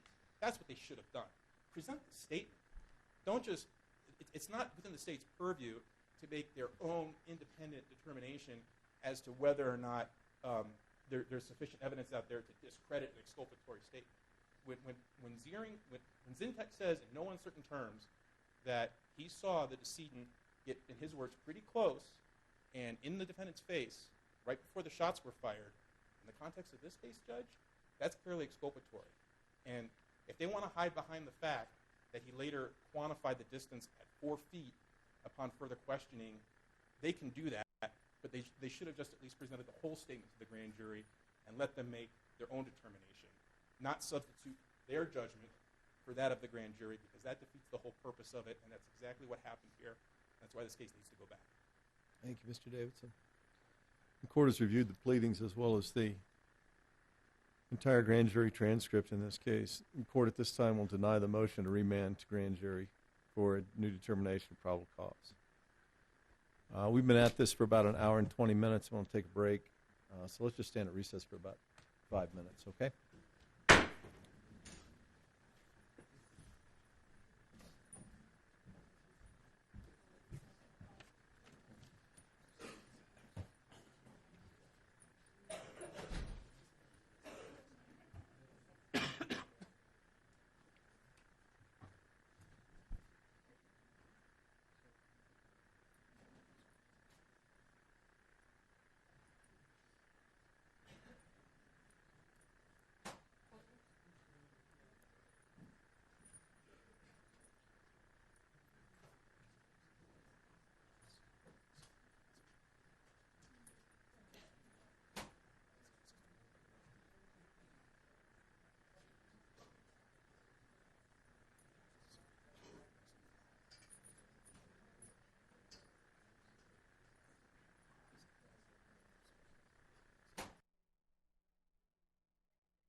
All right, guys, looks like we've lost that feed, so let's go ahead and take you to the viewing of Scalia's coffin casket.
Zuckerberg saying, well, look after the neighbor. This would be this. I took the Maryland exam and failed the bracket course, but I didn't study the right way. I got a job offer down to Alabama. Then I took the Alabama exam since I was down there. And half of the exam was for the multi-state. 40% was the essay, 10% was, 40% was the stakes material, and 10% was essay. So I put most of my time on the multi-state. It worked out well for me. So in Maryland, 60% of the exam was essay, 40% was and I divided my time equally, and every time I asked. So what about you? What are the percentage breakdowns? I want to eat cake.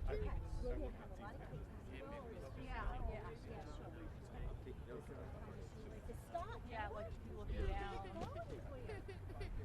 Yeah, just practice questions. Just keep doing the practice questions.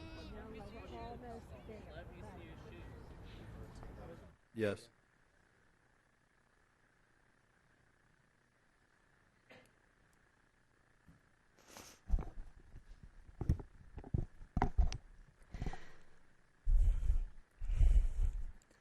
Your Honor, yesterday I sat across from one of Colin's friends, and I had to ask him if my boy's eyes were open by the time he got to him. Because when he saw Colin go down and he heard gunshots, he ran across the parking lot towards Colin. And he was holding Colin in his arms. And I needed to know if his eyes were open, if he was looking at somebody that knew how amazing he was, somebody that loved him. And he told me, yes, I know he was still present. I can't explain it, but I know he was still there. And he never shut his eyes.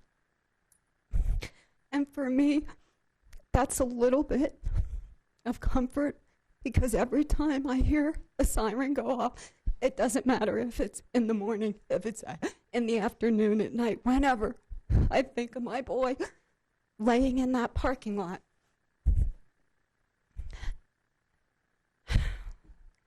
His young friend and these other 3 boys were good kids.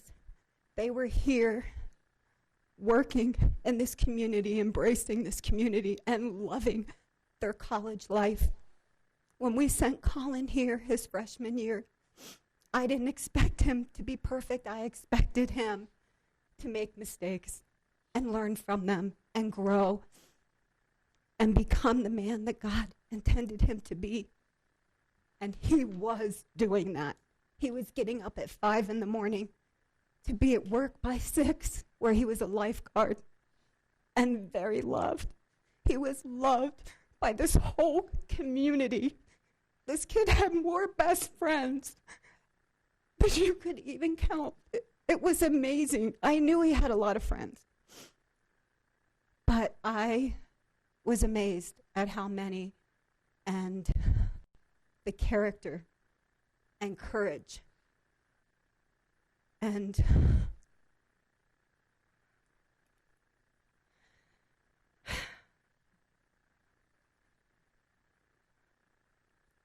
these boys spent 2.5 years here, working hard and doing what they were supposed to. The shooter was here for 6 weeks, and I think if Colin was standing here today, I promise you, he would not say, I wish I had a gun that night so I could have fought back. He would have said to Stephen Jones, you're here for 6 weeks.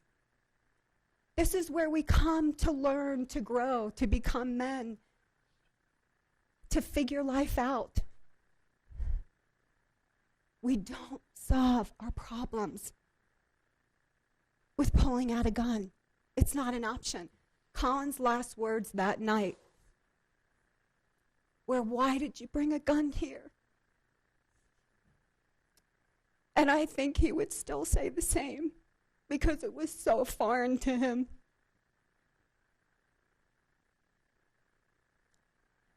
So I ask that you, just like the others, would protect them this time and protect this community, their school that they loved. Thank you. Thank you, Ms. Grove. Mr. Shea.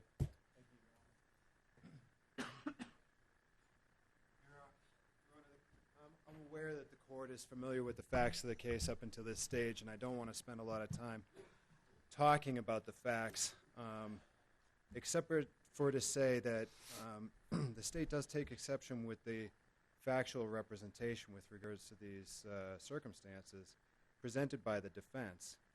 And I think it's important to note that part of what the defense does is essentially ignore the fact that the defendant traveled from his vehicle more than 90 feet back to the location where he shot Colin. He went from his vehicle where he collected a gun, went back across the parking lot, and shot 4 people. There wasn't even a physical confrontation going on at the time. He walked across the parking lot and shot 4 people. He killed one of them. He almost killed another. The other 2 are lucky to have their lives. And the defense ignores that traversing of distance between the vehicle and the car. And I point out specifically, this is the defense indication of the facts. Stephen reached his car and obtained his pistol from the glove box. Unsure of his exact surroundings because his glasses had been knocked off his face, Stephen announced that he had a gun and yelled at subjects to stop. Unbeknownst to Stephen, the subjects had discontinued their pursuit of him, but 2 of them quickly started running back towards him after he shouted commands at them. As Stephen held his pistol at the low ready position and again yelled for them to stop, alleged victims Colin Breaux and Nicholas Peering stated that they were going to kill Stephen and charged towards him. And I would point out a few things there. The first is, it certainly is written and suggests that this occurred just outside of the defendant's car, which is provably untrue. Second, it suggests that both Nicholas Peering, it doesn't suggest, it says that Nicholas Peering and Colin Breaux ran towards the defendant, and then he warned them again, and they continued to run towards him, which is also provably untrue. And I would suggest, Judge, that the reason that I'm pointing all of this out to you is because the defense is indicating that the defendant wants to clear his name and that really this is a self-defense case. I would suggest, Judge, that the facts for the charges in the indictment against the defendant are extremely strong. There's a whole bunch of weaknesses to the self-defense argument, perhaps the best being that the defendant left the confrontation and was quite a distance away from it when he armed himself, and then recreated, with regards to him, a new confrontation. When the defendant leveled his gun at the other individuals who were out there that night, that's him creating a new confrontation, introducing into that second confrontation deadly force which didn't exist prior. Clearly self-defense isn't going to cover this situation. The other evidence that the defendant gathered his gun, walked across the parking lot, and shot 4 people is very strong.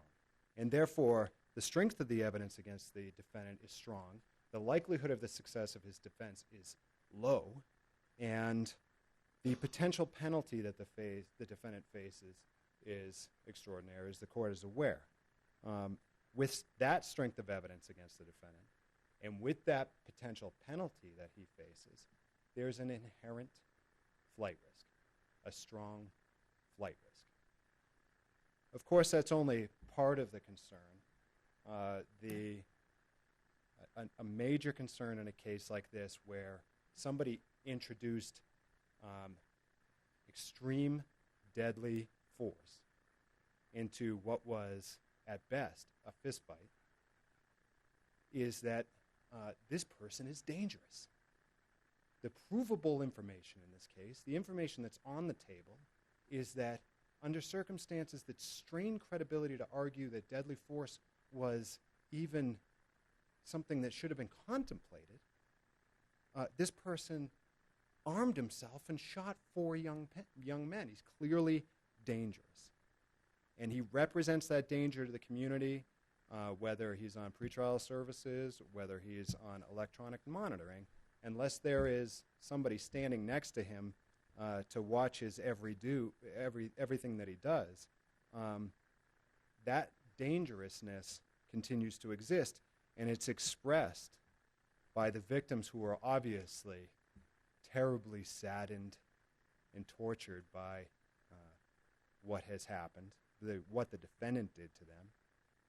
And I would argue to the court that it's also a representation of the senses of the community on the subject of whether or not the defendant represents a danger should he be released. I would argue that that danger is very strong, and it's felt, and it's observed by the victims and members of the community. How about the assuring that the appearance of the accused? Well, Judge, like I said, the primary argument on that is the strength of the case and the potential penalty against the defendant. Then are you arguing that he shouldn't be bailable? I'm arguing that I'm arguing at this time the conditions of release should not be altered. Okay, I have assuring the appearance of the accused. This is the purpose of bail, assuring the presence of the accused. I think it's interesting that that's the first thing that's mentioned in our Constitution and in the criminal rules. That's the first thing that's mentioned. I think that's what they're directing judges to look at. What is going to assure his presence? You've offered me, and I'm trying to figure out. I'm trying to listen. I mean, these are serious charges, but what I haven't heard is, and I understand the weight of the emotions in this courtroom is palpable and significant. But I know you and Mr. Barker and Mr. Davidson and Mr. McCowan and Mr. Rabb for that part and Mr. Diesel do not take the presumption of innocence that is upon Mr. Jones to be a legal fiction or a trite nicety in our law. And I don't hear anyone arguing about the presumption of innocence. And looking at that, all I hear is presume him guilty. And is that what I should be looking at? Presume him guilty. Judge, I certainly never suggested that the presumption of innocence is a trite nicety. And I know you didn't, because I said you believe in it.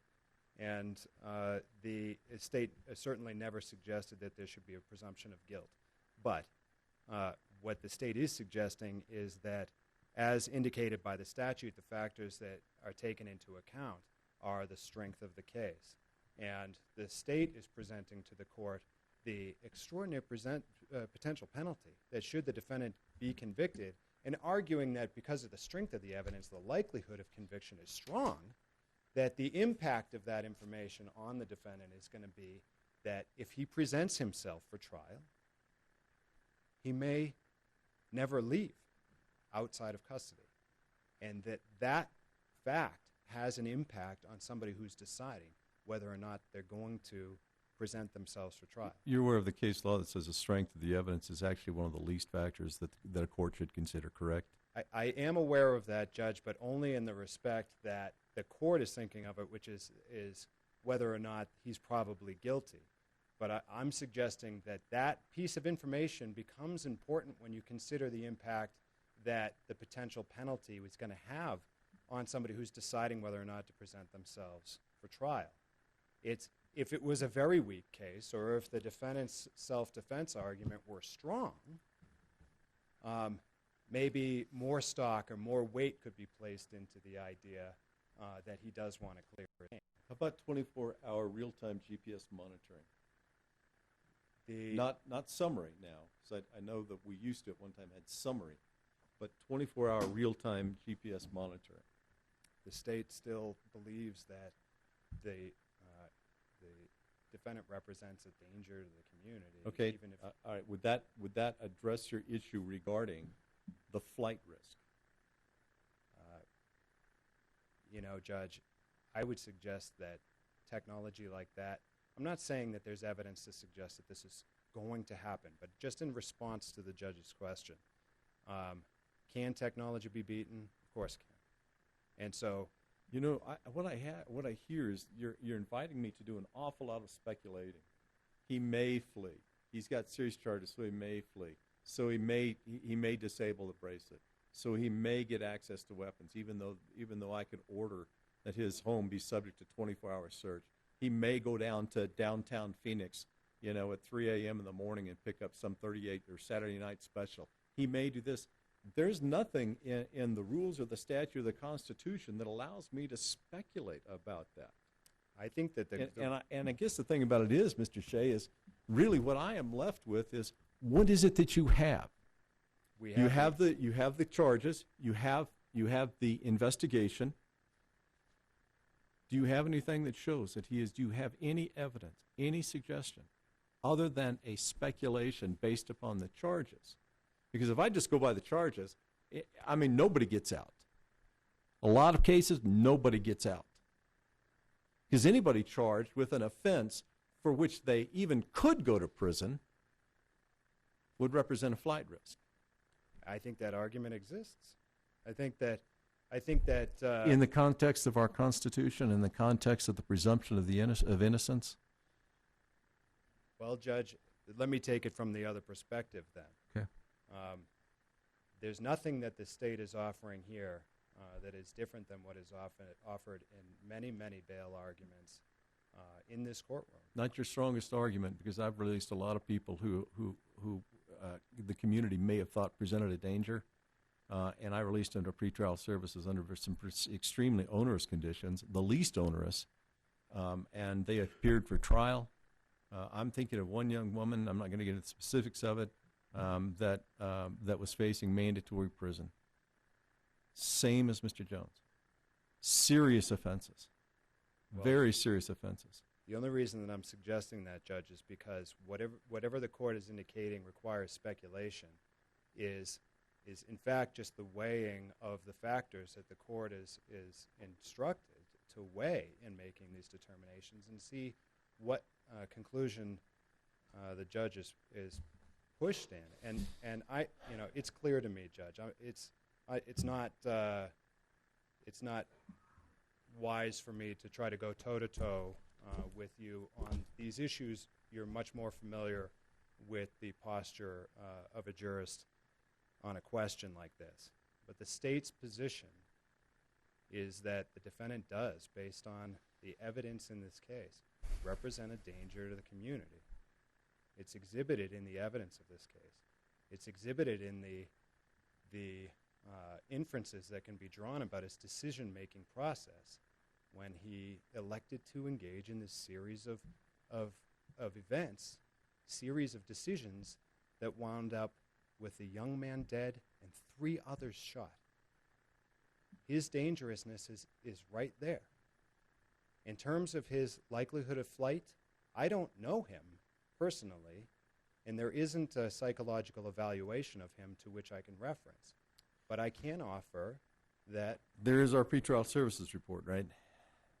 Shows him at a very low risk, and to reoffend, and a very low risk for failing to appear. In fact, the lowest risk on a nationwide assessment that has been validated and shown repeatedly to be accurate.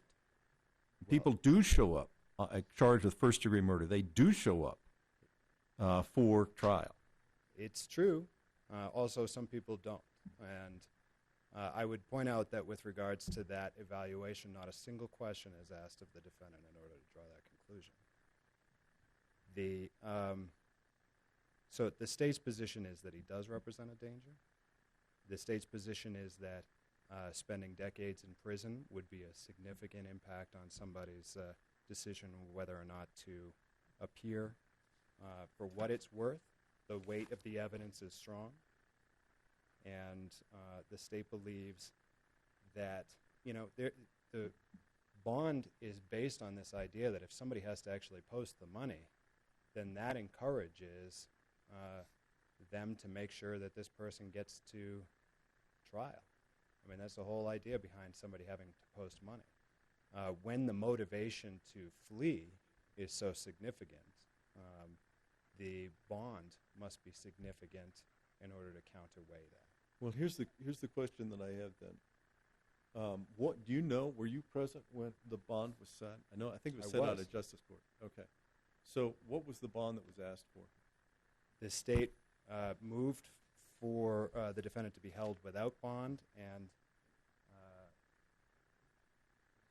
if I may,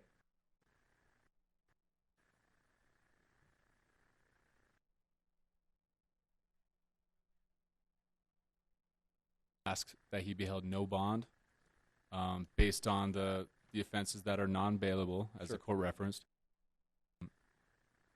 And then I said, because I believe that the presumption was great, the evidence was great at that time, and it still is, that he should be held without bond. And then I asked that he be held, if a bond was imposed, something in excess of $1 million. And the justice of the peace, I can't remember who it was at the time, set $2 million cash only. That was my recollection. Okay. So it brings up the question, then, that at one point the state believed that if Mr. Jones was capable of posting a $1 million and $1 bond, that would be enough to assure his presence and the safety of the community. well, I can't dispute that summary. I mean, of course, I think that the safety issues exist whether he posts a bond or not. But Sure, but here's the problem. A bond is not supposed to be a punishment. It's not supposed to be a pre-jury verdict punishment, right? I agree with that, Judge. I don't think that anybody's suggesting the imposition of bond for punishment purposes. So in the prosecution's opinion, a $1 million and $1 bond was sufficient to assure his presence at court, the safety of the victims and their concerns, and to address any concerns about a flight risk. I don't dispute that. You don't get to tag team, Mr. Barker. Well, Sorry. I'm just going to say, because I was the one that asked for it. Okay. So I represented the state in that instance. I did not agree with that, Judge. In fact, I asked for no bond. I asked for non-bailable. It was a non-bailable offense, in my opinion. And by the way, that is just based on a charge, as the court was asking about. We just hold people no bond based on a charge. So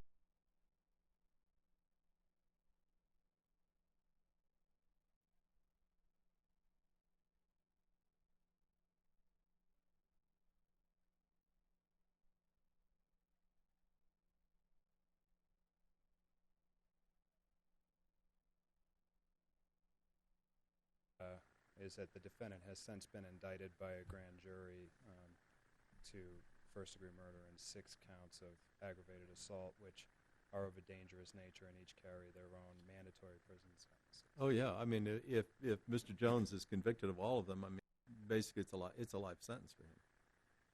I understand that, but in terms of what I'm being asked to do to review conditions of release, I can take into, you're absolutely right, I can take into the weight of the evidence. I can take into consideration the danger to the community that Mr. Jones may present. I have to take in a whole lot of of other factors that are listed in 3967, which, for the record, I want to make it clear I have considered. Some of them are not applicable to the determination in this, in this case. But I guess what I'm getting at is, the state asks for a bond. And in asking for the bond, I mean, on a charge like this, the state has the opportunity, and they have the right to present a case at a conditions of release hearing and say, I'm sorry, we don't want a bond here, and we're going to show that the proof is evident presumption great, that this should be a non-bailable offense. And the state has not done that, has not asked for a non-bailable offense hearing. Well, just to be clear, we did ask for it initially. Well, you asked for a no bond, and that's normally what's done at the time. But the Constitution and the case law actually is something different than just simply going to a JP and saying no bond, because at some point in time you're challenged. Well, we would have had to present correct evidence, and correct, but we were prepared to do that when we made that request. I think there's a time limit with which we would have to have that hearing. And that wasn't done. Well, we asked for it. Cash bond was set instead. I understand, but you could have asked. You could have said, Judge, we want a hearing on this because we think this is a non-bailable offense. You could have asked for that hearing, correct? I believe so. I would have to go back and look at the specific procedure on the subject. However, $2 million was imposed, and $2 million appears to be sufficient to satisfy the state's concerns, safety of the community, appearance for trial. What's the difference between $1 million and $1 cash only and $2 million? I guess that's something for the court to consider. Okay, and that's the whole. That's the issue that I have to struggle with on this. Is we're asked, as judges to basically take risk. I mean, we're in the business of risk management. That's what we do. And so we're putting a number on the factors of 133967, Article 2, Section 22, Rule 6, I think, is so on and so forth. And we're going. This is all of 133967. All of those statutes and rules are met by a number. And that's the issue that I have is it just a number, or are there other aspects that I should hear about that are not necessarily present? And I do. I have this. Now, you're right. They don't ask any questions on it. It doesn't necessarily. It may go to the weight that I give it, and I've certainly not been shy about my views on certain pretrial services assessments, but I cannot state, and it's been drilled into us, and we're going to have it again repeatedly by judges and by those involved, and former judges, retired judges that I respect, that this is validated. I understand that. And it has shown that you can allow persons charged with the most serious offenses, and under certain circumstances, you can release them. I suggest, Judge, though, that as the court is pointing out, deciding what is the appropriate bond is something that can't be reduced to a question of weights and measures and numbers and no questions to the defendant. It's still always something that's left to the discretion of the court, and I suggest there's a reason for that. All right. I appreciate it, Mr. Shea. Thank you, Judge. Thank you for your argument. Briefly, Mr. McCowan. A moment ago, you just asked what's the difference between $2 million and $1 million. Of course, it depends on who you're asking. I would assume for just about anyone in this room, there is no difference. For probably just about anyone in this room, there's probably not much of a difference between 2 million, 1 million, and 100,000. Well, I mean, Mr. McCown, the other aspect about it is that a bail is considered not only, the bail is set not only to consider the return of the person to the assurance that a person will appear for trial, but it also calculates into it the safety to the community. And I understand Your Honor's concerns with that. But as we discussed earlier, there are things that Your Honor can do to provide those assurances. We should not assume that this man, who at this point is innocent until proven guilty, is a danger to the community because of this isolated incident. He has no history of violence. There's nothing in his past. He was here on scholarship. There's nothing in his past to indicate he's a threat to the community, and we should not just assume because of this incident where he was attacked. I understand there are very many heavy hearts in this room, and a lot of people think he is guilty. They're entitled to those opinions, but at this point he is innocent of proven guilty. There's nothing in his past to indicate that he's a threat to the community, and it is not fair to assume that he is going to try to intimidate, frankly, when he is very much outnumbered as he was that night, or that he's going to flee when he does very much want to clear his name. You know, here's the thing. I can envision circumstances under which, you know, I could see Mr. Jones being released. My overarching concern is the safety of the community, because this was such I mean, this was just an act that it wasn't like, you know, somebody loses it, snaps, and then takes a baseball bat to a windshield. Something along this is actually the loss of life and the near loss of life for 3 other young men. And so this aspect about the danger that Mr. Jones presents, it's actually the fact that he really has no history and took this action that night that causes me more concern than anything. So, I mean, I can envision circumstances that I could consider, but I don't have them in front of where I could consider releasing him. You know, that being real-time GPS monitoring, with urinalysis testing, with the fact that pretrial services, an actual physical officer has the ability to go into the home and search the home and make sure that there are no weapons present. You know, basically a dusk to dawn curfew on this.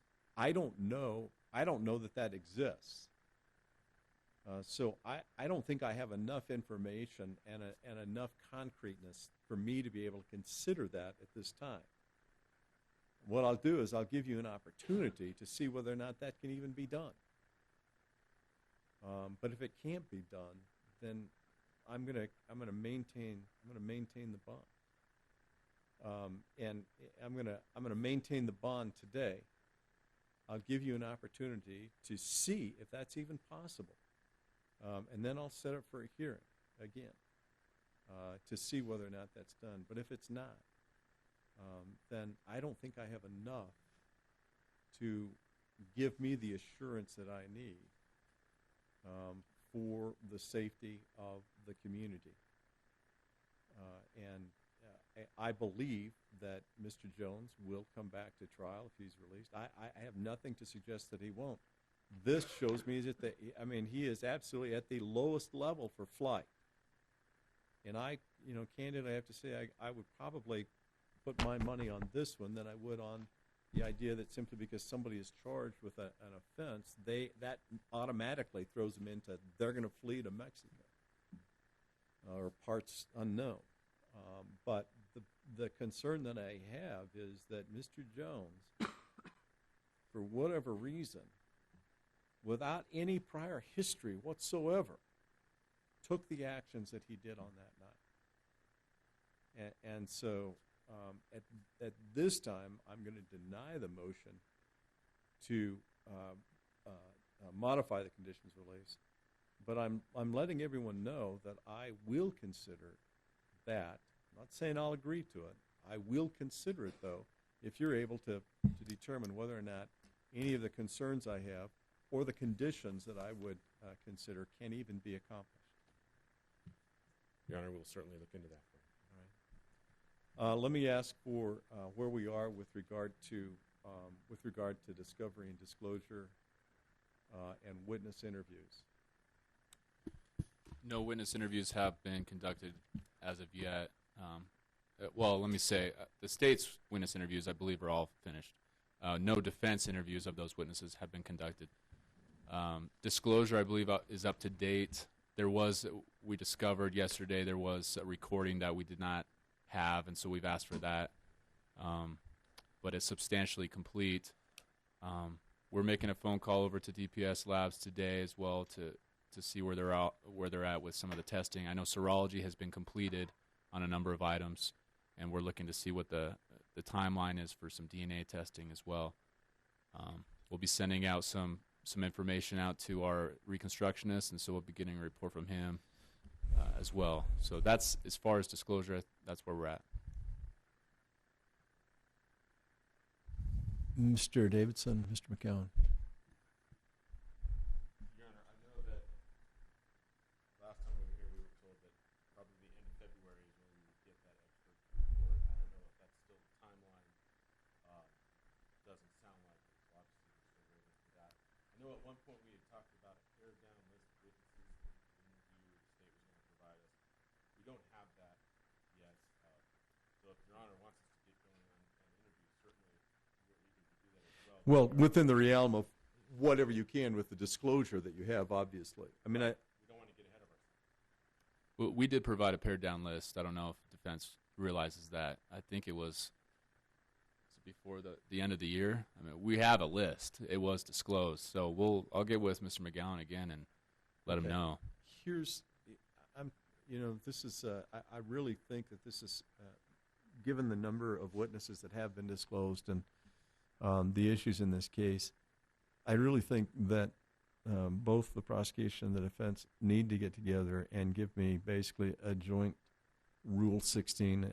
I know we don't call it, it's Rule 16 in civil rules of procedure, but a joint scheduling memorandum where I have clearly defined dates that the parties have agreed to where discovery and disclosure will be done, witness interviews completed, expert reports, rebuttal expert reports, interviews of the experts.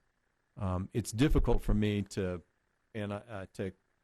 set dates and deadlines that are in fact meaningful and significant if I don't really have a roadmap that's given to me by the attorneys who do know an awful lot more about the case than I do. Can I get that within the next 30 days? Absolutely. Okay, and then I can I will set the next CMC based upon the date that I have by the next date that I think a significant event should take place, either close of discovery, the disclosure of the prosecution's expert report. That might be an issue. I just don't know I don't know how this is going to proceed because I don't know what the parties anticipate in terms of the discovery and disclosure process. I understand, Judge. We'll get together and figure that out. Thank you.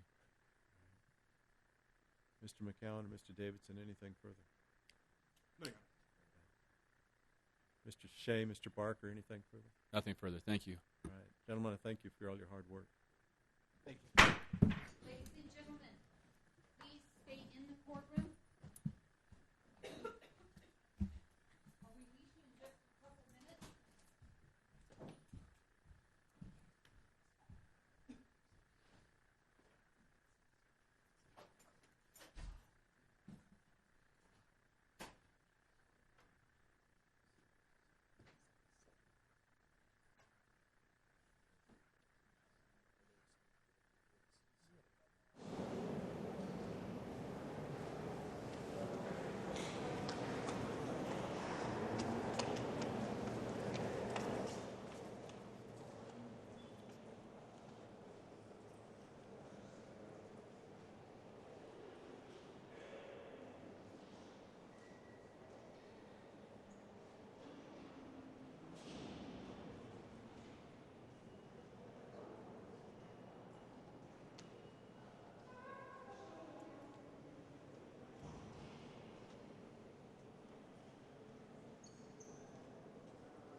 what I said. Like, are you on the back? It's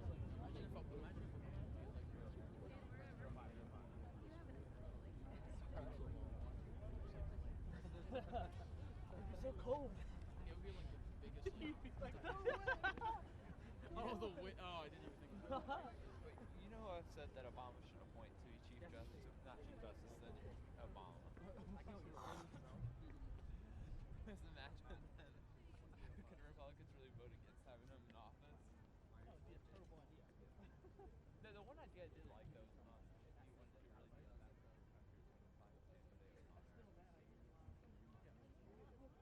really do that, no, exactly. But she wasn't moderate. She might be letting Republicans would probably vote for her. She wouldn't be in there for too long. Do you think Republicans will leave after years? No, it is. You're all looking at me like you're like, you're all. Come on, let me in. Someone's gonna get cut off. Just like almost like closely to that. Like, yeah. Worst part is, Oh, I'm going. So what do you think how tall this statue is? They are probably I'm looking at these guys, I'm on the step, waiting for Yeah, you got that. Well, we were walking up, it's like, oh, some of those are cool. Oh, you're right. This Jasper's like, Where did you start? No, but wait. Because, dude, it's only like 2 blocks. Much longer now. Yeah, it's only 2 blocks. Literally came out of the alley, crossed. they told you where the mouse trap was. We felt nice about that. We're gonna let you go. Okay. We weren't gonna tell you. No, the one in the closet you would not have seen. There's one right under the cookie. Down the step on.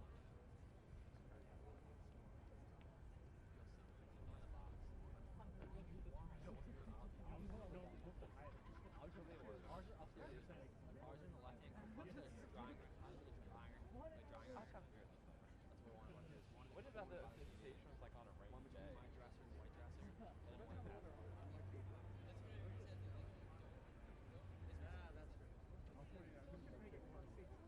What about no? Honestly, do you think you could do this if it was like pouring down raining right now? What would you do? If I had a big coat and umbrella. If you had nothing, like it just started pouring right now. Yeah, well, no, if we were right here, I'd say where we went. If it just started raining, like pouring. down.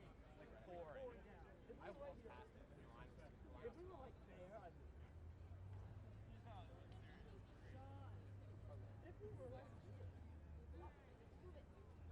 If we were right here.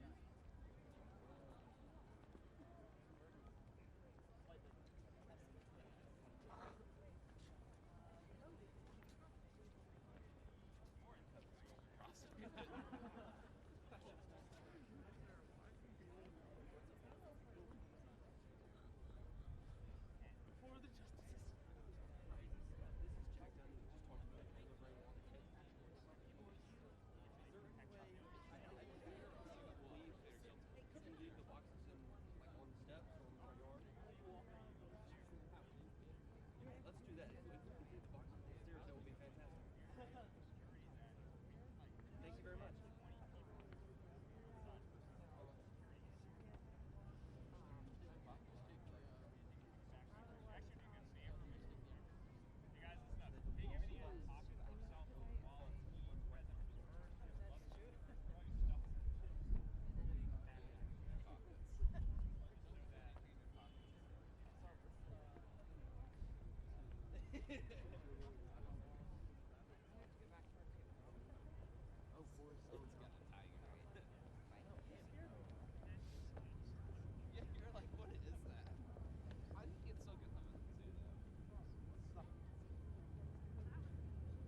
We're temporarily going to dip into a Ted Cruz event, and this is a member of Duck Dynasty.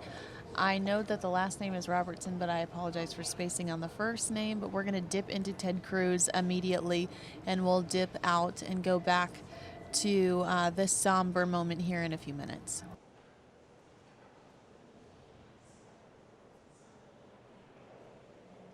Technology do it. Maybe Obamacare, that might help. Save your money. Because all the doctors that are checking you, they're going 6 feet deep too. You say, we're not getting out here except through Jesus, his death on a cross, and his resurrection 3 days later. He went back into heaven. He's there to mediate for you 24/7. Unlike law, you'll be put under a system of grace where there is provision for your sin. What we do in Louisiana, and boy, do we ever do it. You say, Phil, how many have you marched when they say, I believe Jesus died for me and was buried and raised from the dead? I said, confess with your mouth. A Canadian 3 nights ago, we're down on the riverbank. I said, confess with your mouth Jesus is Lord in front of these witnesses. I want to hear you say it. He says, Jesus is Lord. I said, if I was in Canada, dude, we'd have to cut an ice hole. But you're in luck. You're in Louisiana, and the temperature is about 40. So I walked him out there in the river, and I baptized him. And he went back to Canada rejoicing. That, and you teaching your children, and you rebuking your children, you correct your children, and you train them to be children of God. That and that alone is what will change your nation. I say we all get together. You say, why are you behind Cruz? He's a Bible man. He's a Jesus man. No different than our founding fathers. We're just like them. We're not like aberrations all of a sudden. We're just like George Washington. Cruz and I both, we're just like him. We're like Thomas Jefferson. He believed in Jesus. We're like John Adams, James Madison. Therefore, I say we ought to put religion in everything we do, including politics. Let's turn the country around and get on with it.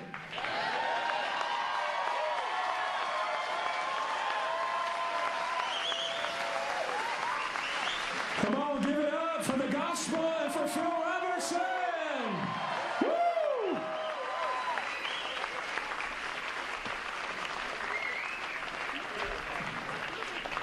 How many of you know we got a big day tomorrow? Let me introduce to you the next President of the United States, Senator Ted Cruz.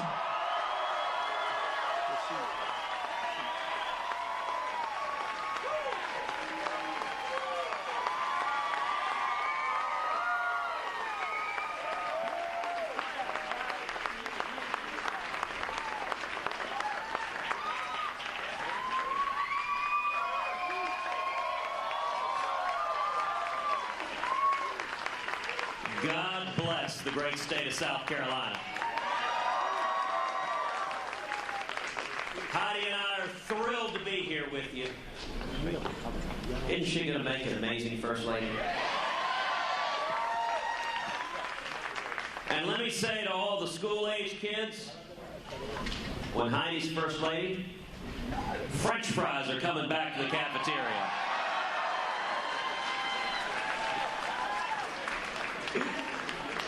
Call me crazy, but I think cardboard belongs on the tray and not on top of it.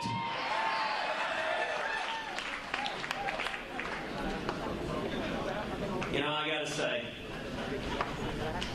South Carolina and Texas, we got a whole lot in common. Two states we're Southerners. We have a whole lot of military veterans.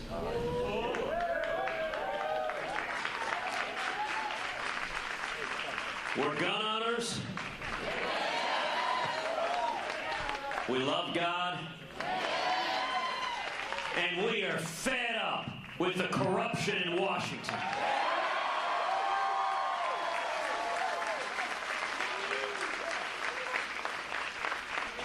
you know, to understand the connections between our great states.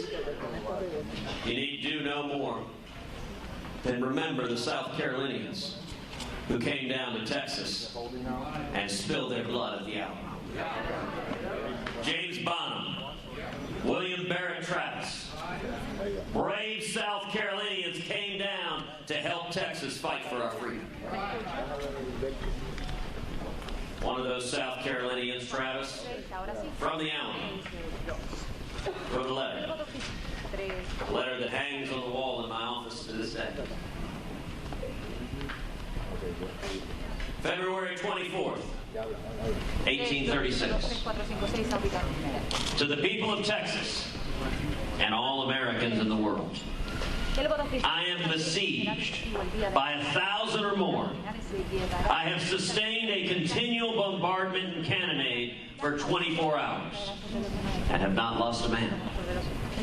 The enemy has demanded a surrender at discretion. I have answered the demand with a cannon shot. And our flag still waves proudly from the walls. I shall never surrender or retreat.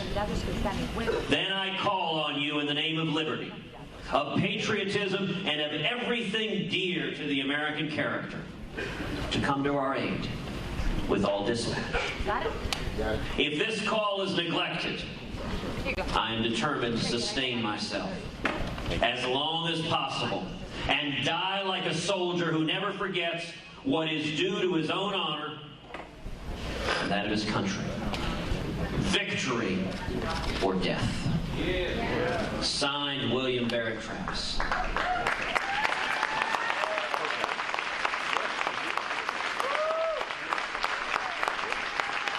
Those are the words of a South Carolinian who loved liberty. All right, so listen to my cue, and I'll just say... William Barrett Travis pulled out his sword at the Alamo and drew a line in the sand. And he told those prepared to stand and fight and die for freedom to step across that line. You know, one of my favorite former senators from Texas, Phil Graham. That's fine. Back in the mid-'80s, he was a conservative Democrat. So Bruno. And he was leading the effort to get other conservative Democrats to support Ronald Reagan's tax plan. And he was telling the other conservative Democrats in Texas, he was telling them that story, said this is a moment to step across that line. And those Democrats said, but Phil, everyone who stepped across that line died.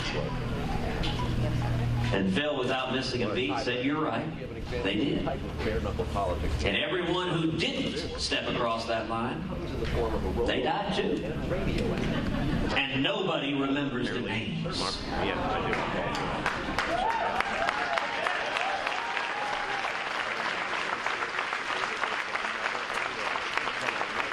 We're standing here with patriots. This is a hangar. Let me say, Metro Airport. to the men and women of South Carolina, thank you for sending a principled, constitutionalist, freedom fighter, knife fighter like Jeff Duncan to represent you in the United States Congress.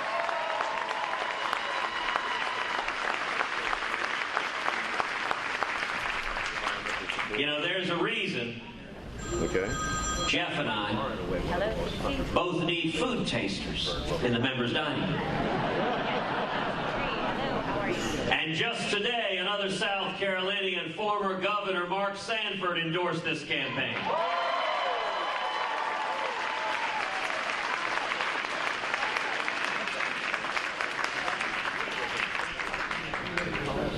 I think my favorite moment with Mark was when he was your governor and walked into the state legislature carrying a live squealing pig under one arm.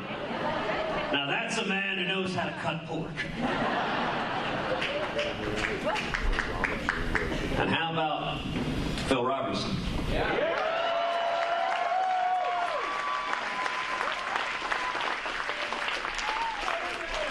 I love that man.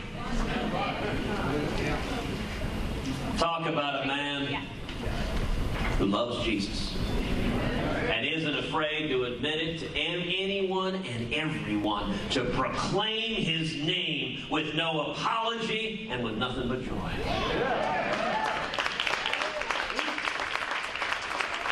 I will say, one of the coolest things I've had the pleasure of doing in this whole presidential campaign was heading down to Louisiana going duck hunting with Phil Robertson of the whole Robertson clan. You know, we did a whole video of me in the camo face paint and the duck blind. And my daughters saw that. They thought it was the funniest thing they ever seen. Caroline, our 7-year-old, said, "Dad, you're not nearly that cool." Which is indisputable. But I gotta tell you, that man can shoot a shotgun. Listen, as a Texan, I know a lot of folks who can shoot. And for me, look, you know, I can hit a duck, particularly if it's nice and close. Maybe you got someone holding his feet so he doesn't move. You do that, I can drop the duck every time. But Phil would take out birds. I couldn't even see the bird. I'm like, "Phil, what are you shooting at?" I wouldn't have even thought in a million years to shoot at a bird that far away. He'd pull out that shotgun, boom. And then the black lab would take off. Head to the horizon. I'm like, "Phil, you lost your dog." And then next thing you know, the dog would be coming back with a duck in his mouth. I'm like, "How on earth did you do that?"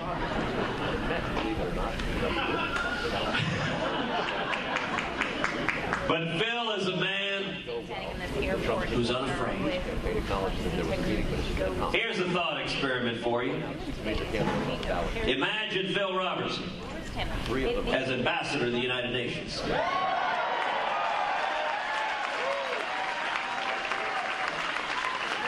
Now let me just ask you, how much would you pay to see that? Can you just imagine sitting in the UN General Assembly, the Russian ambassador says something, and he leans over and says, "Well, that doesn't make any sense at all."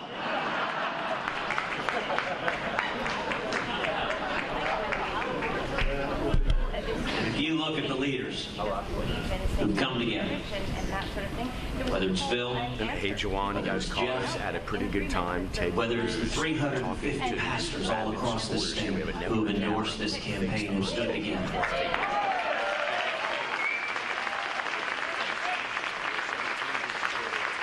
The unifying theme is a passion and love for this country and a willingness to stand up and speak the truth no matter what. You know, people have caucused and voted in the Midwest and in the Northeast, and the folks here in the South are... You know, this past Saturday, we had kind of a quiet little debate. But I'll tell you, I think the debate really helped focus a lot of the issues in the minds of the South Carolinians. And I think two questions have risen to the top. The first was highlighted Saturday morning with the passing of Justice Antonin Scalia. Justice Scalia was an American hero.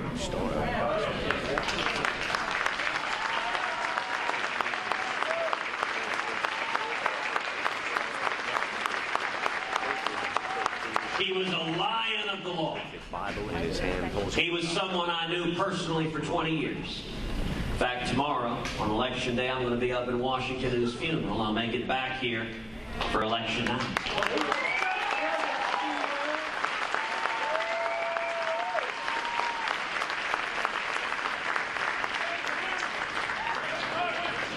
Justice Scalia's passing leaves an enormous vacancy on the court, leaves an enormous void for a passionate, principled fighter for the Constitution.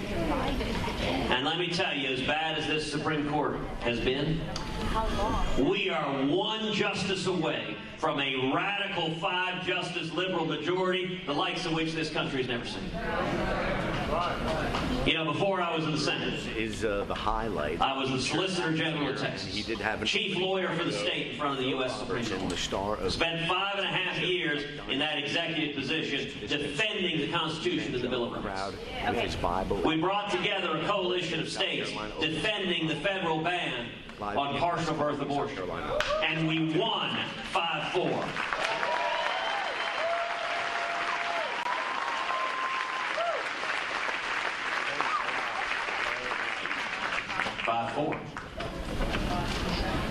We are one justice away from the Supreme Court striking down every restriction the states have put in place over the last 40 years on abortion and mandating unlimited abortion on demand up till the moment of birth, partial birth, with taxpayer funding and no parental notification. One justice. Stop them. You know, the single biggest decision of Justice Scalia's 3 decades on the court was Heller versus District of Columbia. Now, I'm very familiar with the Heller case because I represented 31 states in Heller defending the Second Amendment right to keep and bear arms, and we won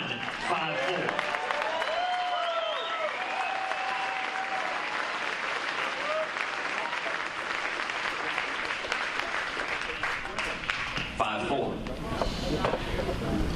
And what was the position of the dissenters? It was not that some gun control is sometimes permissible. Now, what the dissenters said was that the Second Amendment protects no individual right to keep and bear arms whatsoever. They said it is only a, quote, collective right of the militia, which is fancy lawyer talk for a completely non-existent right. We are one justice away from the Supreme Court overruling Heller and holding that not a single one of us here has any individual right to keep and bear arms, that the government can ban firearms, and we have no Second Amendment right to challenge it. That's what's at stake in this election.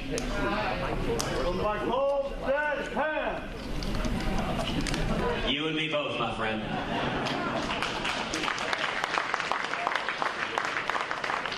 You know, Phil talked about the 10 Commandments.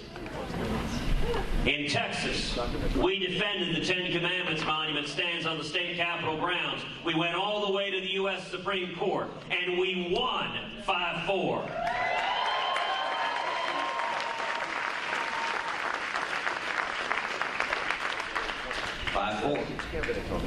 We are one justice away from the Supreme Court ordering the 10 Commandments torn down in courthouses and city halls and public parks all over this country.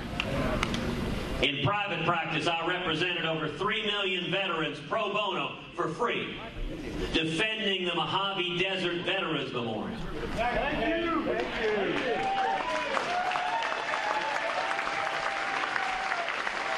A lone white Latin cross erected over 70 years ago to honor the men and women that gave their lives in World War I.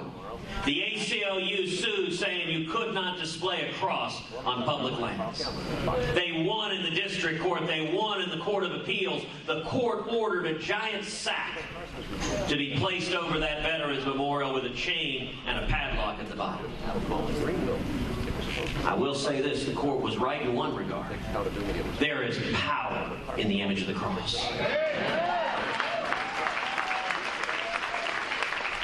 Well, we went to the U.S. Supreme Court on behalf of 3 million veterans defending the Mojave Desert Veterans Memorial, and we won 5-4.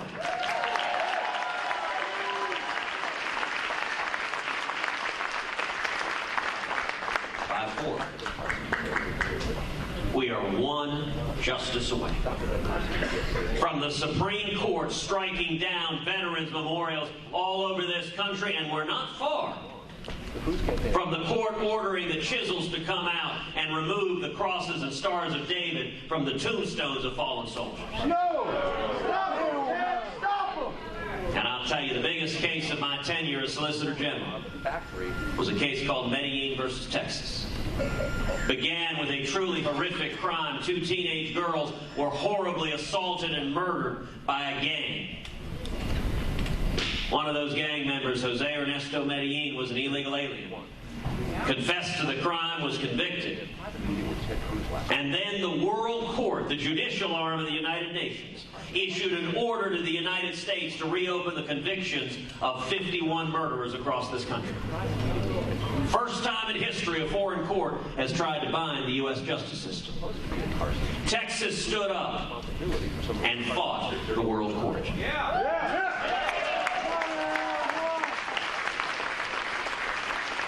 I argued this case twice in front of the U.S. Supreme Court. On the other side, we had the World Court. We had the United Nations. We had 90 foreign nations. And we had the President of the United States. And I'm sorry to tell you that president was not Barack Obama. It was George W. Bush. Now, I'll tell you. You in, man.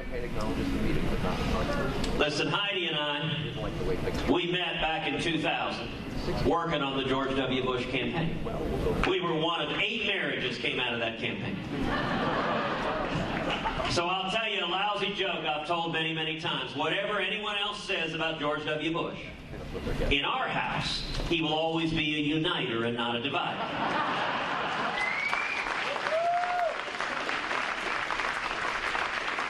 But in this instance, President Bush received some very, very bad advice because he signed a 2-paragraph order that attempted to order the state courts to obey the world court. Now, I'll tell you, it was an interesting conversation when I sat down with my boss, the Attorney General Greg Abbott, now the Governor of Texas. And we had a conversation. It was an unusual thing to stand up for Texas to oppose the President of the United States before the Supreme Court of the United States. Particularly when that president was a Texan, a Republican, the former governor of our state, and a friend. You're reading ahead. And yet I'm proud to say that twice I stood before the Supreme Court and argued, number one, that the World Court and the United Nations has no jurisdiction whatsoever over the U.S. justice system.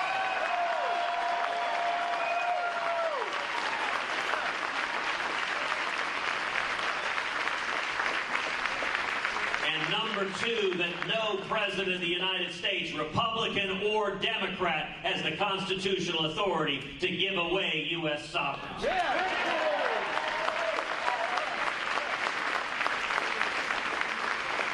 And we won 6-3.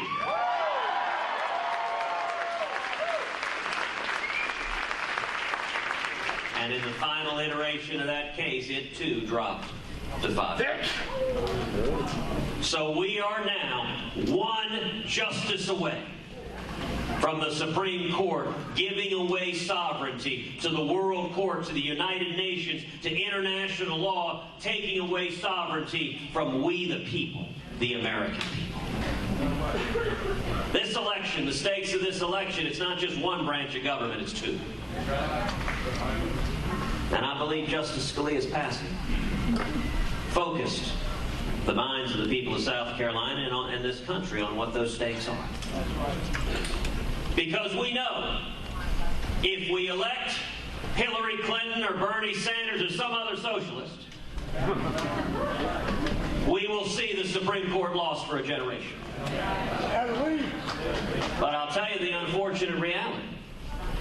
If we elect the wrong Republican, we'll also see the Supreme Court lost for a generation.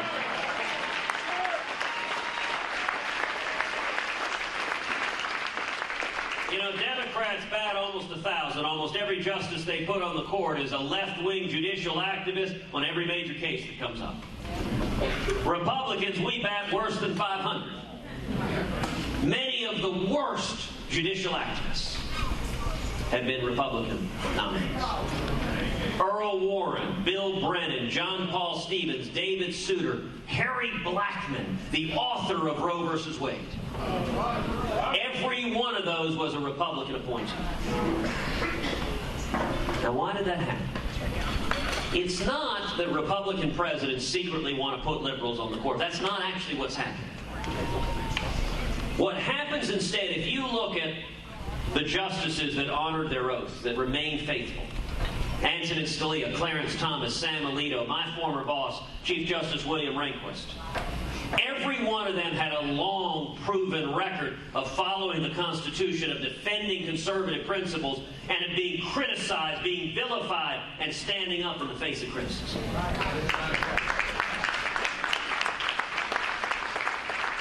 But what happens is if you nominate a real conservative, a proven conservative, the Democrats are going to fight you.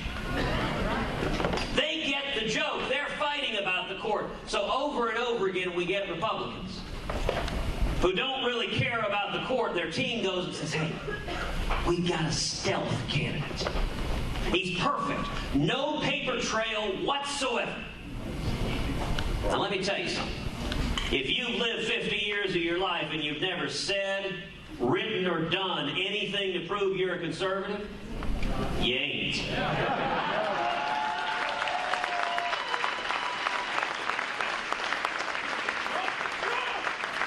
And every time a Republican president goes with a stealth nominee, they turn out to be a disaster.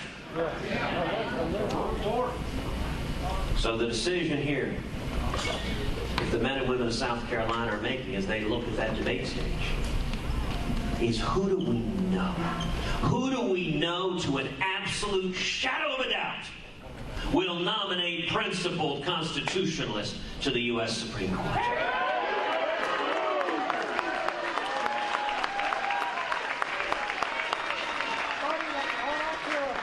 And I'll tell you, if a presidential candidate doesn't have a record, a history of standing and fighting for the Constitution, if, for example, for 60 years of their life, they described themselves as very, very pro-choice and supporting partial birth abortion.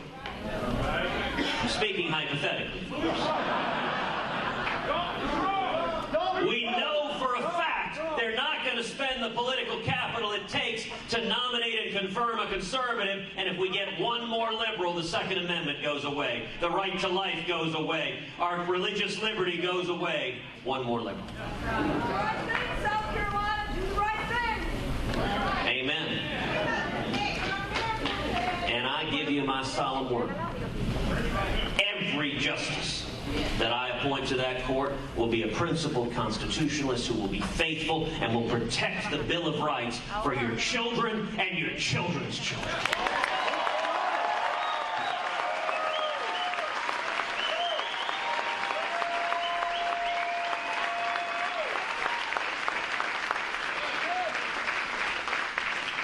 And the second major question that the people of South Carolina are asking is who is best prepared to be Commander-in-Chief?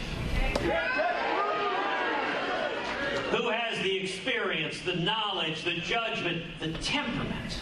You know, we saw temperament on display Saturday night.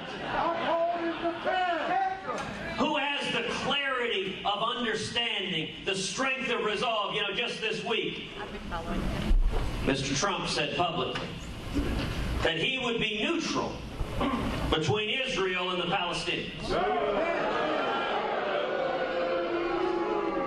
Let me tell you this, as president, I have no intention of being neutral.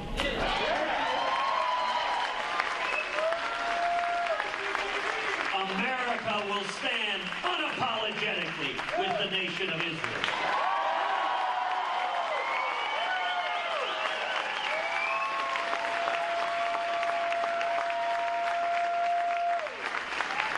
And when you hear liberals like Hillary Clinton and Barack Obama and John Kerry saying, let's be neutral between Israel and the Palestinians, they're buying in to the false moral equivalency we see on the news every day. It is not morally equivalent. A terrorist who straps explosives to his shoulder, to his body with nails and goes into a mall and murders women and children is not morally equivalent to the soldiers who are risking their lives to keep innocent people safe.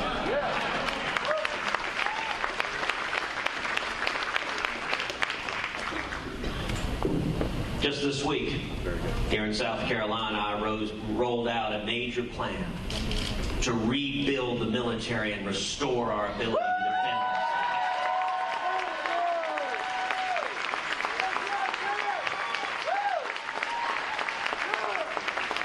We are going to rebuild the Army and increase our troop strength. We are going to rebuild the Air Force and bring back our jets. We're going to rebuild the Navy and bring back our ships. We're going to use the Marines and have the strongest military on the face of the planet.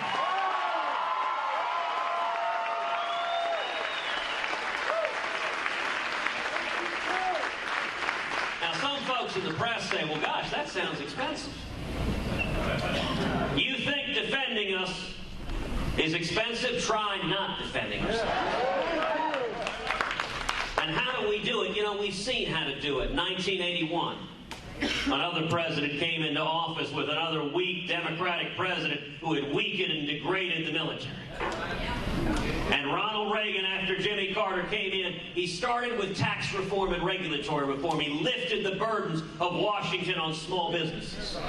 Small businesses are the heart of the economy. 2/3 of all new jobs come from small businesses. You want booming economic growth? Unchain small businesses.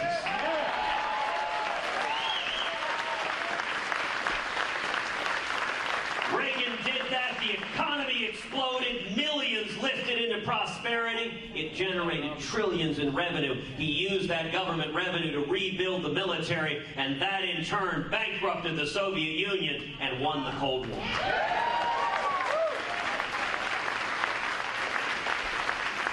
I intend to do the exact same thing with radical Islamic terrorism. Regulatory reform and tax reform. Regulatory reform, we are going to repeal every word of Obamacare.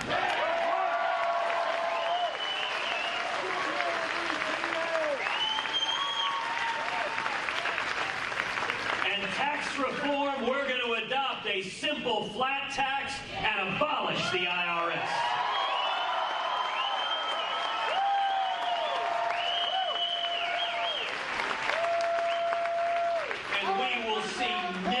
Of new jobs. We'll see wages rising. We'll see young people coming out of school with 2, 3, 4, 5 job opportunities. We'll be winning so much, we'll get tired of winning. And by the way, it's easy to say you want to make America great. You can even put that on a baseball cap.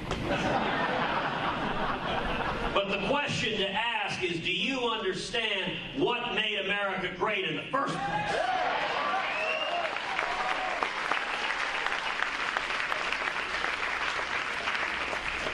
Let me tell you what we're not going to do. We're not going to continue to listen to political correctness in the U.S. military.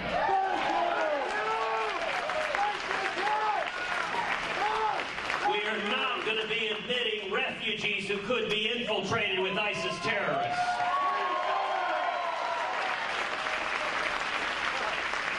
We are not going to be granting U.S. citizenship to people here illegally.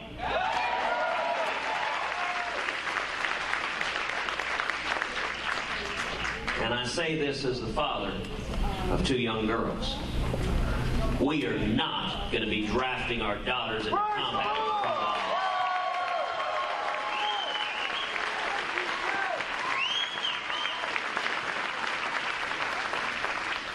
I have to admit, 2 debates ago, when I was standing on that debate stage, and 3 Republicans, Marco Rubio and 2 others, stood up there and said, yeah, I think that's a great idea to be drafting women.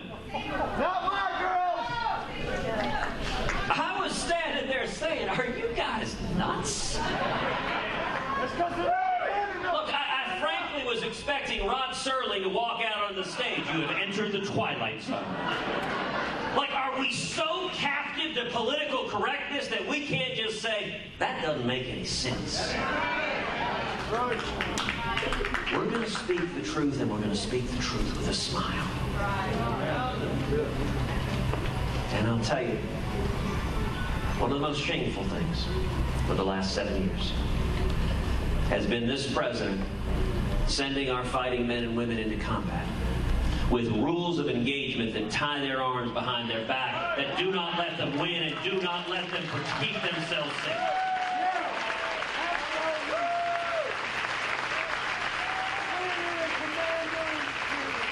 That is wrong, it is immoral, and it will end in January 2017.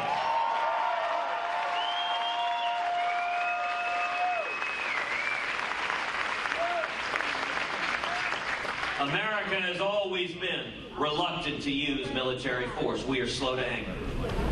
But if and and when military force is required, we should use overwhelming force, kill the enemy, and then get the heck out.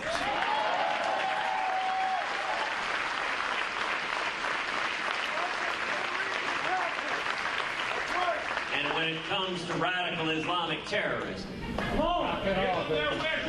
we will no longer have a president terrified to utter those words.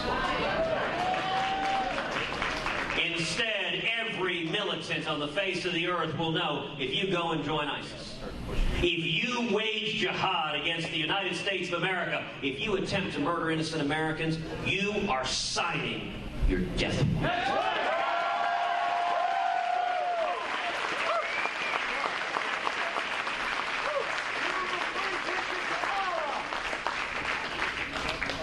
Tomorrow morning, that's when the South Carolina primary starts. It's been a wild and woolly ride. Y'all have been subjected to millions of attack ads, millions of TV ads, millions in radio, millions in mailers, millions in phone calls, all of the nonsense. You know what? The time for that media noise is over. This is our time. This race will be decided friend to friend, neighbor to neighbor, pastor to pastor, South Carolinian to South Carolinian. Let's win! I want you to look around at the men and women gathered here. In the next 24 hours, if each of you not only comes out and votes tomorrow, but picks up the phone and calls your friends, your families, your loved ones, your neighbors, your coworkers, everyone you know, and say it is now or never.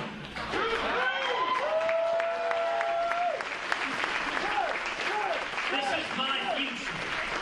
This is my children's future. This is my grandchildren's future.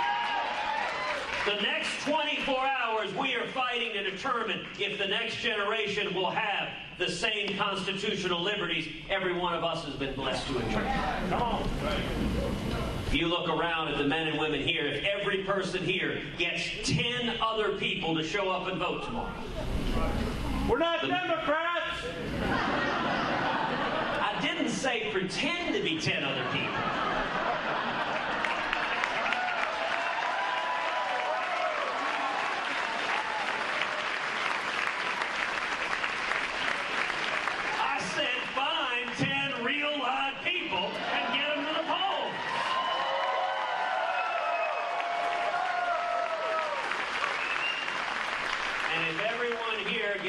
People to show up and vote with us. The men and women gathered here right now can change the outcome of the South Carolina primary.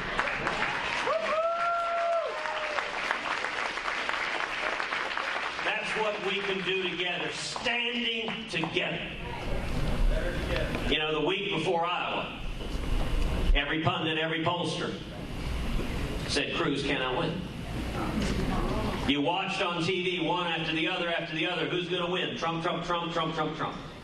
Because they're scared.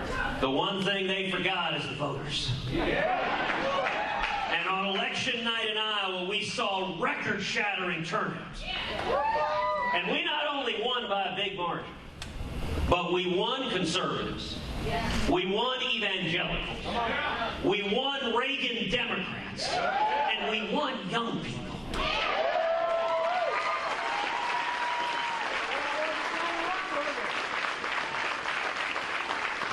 The Reagan coalition. That's how we win the nomination, and that's how we beat Hillary Clinton or Bernie Sanders in the general and bring this country back.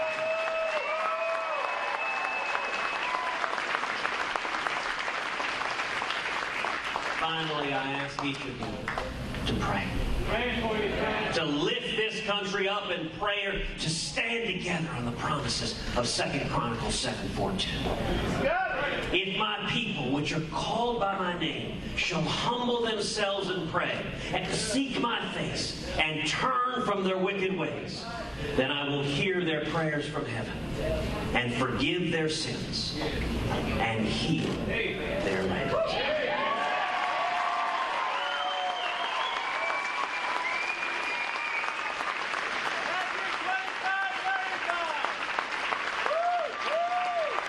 In January 1981, when Ronald Reagan took the oath of office, his left hand was resting on 2 Chronicles 7:14. The very real and concrete manifestation of that promise from the Word of God. We have faced these challenges before. We have faced the abyss before, and the American people came together and pulled this country back. We have done it before. And if we stand together tomorrow here in South Carolina, we can and we will do it again. Thank you.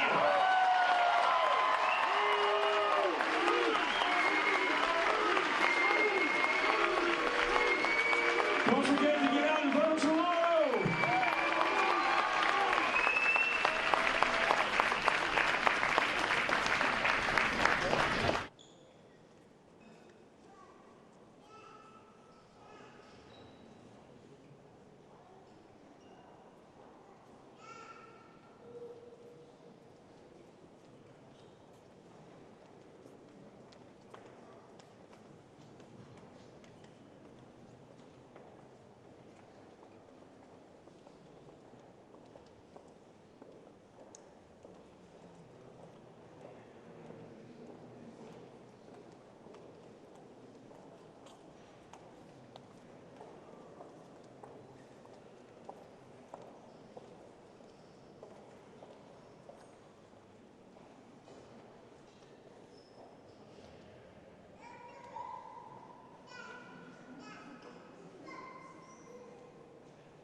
tonight, we're worried about the kids, right?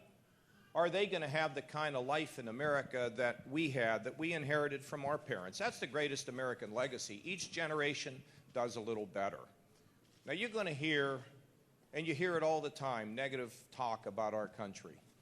You know, things are never going to be the same. Things aren't going to work. You know, we're run down. We got all these people that want to take, and nobody wants to work. I dismiss that stuff because we know the formula.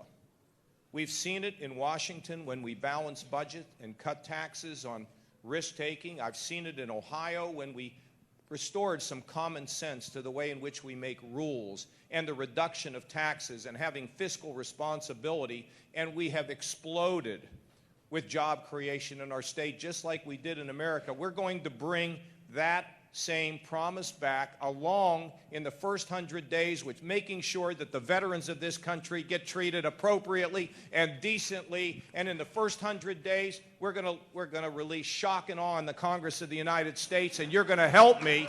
You're going to help me to get this done so we can rebuild our economy.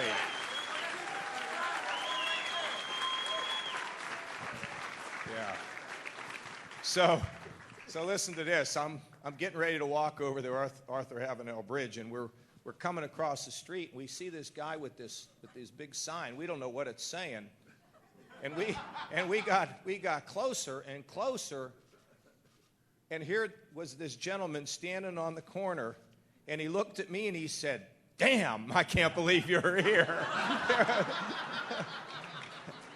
And he's thanking me, and he's a Korean veteran. Who deserves the thanks and the applause? This man right here.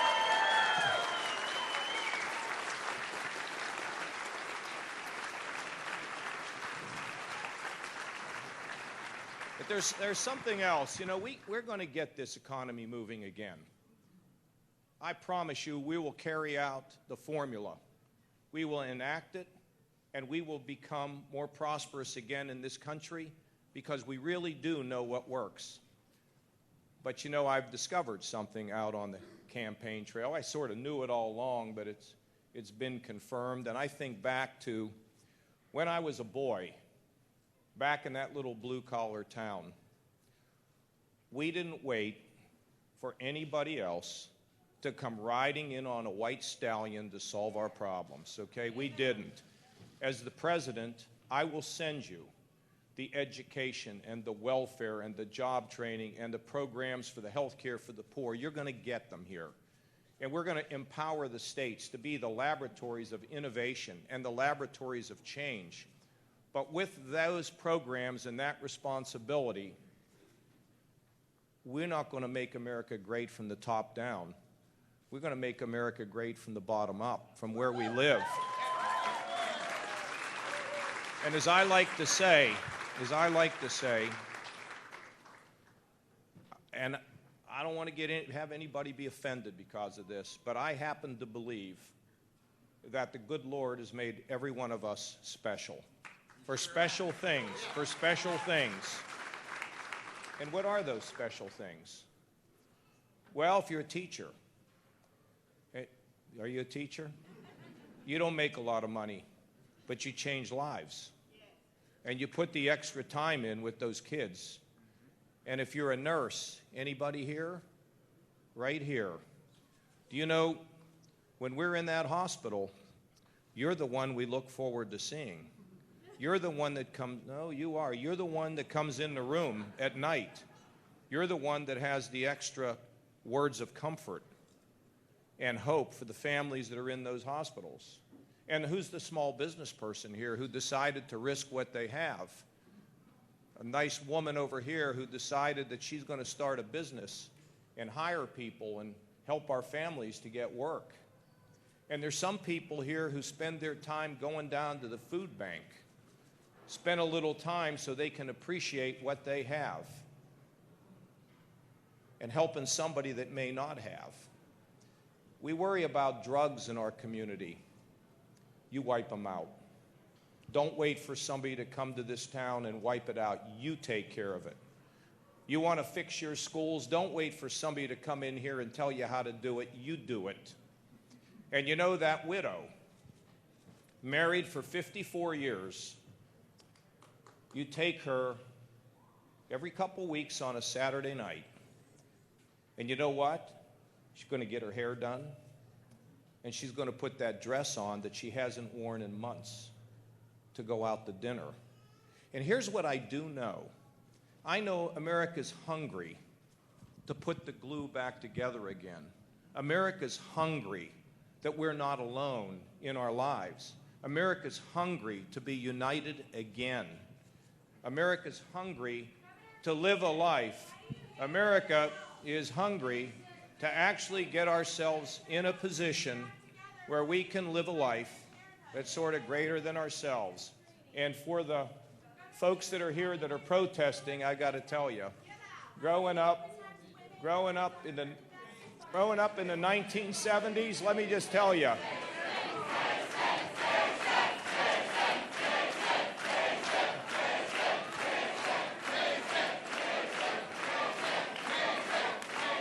hey, let me just tell you this.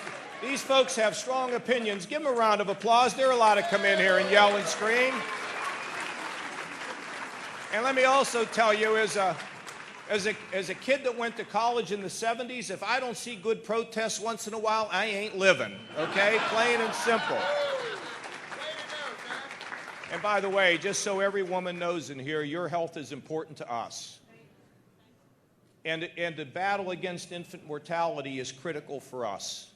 We want those healthy babies, and we want healthy moms, and we take care of it in Ohio, and we'll continue to. Have no doubt in your mind about it, because women are so critical in our society. They frankly move the world.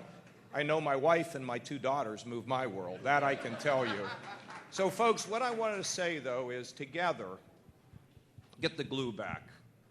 Change the world whatever the Lord wants you to do. The reason I'm doing this is because I'm blessed. Look at you all here. I can't even believe what's happening in this country and what's happening in this campaign. And maybe you all, I hope, have a feeling and a sense that maybe this guy will fight for us. Maybe he'll put a team together to kind of restore the confidence and the hope that we all have in this country. You know, I'm going to tell you this, I'm going to do the best I can to do just that. But I cannot do it. I can't do it with all of you. And here's the thing I want you to know. So tomorrow is election day. You know, if you came here tonight and I didn't ring the bell for you, don't tell anybody, okay? Just don't tell anybody. But if you want to give me a chance to continue to move across this country with a message of conservative ideas and job creation and giving everybody a chance to be lifted, the mentally ill, the drug addicted, the working poor, our disabled friends, members of the minority community, and spread a positive message and not get down in the gutter. If you want that, then you've got to get out and call your friends and neighbors and ask them to go to the polls and vote for John Kasich for President of the United States. And everybody in the press wants to know what's going to happen with you. Let me tell you, we're going to go all the way in this election. All the way.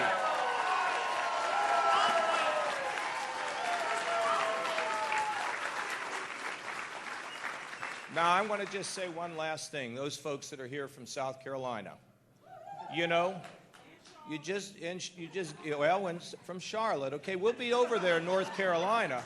And let me tell you, you know, if you got a car, if you got a van, whatever it is, you come out and help us in some of these other states, okay? You come out and you take a vacation by knocking on doors and making phone calls. It'll be the time of your life.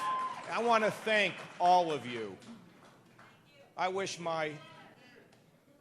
really wish my mom and dad, well, and especially my wife, could be here tonight to see this. All I can say is thank you. Thank you for giving me a chance, and let's prove the experts wrong, and let's have a really strong day tomorrow, and it's on all the way to Cleveland, Ohio for the nomination for the Republican President of the United States. Thank you.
We have to be smart. We have to look and see what's going on. Let Apple open up the phones so that we find out where these threats are coming from. And I said, boycott Apple until they do it. Boycott them. Who cares? We have to be smart. We have to be vigilant. You know, there's so many enemies out there. We have to be so smart, so vigilant. Now, I will say this. So the New Hampshire experience to me was an amazing experience. But what was their big problem? So I'd go in.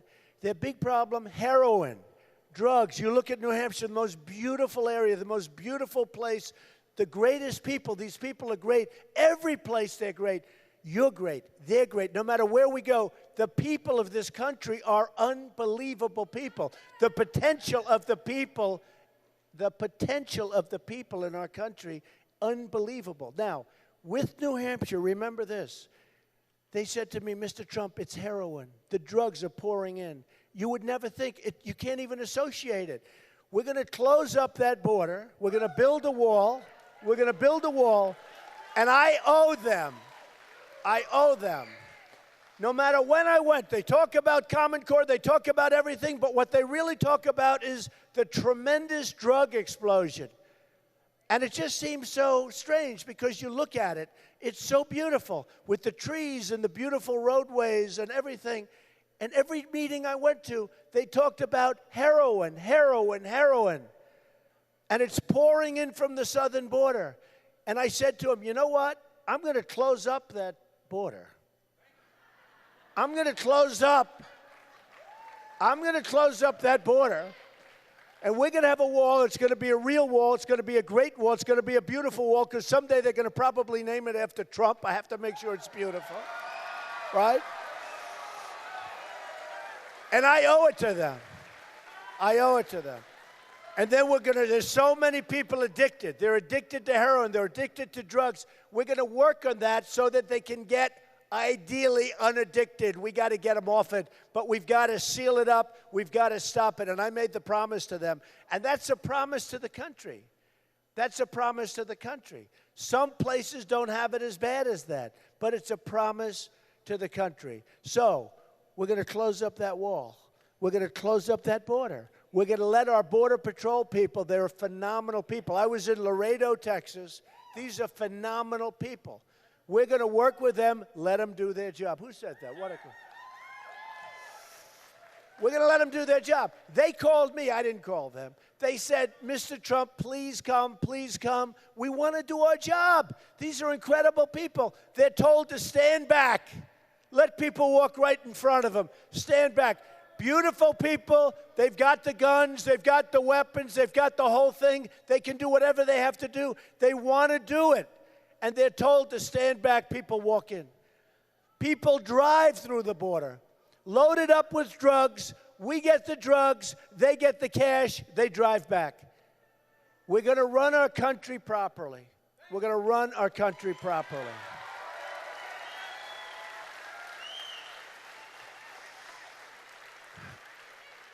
Obamacare is a disaster. Obamacare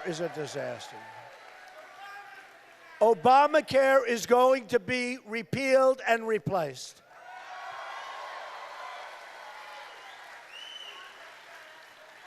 A big part of the problem we have, the people I'm running against and others, politicians in other words, they get funds, so much money.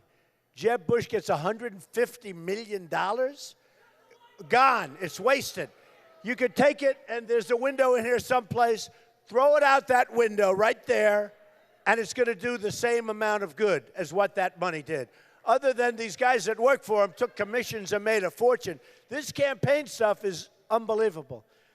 They took money and spent it so fast because the guys that are spending that money are getting 10%, 15%, and maybe even 20%. So they're spending. I'm saying, why are they doing so many commercials on me? You know why? Because they get paid commissions to do commercials on me. Not even Jeb. Poor Jeb he probably doesn't even know this happens, okay? Guy doesn't have a clue. This guy doesn't have a clue. But they spend the money so fast because the guys that are in charge, the people that buy the ad, the managers, all these guys are making a fortune. They had one case that was in the Los Angeles Times where a certain candidate raised $6 million. Very impressive, right? After the commissions and after all of the money went by, out of the $6 million, how much was left? $140,000. $140,000, okay? $6 million they raised, $140,000 was left. This is a crooked business, folks. This is a crooked business. So here's the story. I'm self-funding my campaign. Good? All right? Self-funded. I'm putting my own money in.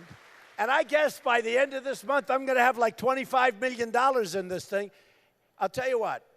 I spent in New Hampshire $3 million. Jeb Bush spent $47 million. I ended up in first place with a landslide. Jeb Bush was toward the bottom of the pack. Isn't this the way we're supposed to be running our country? Right? Right? Right? You know, in the school stuff, so out of the top 30 in the world, meaning 30 countries, we're number one in cost per pupil by far, right?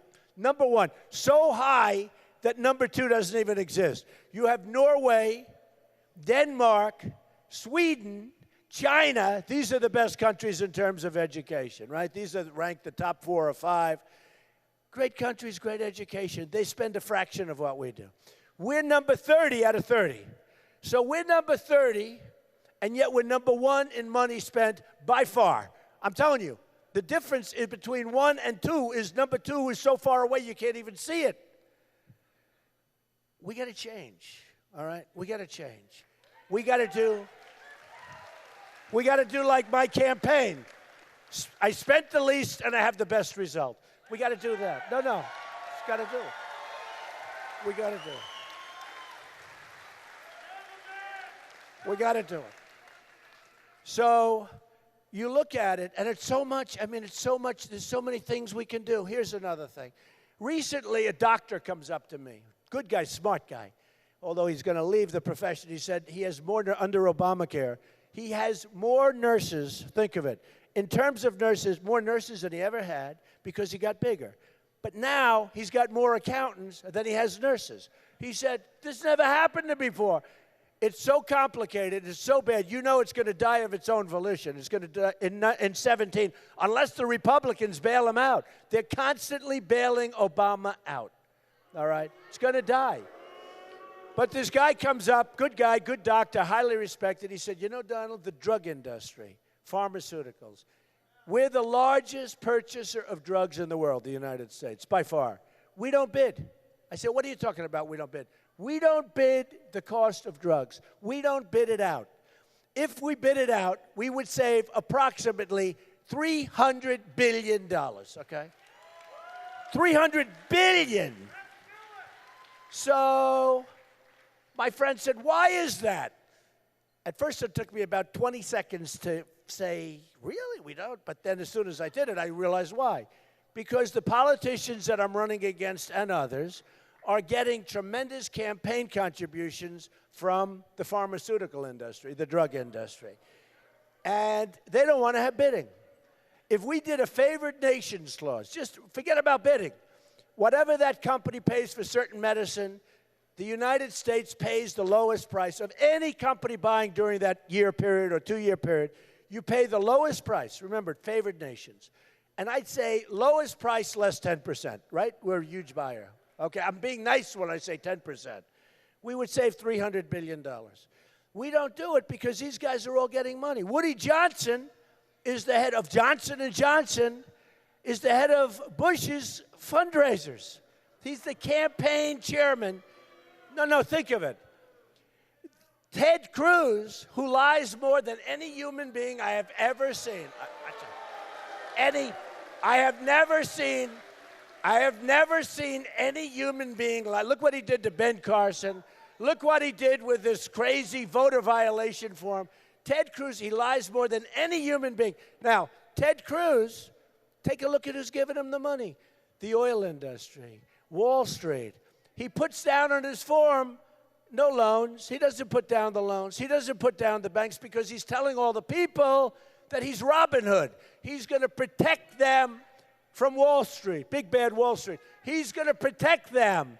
He doesn't say that he has $1 million loan with Goldman Sachs. He doesn't talk about it. He doesn't say that the interest rate on that loan is practically nothing. You would like to have it, believe me. You would like to have it. These people, I mean, it's all of them. It's not just Ted Cruz, it's all of them. And the reason our country is messed up, one of the big reasons, is the fact that they're all taken care of by every industry. Whether it's the automobile industry, you want to bring Ford back from Mexico, they'll tell you why you can't bring Ford back because they get campaign contributions. They can't bring Ford back. You're right. He's right. Okay, now look. So I'm self-funding. When I want to bring somebody back, I bring them back. Nobody's going to call me and say, you can't do it. Let me give you an example. So the other day, I'm watching television, and I see somebody with the cell phone, the crazy cell phones where you watch. I'm watching television, and I see Carrier. I buy air conditioners from Carrier and many others. I won't buy any more from Carrier, by the way. And they're firing everybody from Carrier, 1,400 people, great jobs. They've been there for many years. They're firing these people. Why? Because they're moving to Mexico. Oh, great, great. How does that help us? How does it help us? They're moving to Mexico. They're going to make air conditioners in Mexico. They're going to sell them on the border. They're going to sell them, boom. They're going to sell them to the United States. We get nothing. We lose our jobs. We close our factories. Mexico gets all of the work. We get nothing. Now, you probably heard some of these really not smart people say, Donald Trump is not a true conservative. He is not a conservative. I'm very conservative. I'm the most conservative person in the world on the border. I'm the most conservative person in the world with respect to getting rid of Common Core. I'm the most conservative person in the world with getting rid of Obamacare. I'm the most conservative person in the world having to do with our military and rebuilding our military and taking care of our vets.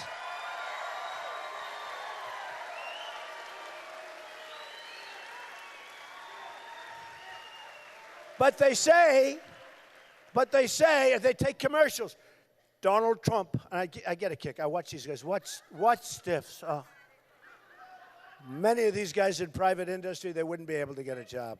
And they're running the country. But, Jesus, they're idiots. But think of it. So they're saying he's not a conservative person. Let me just tell you something.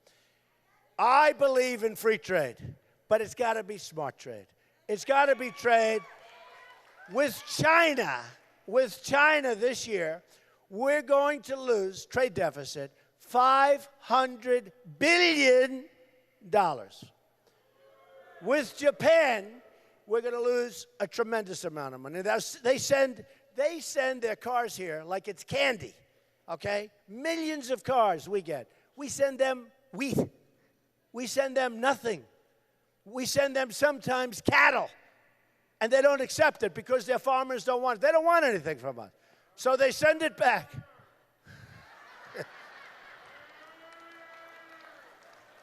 Very, that's right.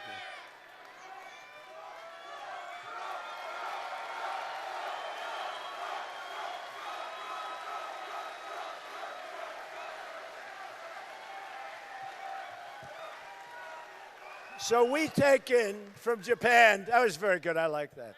That was very, okay, it's enough, but it's enough. Okay. Never overstay. Do you understand? He was getting ready to do it again. I don't want to hear it. Look, so we send them wheat. We send them cattle. They don't want our cattle, so they send it back. It goes back and forth, back and forth. Finally, they accept it. They call it Kobe beef because it's aged. I mean, the stuff is rotted. No, it's like rotted. So because it's aged, it's decaying, it's disgusting, they call it Kobe beef, and they charge you 10 times more for it. You tell me they're not smart? That's Japan. Japan is killing us. Komatsu, look at what they're doing to Caterpillar. A friend of mine is an excavator. He buys excavating equipment, right? He goes out and he buys excavating equipment. I say, what are you doing? You're not buying Caterpillar. I can't. They have cut the yen. They have devalued their currency to such an extent. First time in his life, he's buying excavation equipment from Komatsu. I said, what's the difference? He said, they're both good. Caterpillar's better, but this is good enough. I owe it to my family. I owe it to my wife. I owe it to my employees, my company. I understand what he's saying. They've devalued their currency. Take a look at Caterpillar stock. Take a look at what's happening to Caterpillar. It's happening to all of us. Right here, you have Boeing. Boeing is being forced to build a massive plant in China, a number of massive plants. Folks, let me just tell you something. Unless I'm president, you watch what happens. Won't happen with me because I know the game better than any human being that's ever lived. Nobody knows it better. Nobody. Unless I'm president, within a few years, they're going to make all their planes in China. They're going to devalue their currency even more. They're the kings of devaluation. Nobody knows currency manipulation better than China. Nobody. Okay? And all of a sudden, you're going to say, you know, our nice new plant, we're not doing any planes. Then they're going to start doing the layoffs, and here we go again. We've got to get smart on trade. Now, when I came down the escalator at Trump Tower, and I went all in front of these people. I came down that escalator. Let me just tell you something. It started with trade, and it started with the border. And then they had that horrible incident in France, in Paris. And all of a sudden, the border became more important. And CNN did polls, and it said, they love us, Trump. They love Trump for the military because he's the toughest on the border. Sheriff Joe, you know Joe Arpaio.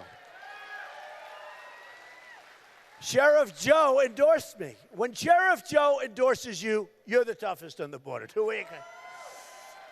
So Sheriff Joe Arpaio endorsed, and it was sort of an amazing event. You want to know the truth. By the way, great endorsement.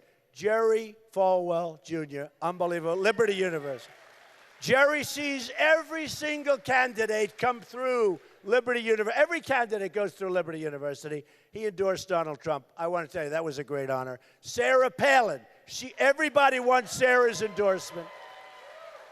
A great woman and I'll tell you what, that is a great person, endorsed Donald Trump. So, we're going to have the borders, and we're going to have our trade. When we started, I talked about borders. I talked about trade. I'm really good at the trade. I'm really good at the borders. When Paris happened, everybody started saying, we want Trump. The polls came in 60%, 70%, 72%. This is 72% with 17 people running.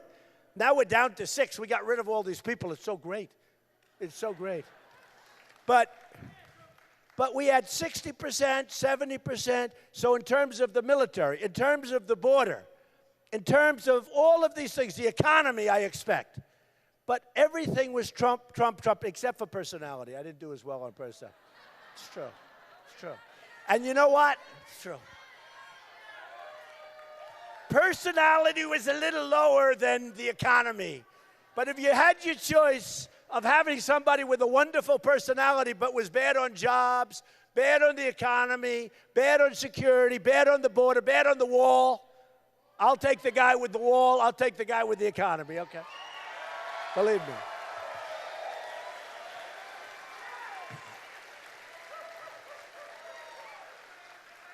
And I'm also a nicer guy than many of these people running. That I can tell you. That I can tell you. I've gotten to know them. They actually came up, because, we're going to build the wall. Who's going to pay for the wall? Quickly, who's going to pay? So one of these guys running against me, Donald, first of all, you can't build a wall. I said, really? Why can't we? He said, well, I don't know. Can you do that?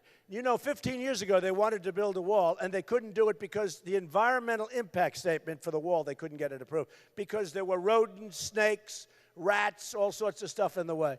They couldn't get it. They had frogs. They had snails. It's true. Go look. They couldn't get an environmental impact statement approved. Oh, I'm so good at environmental impact statements. Now you have South China Sea. You have China building a massive fortress with massive, massive runways for the biggest military planes in the world. And they've got those excavators. They're not caterpillars, by the way, I have to tell you. And they're digging and they're taking and they're ripping the hell out of that ocean. They're ripping it and ripping and rip. And they're building an island in the South China Sea. And that's going to be a military fortress. And they're not supposed to be doing that, but they have absolutely no respect for our president. They have no respect for our country, so they're doing it. And I said to a friend of mine from China, because actually I do a lot of business with China. They're fine to do business with. I make a lot of money with China. It's very good. If you know what you're doing, you can make a fortune with China. They buy my apartments. I have the biggest bank in the world in one of my buildings in Manhattan in China. Biggest bank in the world, 400 million customers. Think of that. That's more than the people we have in this country. 400 million customers, biggest bank in the world. But I do business with China. So I said to my friend jokingly, I said, when you started excavation, you're building that tremendous island in the middle of the South China Sea. Did you get an environmental impact statement? He said, actually, Donald, no. They came up with the idea on Friday at 4 o'clock, and they started excavation on Saturday morning, okay? True. He said that. He said they came up with it. They started excavation about 3. I mean, we're dealing in a different world, folks. You know, during the debate, the second debate, I love the last debate. Some people said he was too rough. Me. I mean, that's better than some of the others that are too weak. But they said Donald was, and others, but I have to say Drudge, who's an amazing guy, Drudge does a poll, Time Magazine, I won every single poll for the debate, right? But no, some people said it wasn't my best, I was too tough. But I got like 7 people coming at me from every side. Am I supposed to be nice? That's the problem with our country. We're too nice. They say tone. Hillary Clinton said, I don't like Donald Trump's tone. I don't like his tone. They're chopping off heads in the Middle East of our people. They're chopping off heads of Christians. They're chopping off heads of everybody. They're drowning people 30 at a time in cages. And she goes, I don't like his tone. So they asked Ted Cruz, who's standing right here. I was always in the center, by the way. He's here, another one's here. I've been in the center every single debate. Nice, right? It's called, no, not easy. Somebody said, that's amazing. Every single debate. You know, I heard Ted's a good debater. I said, he is a good debater, but he can't talk, okay? Bad talker. He's a good debater, bad talker. So he's over here. They asked him about waterboarding. They said, Senator Cruz, what do you think of waterboarding? Oh, I don't want to talk about it. You know, he didn't want to talk about waterboarding because too controversial. And I'm saying to myself, they're chopping off heads. He doesn't want to talk about waterboarding. Then they look at me and they say, what do you think about waterboarding? Now, I didn't poll it. You know, I have more money than all of them put together 25 times, but I don't need a pollster. You know what? These guys do my polling for me. The networks, every day they come out with a new poll. What do you think of Donald Trump's hair? What do you think of his this?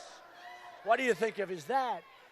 I mean, I learned more about myself. What do I have to spend money? They spend millions of dollars, the networks, on polling. 2 minutes after it comes out, I get things this thick, things I never even knew about myself.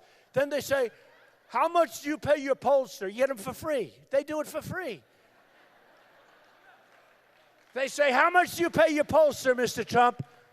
I say, nothing. I don't have a pollster. The networks are my pollsters. Every day I get a new poll. I have so much. I'm so busy I can't read them anyway. But I've learned a lot. These guys they spend hundreds of thousands of dollars a month. So Ted Cruz couldn't poll it. So he didn't know how to answer the question. He was mumbling and bumbling, and he goes, well, it's waterboarding. Well, you know, he's thinking it's going to be terrible to say I'm in favor of waterboarding, meaning he's in favor of waterboarding. So he goes, well, I'd like to, you got to see it. You got to see it. Then they say, Mr. Trump. Now I'm thinking to myself, they chop off heads. Not since medieval time, James Foley. Not since medieval times do they chop off heads. Chop off heads. Who the hell ever heard of this? We're in now the worst period of maybe ever. Medieval times, boom. I loved history when I was in high school. And I'd read about medieval times, boom, boom, chop off heads. When was the last time you heard about chopping off heads? Now they chop off heads. Okay, so now they look at me. Mr. Trump, how do you feel about waterboarding? They think I'm going to say, oh, it's a terrible thing. It's so horrible. It's so mean. It's so terrible. In fact, it's supposed to be, the big question is it torture or not? In other words, it's so borderline. It's like your minimal torture. So they said, Mr. Trump, I'd like you to answer the question, how do you feel about waterboarding? I said, I feel great about it. I feel great. I said, I feel great. And then I said something that got me in a minor bit of trouble because it wasn't politically correct. I said, but I think we should go much, much, much further than waterboarding. I said, we have an enemy in the Middle East, ISIS and others, that are chopping off people's head and drowning people in steel cages. They leave them under there for 40 minutes and they pull it up, right? Can you imagine these people when they sit around at night eating whatever they're eating and talking, and they're talking about the United States, that they're actually worried about waterboarding as being a little bit cruel, and these people chop off heads? They must think we are the dumbest and the weakest and the stupidest people on earth. On earth. On earth! I read a story. It's a terrible story, but I'll tell you. Should I tell you or should I not? Early in the century, last century, General Pershing, did you ever hear? Rough guy. And they had a terrorism problem. And there's a whole thing with swine and animals and pigs, and you know the story, okay? They don't like that. And they were having a tremendous problem with terrorism. And by the way, this is something you can read in the history books. Not a lot of history books because they don't like teaching this. And General Pershing was a rough guy. And he sits on his horse and he's very astute, like a ramrod, right? And the year was early 1900s. And this was a terrible problem. They were having terrorism problems just like we do. And he caught 50 terrorists who did tremendous damage and killed many people. And he took the 50 terrorists, and he took 50 men, and he dipped 50 bullets in pig's blood. You heard that, right? He took 50 bullets, and he dipped them in pig's blood. And he had his men load his rifles, and he lined up the 50 people, and they shot 49 of those people. And the 50th person, he said, you go back to your people and you tell them what happened. And for 25 years, there wasn't a problem. Okay? 25 years, there wasn't a problem. All right? So we better start getting tough, and we better start getting vigilant, and we better start using our heads, or we're not going to have a country, folks. We're not going to have a country.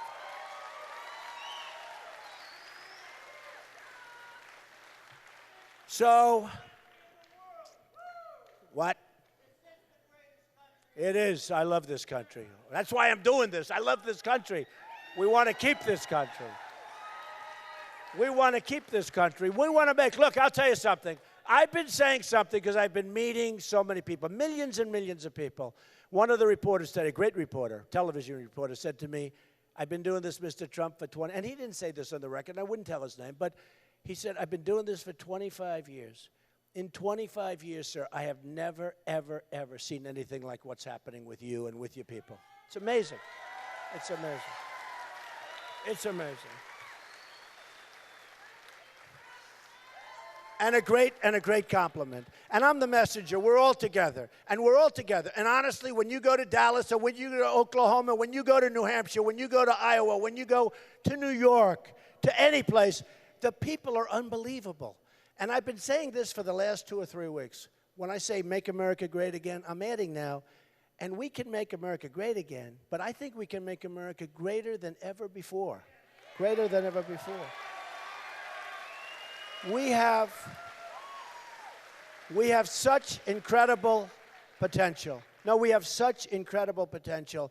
And I want to see the day when Apple makes its product on our land, not over in China. Because I'm bringing our jobs back from China, folks. We're going to bring them back. We're going to bring our jobs back from Mexico, folks. We're going to have Ford built here. We're not going to have Ford built in Mexico. We're going to bring our jobs back. Vietnam is a new one. We're going to bring our jobs back to this country. We're going to be so proud. I'll tell you what I want. We're going to be so proud, and we're going to have a military that's going to be so advanced and so wonderful, and we're going to buy the right product. We're going to buy the product that the generals want, not that the politicians want.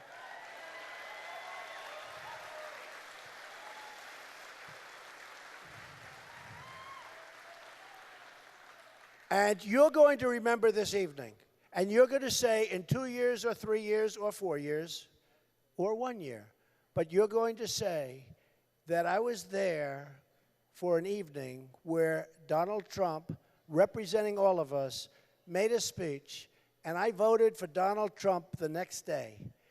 And our country...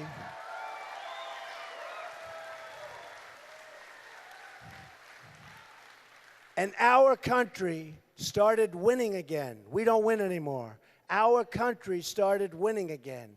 We started winning with our military. We can't beat ISIS, folks. We can't beat ISIS. We won with our military. We'll knock the hell out of them. We won with our veterans. We're going to take care of our veterans.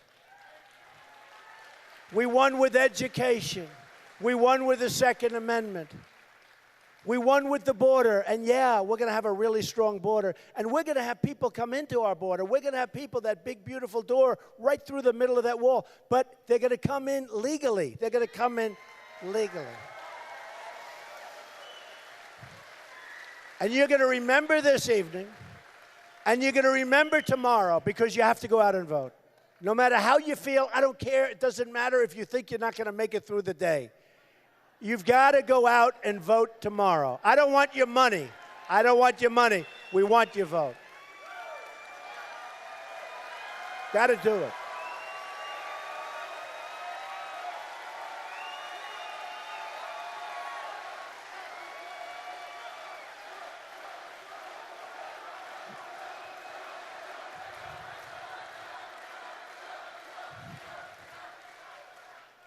And you're going to say to yourselves, that was one of the great evenings and one of the great days of your lives, because we're going to make you so proud of your country. You're going to be very proud of your president, but you're going to be so proud of your president. You're going to be so proud of your president, but you're going to be so proud of your country, because we're going to start winning, winning, winning again. We're going to become the smart country, not the country that makes an Iran deal where we give them $150 billion.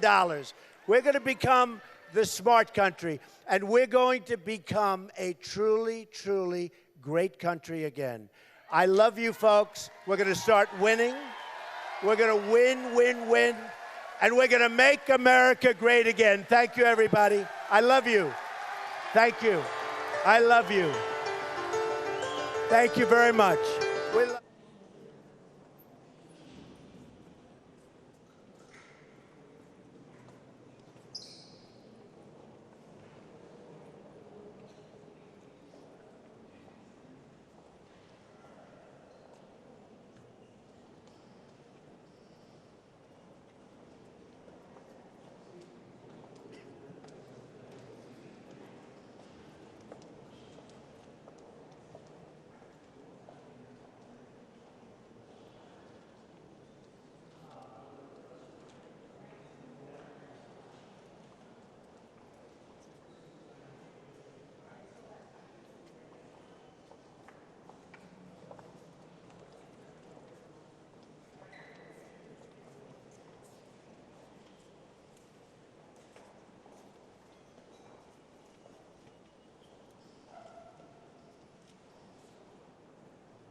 I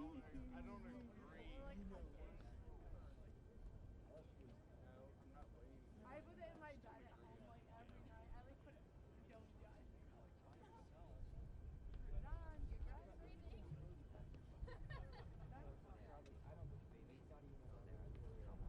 I wore like one week of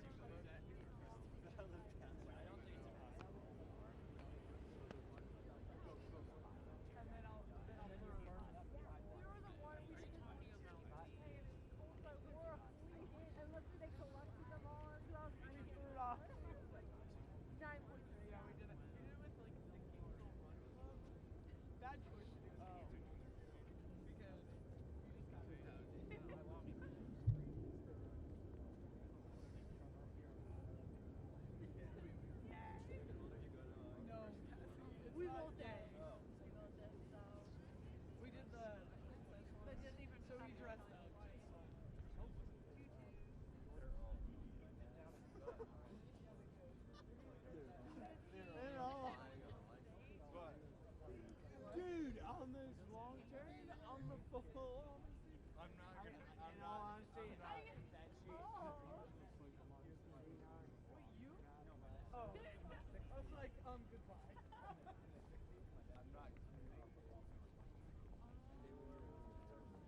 look through the. It's not the right button. It's this one right here. It's this one. Yeah, and then look through that.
If you're wondering why the lower third is lowercase and the wrong font, it's because it's Friday and Mike Page is going home.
All right, and we are going to transition to Stephen Jones in court earlier today. This is the suspected NAU shooter, if you'll recall.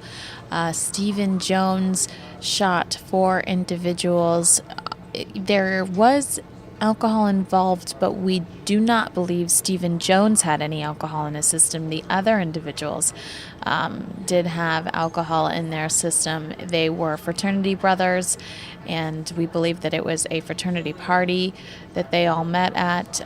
But you're going to hear additional details in regards to that evening and that unfortunate event. Again, this is Stephen Jones in court earlier today, trying to get his bail lowered because he'd like to live with his family. He'd like to be back with his parents during the trial. Upcoming trial.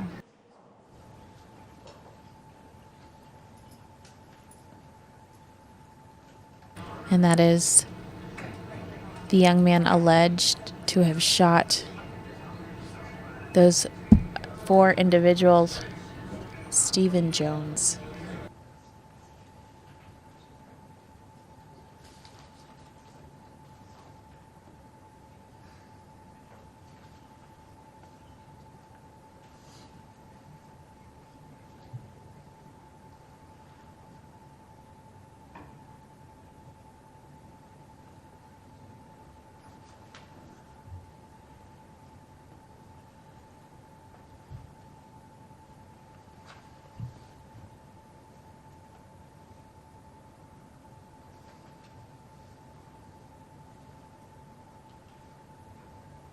And this is from earlier today, pre-recorded. So let's see if we can skip to when the lawyers start speaking. But you can see here Stephen is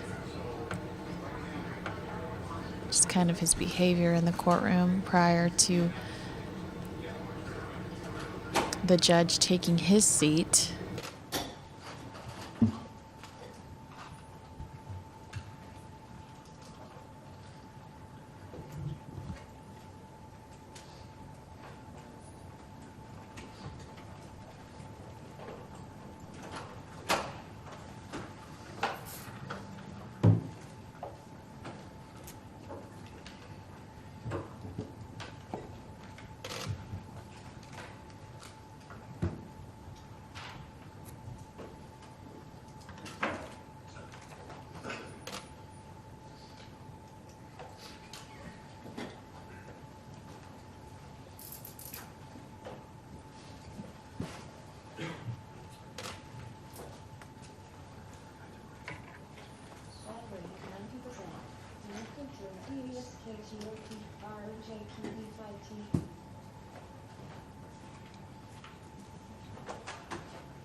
All rise. Thank you for standing, folks. Please be seated.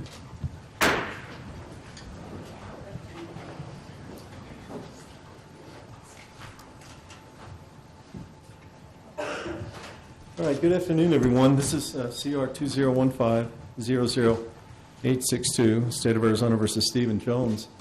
Mr. Jones is present with counsel, Mr. McCowan, Mr. Davidson. Good afternoon to all of you. The state is represented by Ms. Jamin Barker, Mr. Brian Shea. Good afternoon to both of you as well.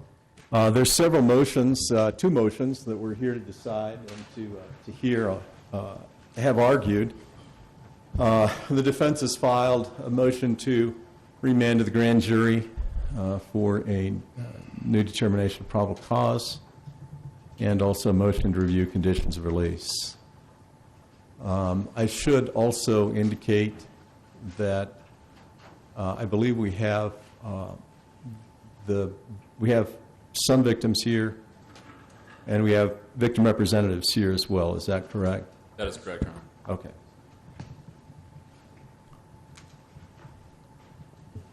I'm going to take the motion to remand first. So, Mr. Davidson, it's your motion. Thank you, Go ahead. Your Honor, the defense raised several issues in the... Your Honor, if I address the court from here? Whatever's most comfortable for you is fine, just as long as you can keep your voice up so that Steve can take down the argument. Certainly, Your Honor. Your Honor, the defense raised several motions in its motion to remand. The state filed a rather expansive response, including a lot of facts that not only are in dispute but aren't really germane or even relevant to the discussion and the issue of whether this case should be remanded back to the grand jury. As the court's well aware, the grand jury is there to act as a check. It's there to act as a balance against the prosecutor's power. It provides the accused the ability to make sure that there's probable cause before felony cases can be filed. I wasn't there, Mr. McCowan wasn't there, obviously Mr. Jones wasn't there. It was incumbent upon the prosecutor to present clearly exculpatory evidence. It was incumbent upon the prosecutor to present evidence in a fair and impartial manner, and they failed to do that. And irrespective of how many pages of the relevant facts they include in their response, talking about double taps and tactical flashlights and 40 caliber Glocks, they spend actually very little time addressing the issues that are problematic for them with regard to the way that they presented this case to the grand jury. And I think that's pretty apparent. In terms of the actual issues themselves, Your Honor, I think the two or three that are most troubling and to the defense and should be troubling to the court is the manner in which Nicholas Peering's hospital statement was presented to the police. Let's be very clear about this. Nicholas Peering, who's one of the alleged victims as to the aggravated assault charges, was shot during this incident last October. He was transported to the hospital. He was in the emergency room. He was contacted by Detective, I believe Jacob Ellis is his name. Detective Jacob Ellis conducted 2 interviews with Mr. Peering. They were both recorded. The state has those recordings. They disclosed them to the defense. In those recordings and in those interviews, both times that he talks to Mr. Peering makes it very clear. He basically says that he went across the street from the courtyard and that he came up behind a group of people where Colin Grove, the decedent, was.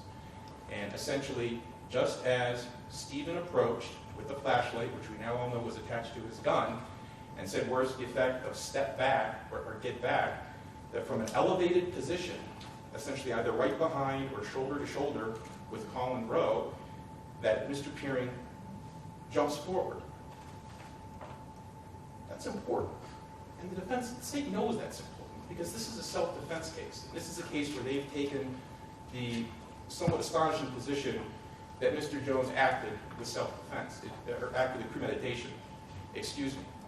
Now, Mr. Jones made it abundantly clear when he was interviewed by the police, well before they went to the grand jury, Your Honor, that he believed that these 2 people were advancing on him. Those 2 people being Mr. Brode and Mr. Peering. Mr. Peering himself, Your Honor, admitted as much to the police at the hospital hours after the shooting that was basically what he was doing.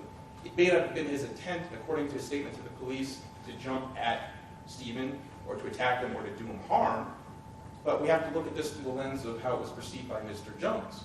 And when Mr. Jones tells the police that these 2 gentlemen, these 2 individuals were advancing at him, and the state, incidentally, is going to take issue with that, it would seem like a rather important fact that one of those 2 individuals himself essentially admitted that he was jumping towards Mr. Jones. But they didn't present that.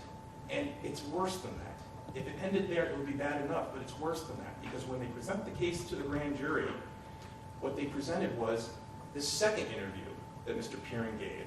Curiously, a week and a half later, with 2 detectives and 2 prosecutors in the room. And now all of a sudden, Mr. Peering is, well, I was actually 10 to 12 feet away when I saw Colin get shot, and then I approached where Mr. Jones and where Colin were. That's the only statement from Mr. Peering that they presented to the grand jury. And the worst thing about it, Judge, is that they not only completely ignored the statement that Mr. Peering gave at the hospital, but when they presented the subsequent statement that Mr. Peering gave to Mr. Shea and Mr. Barker, they characterized it as being the statement that he gave at the hospital just hours after the shooting. There's no dispute that that wasn't what he said at the hospital. And they characterized it as such. That, Your Honor, is a misstatement, and it's not a trivial one. It's a misstatement that operated to prejudice my client and to deprive him of the right to have a grand jury make an informed decision about this case. Now, the state takes the position in its response. The state takes the position in its response that, well, Mr. Peering's initial statement at the hospital was ambiguous, and geez, he was being treated for injuries, and gosh, how do we even know that he knew what he was talking about? That's why we went and talked to him later.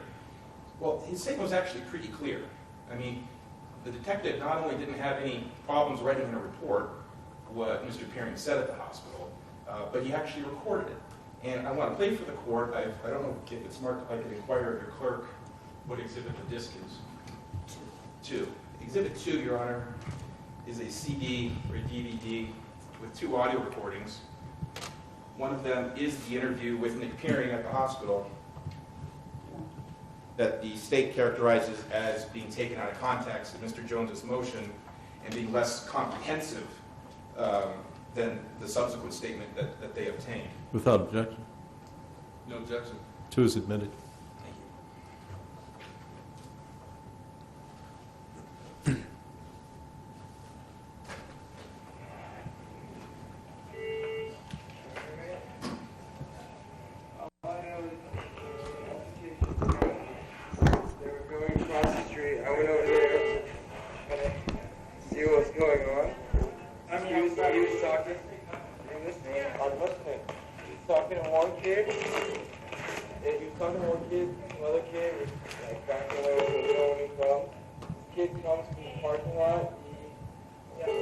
Okay, stop. Stop. I got it. Just, I mean, I can't. That microphone just not working. So I got it. Sure. Go ahead.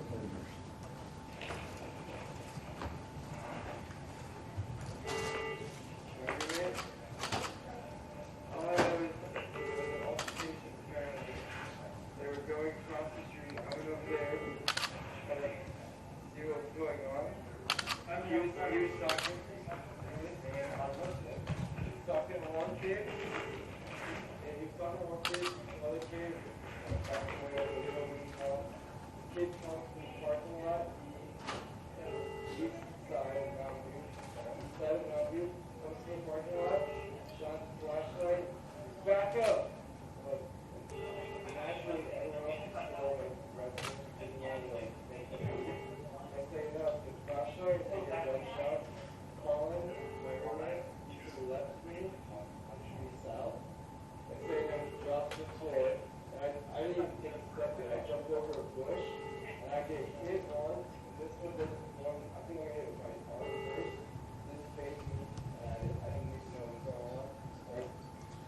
And Your Honor, actually there's one other. There was a pause where medical staff was attending to Mr. Peering. The interview recommenced.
not as it seems to be.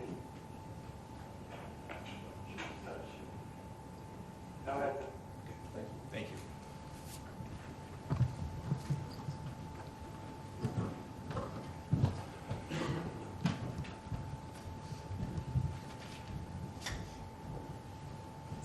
The audio speaks for itself, Your Honor. Mr. Peering said that he ran up. There was a 2-foot gap between the elevated position where he was and the edge of the parking lot where Mr. Groh was. And at that exact moment, when Stephen said, step back or get back, he jumped. He said that twice. Where's the ambiguity? There is none. It was all too ambiguous. That's the unambiguous, and that's why they didn't present it. And again, this is no trivial, unimportant fact. This is central to the issue of whether Stephen acted with premeditation and whether he acted with reasonable self-defense. Similarly, Your Honor, we have a situation where Kyle Zintek's statement was not properly conveyed to the jury. Although perhaps not as blatant as the omission from Mr. Peering, Mr. Zintek says that Colin, the decedent, stepped up to Stephen right before shots were fired. The state tries to defuse that and say, well, when pressed on it, he said it was 4 feet away, as if someone stepping up from 4 feet away is somehow less intimidating than someone stepping up a distance of 3 feet away. Whether it's 3 feet or 4 feet or 2 feet or 6 feet, when looked against the backdrop of all the underlying circumstances and the assault that he had just suffered, the fact that you have one of the victims, a friend of the decedent, telling the police that the decedent, who was shot by my client